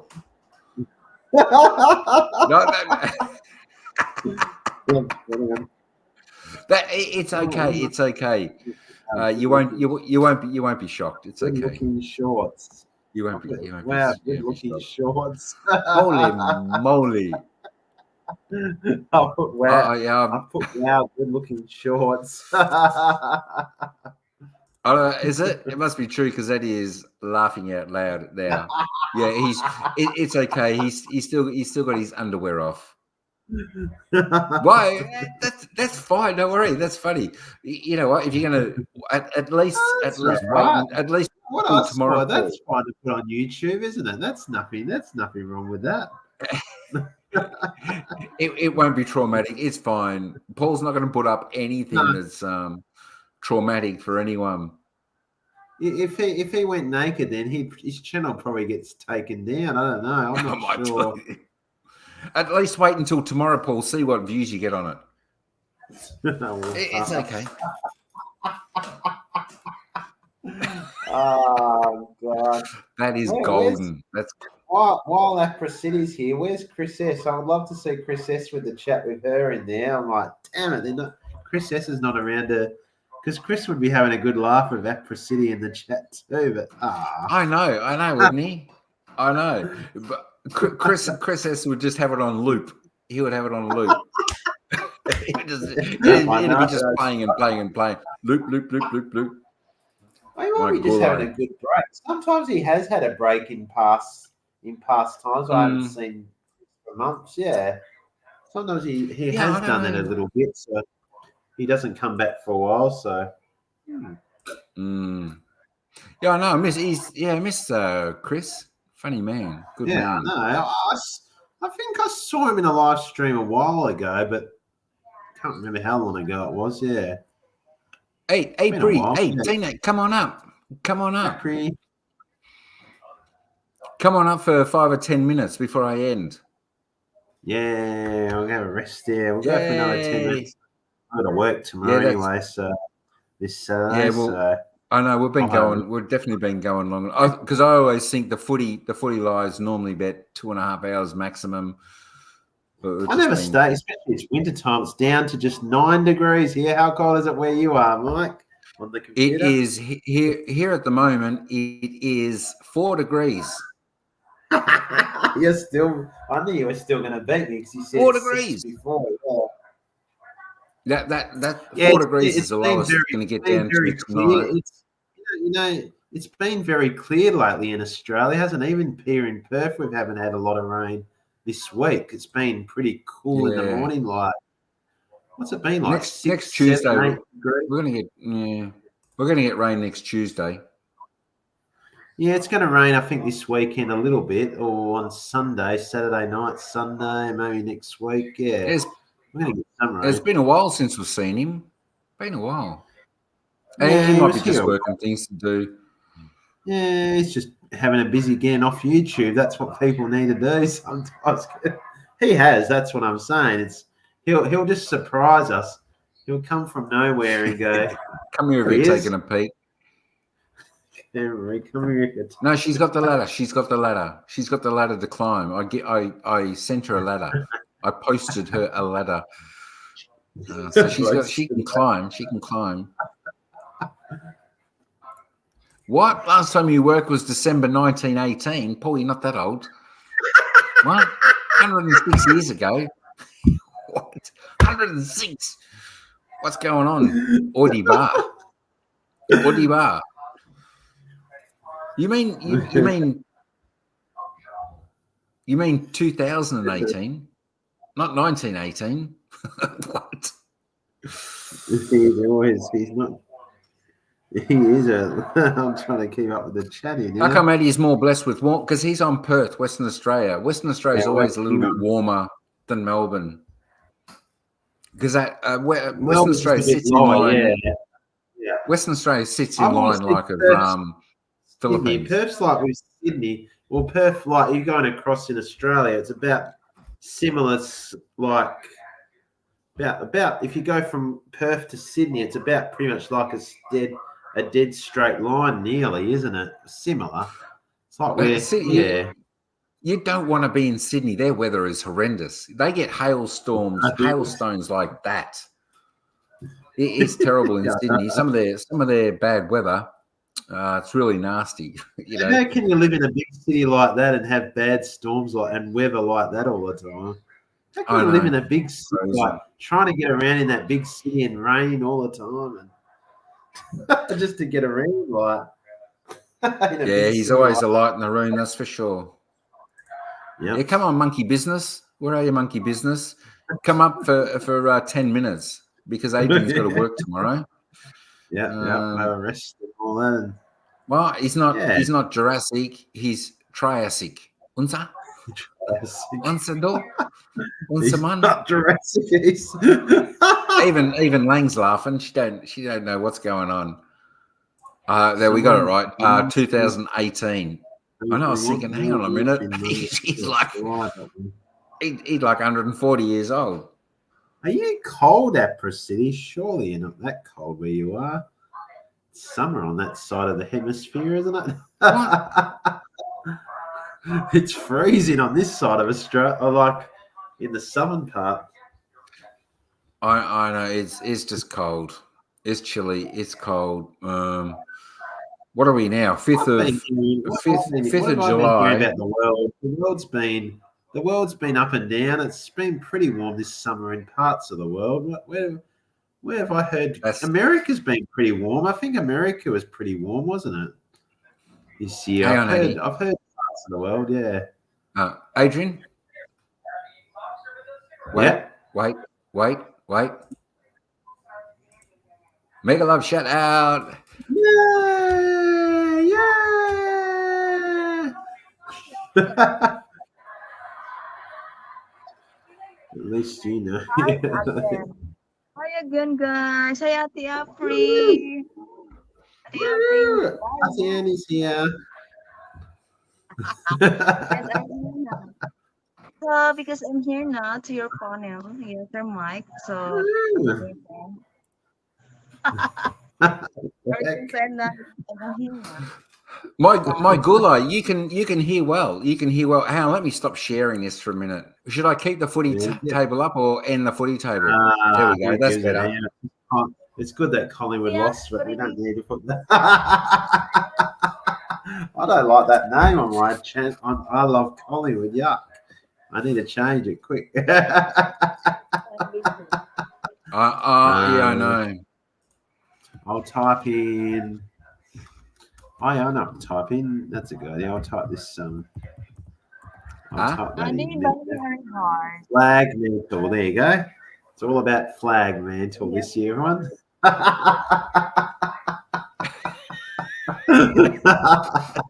Tonight the Kohaya. No Collingwood supporter. You're probably spot on, Paul. You're spot on. Change it. He can change it any time. She looks like a high schooler with it. What a headband. I have 4 eyes. Mine Me too. 4 eyes. Yeah, wasn't that? Yeah, that good old glasses joke, isn't it? 4 eyes. You know what they always say? That's horrible. You remember in school, everyone would call us 4 eyes, or no, not me, but anyone that had glasses. Yeah, I don't know. I don't know why. I don't know why. Yeah. You've got to be able to see. Unsa? How's the customers tonight? How's the customers tonight, Anne? Are they good? Are the customers good? What? I don't know if I have a lot of customer because I think whole afternoon I fall asleep. I don't know if customers knocking or not. I sleep. 4 hours at least. You were asleep. Oh, 4 hours. My God. That's right. You just have to stay. You'll have to stay open. You'll have to do after midnight. But me is fall asleep. Diba? That's all right. That's all right. You, I have only Auntie ano now. Apri says you're tired tonight. Sleeping at work. You're fired tonight.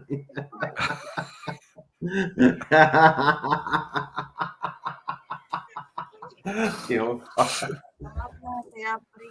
It's a kid. Please remind us in our time. How old are you then, Addie, since you know that joke? That joke's probably gone around for years, hasn't it? yeah. Come on. Yeah, I know. Joke's So been much. going So around many. for So many. For many years. I'm 100 years older than Not as old as Paul. Paul's about 140 going by in 1918. 140, yeah, probably. He was born about 18. What was I know.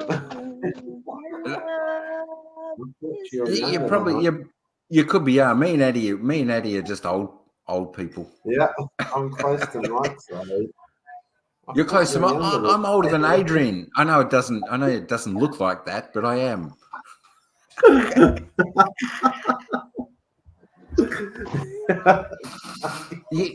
I'm only 38. Is that right? Was I 38? Yeah. I think I was 38. Something like that. Wow. My gullo. Young man. It could be. Eddie's 60. Yep. In a few years' time.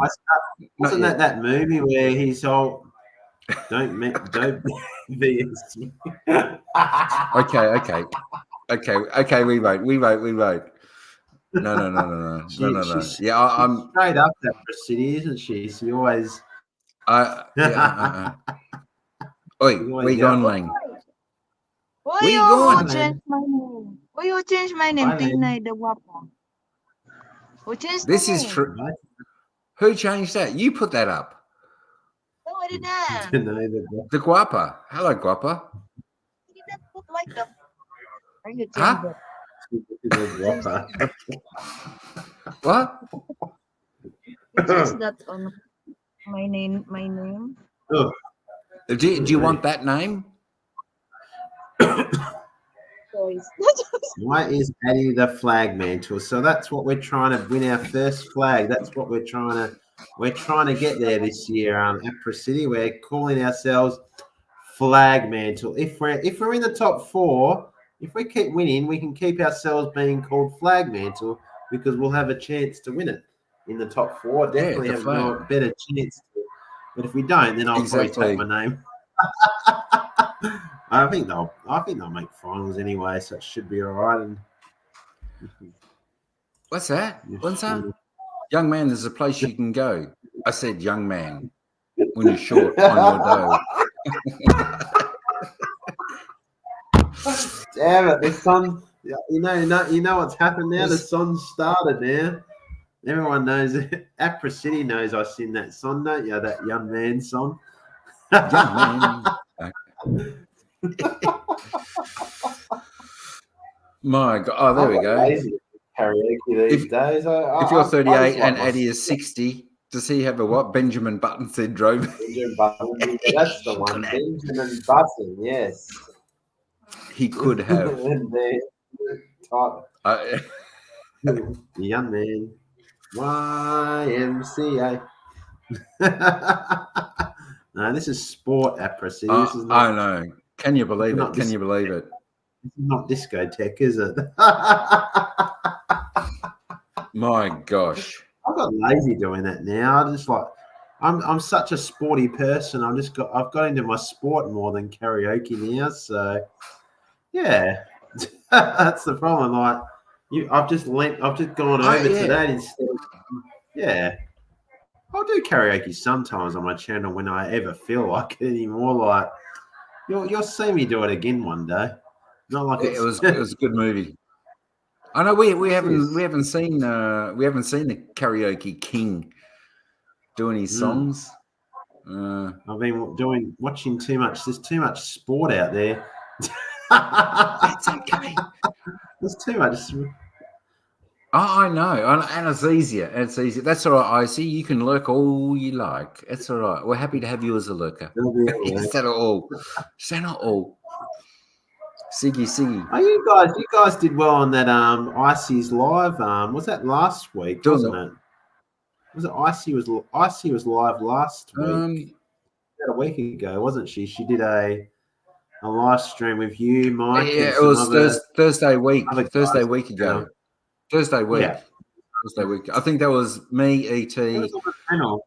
Was just Joman around, I think it was. Just Joman around. Yeah, another guy there. I don't know that guy I saw on the panel. And then, was there someone else I know on there, or was there a couple of guys? Board vlogger. Yeah. Board vlogger was on Board vlogger. Yeah, I've seen him around a little bit. Yeah. Yeah, he's a good bloke. He's a good bloke, board vlogger. It was actually nice to see him up on the panel like that, to get to sort of see him a little bit from what he's about. He's a good I know guy. People like that was good to meet people on their channels after. Yeah, like they might not do they might not do panels that often, but at least it's good to see who they are from their channel. Yeah, sometimes you don't get enough to know about these people. Yeah, we'll get back into it sooner or later. I don't remember the original version the best. See, we're going back to the good old days. See, YMCA. It's like Holy isn't that like when the older people talk about when they were younger? They used to the younger generation when the older people always talk about all the great times they had in the what is it called, in the 60s, the 70s, when they did the Saturday Night Fever stuff and all that stuff back then and all that when they were young and all that in the 60s and 70s and 80s and did all that stuff. It's quite interesting to listen to people that talk about. You reckon I beat the original? It did it. I don't know. It could have. It could have. Didn't I see on someone's live a while ago, and it was quite funny? And I think I did on someone's live a while ago. What do you mean by now? Yeah. When's that? I need to Now I pause might now go myself. too now. Yeah, it's after 10 o'clock now. I'm going to have a bit of a rest now, I think. Hang on, Addy. Let's mute Addy. Okay, Lang, go. Just mute. Go. YMCA. Ano daw? I thought you were talking. You were saying No, I something. said, I'll go down now because I need to Where? close my star. Diba, Adi? Are you gonna do live or too late for you? No, it's too late now. Oh, okay. Sorry, I forgot you were still mute. I thought you were still. I was just letting you talk to Tanae for a second. I was like, I was reading the She was saying something. She was saying something. Yeah. There we go. What the heck? Oh, she's cough. Did you see a photo today? I said she was like doing something in the mirror or something. I don't know what.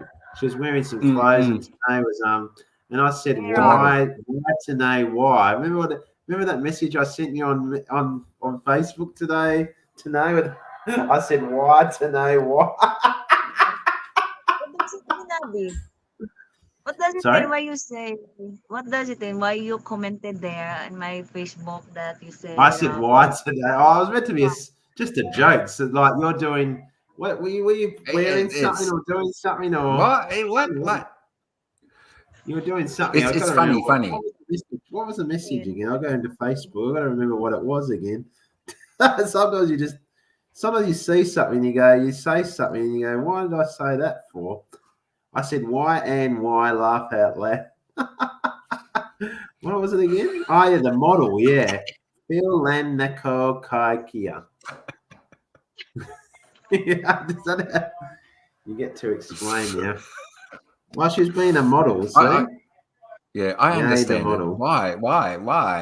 It's humor. It's a bit funny. Like why? Yeah. You know. And then Anne said because Addie. That's it. That's funny. Because Addie. Perfect. And why? So I answer you because and because. She's been a model. Can we show perfect reply. Perfect reply. Let's see. They want me to see a little bit on my phone there of something there. She's a model there on the phone there. It's just I said why and why. I was like what? It's like when you have it's like when you say it's like your jokes you say to people and you just say it, but sometimes people might not understand the joke or something. Like you go, I'm saying, why are you doing this, Anne? Why? That's what it was, just like mucking around, sort of. Yeah. It was funny. Good modeling there, Anne. Yeah, but that's I'm chubby na. I don't know. I'm so fat. I have a lot of fat na. Why? That's model. Why not? That's model is chubby. You know what is chubby? Are you chubby now? Oh, I am.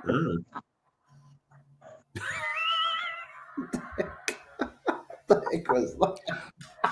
Adrian, don't believe it. Model. He's chubby. What the heck? Where's the fat? You're saying what on? Yeah, that's right, Afro City. So you're saying what on earth? That's what I was meant to say. What on earth?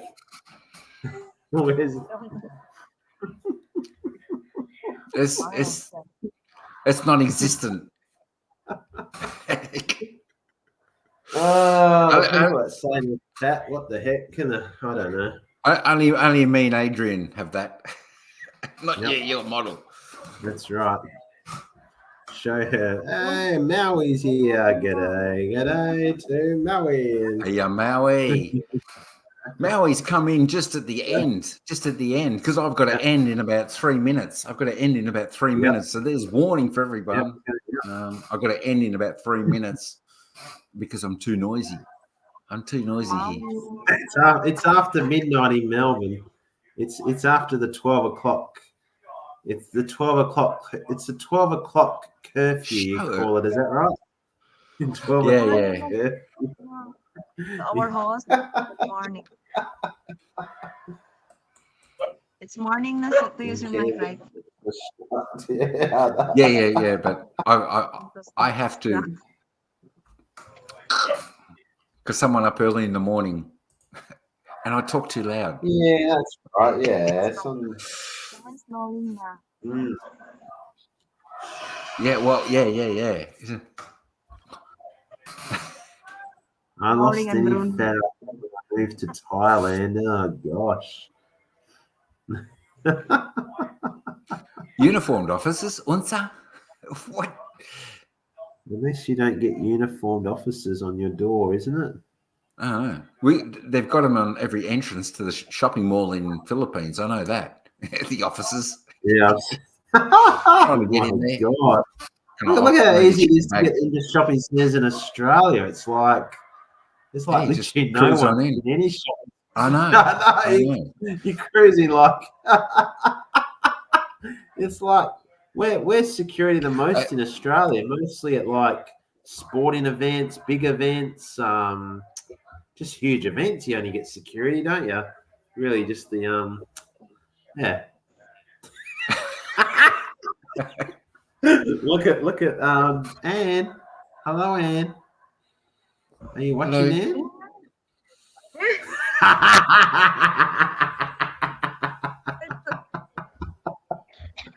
Hello, everybody. We are saying goodbye to everyone. Is that right, Mike?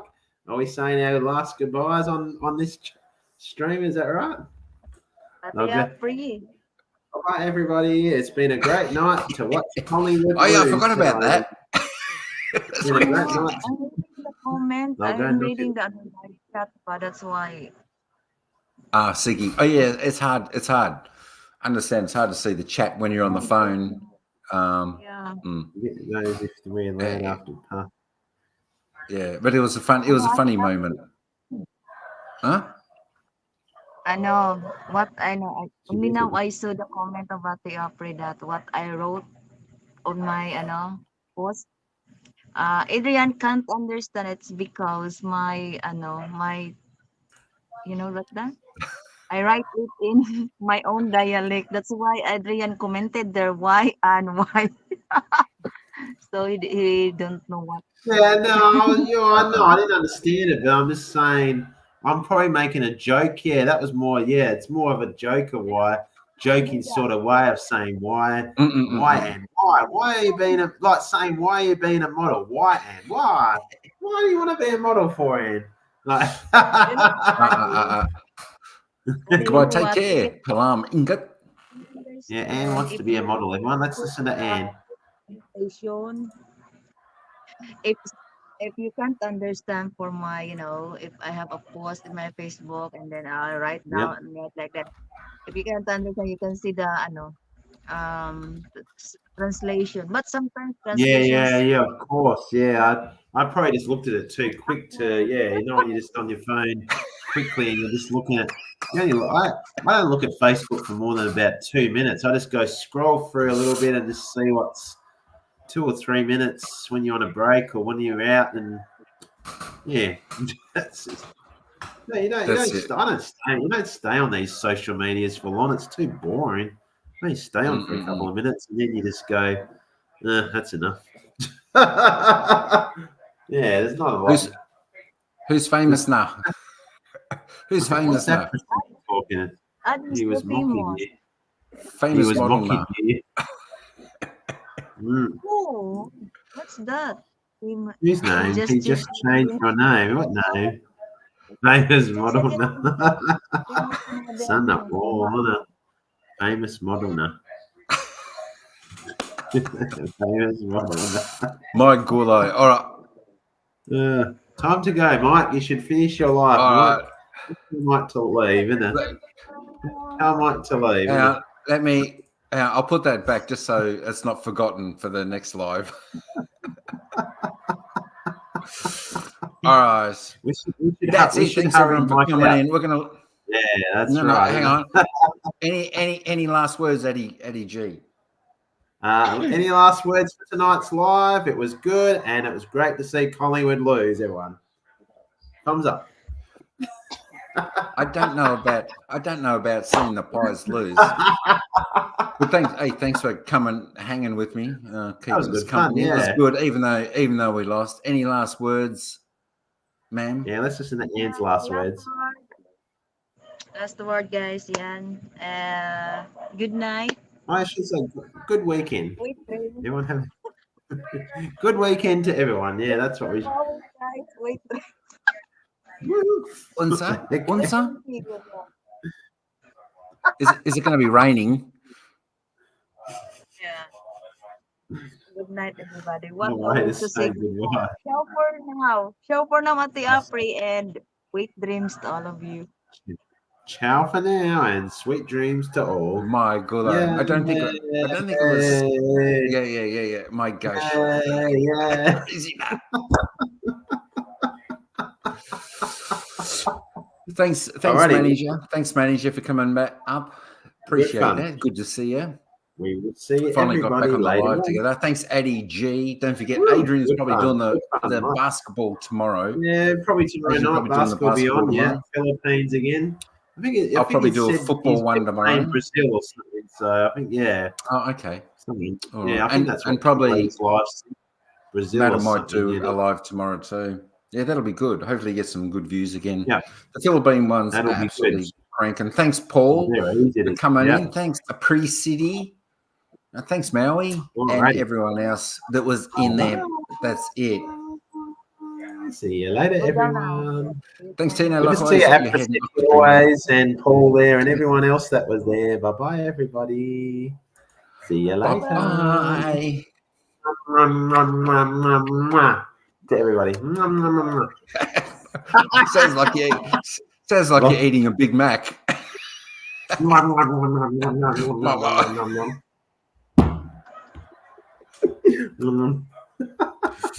Bye, Eddie. Good to see you, Min. Bye, I'm going to call you Min on the end. Bye, Min. Bye, everybody. Ciao for now. And we will see you on the next episode. Siggy. See you guys. Bye. Peace out. Thanks, Peace everyone. out. See you. See you, mate. Thanks all for coming in. Yeah, as I said, thanks, Anne, for coming up. Thanks, Eddie G, for keeping me company through the game. Bad luck, Pies. Well done, Essendon. We'll see you tomorrow. Ciao for now. And we'll see you in the next vid. Bye, all.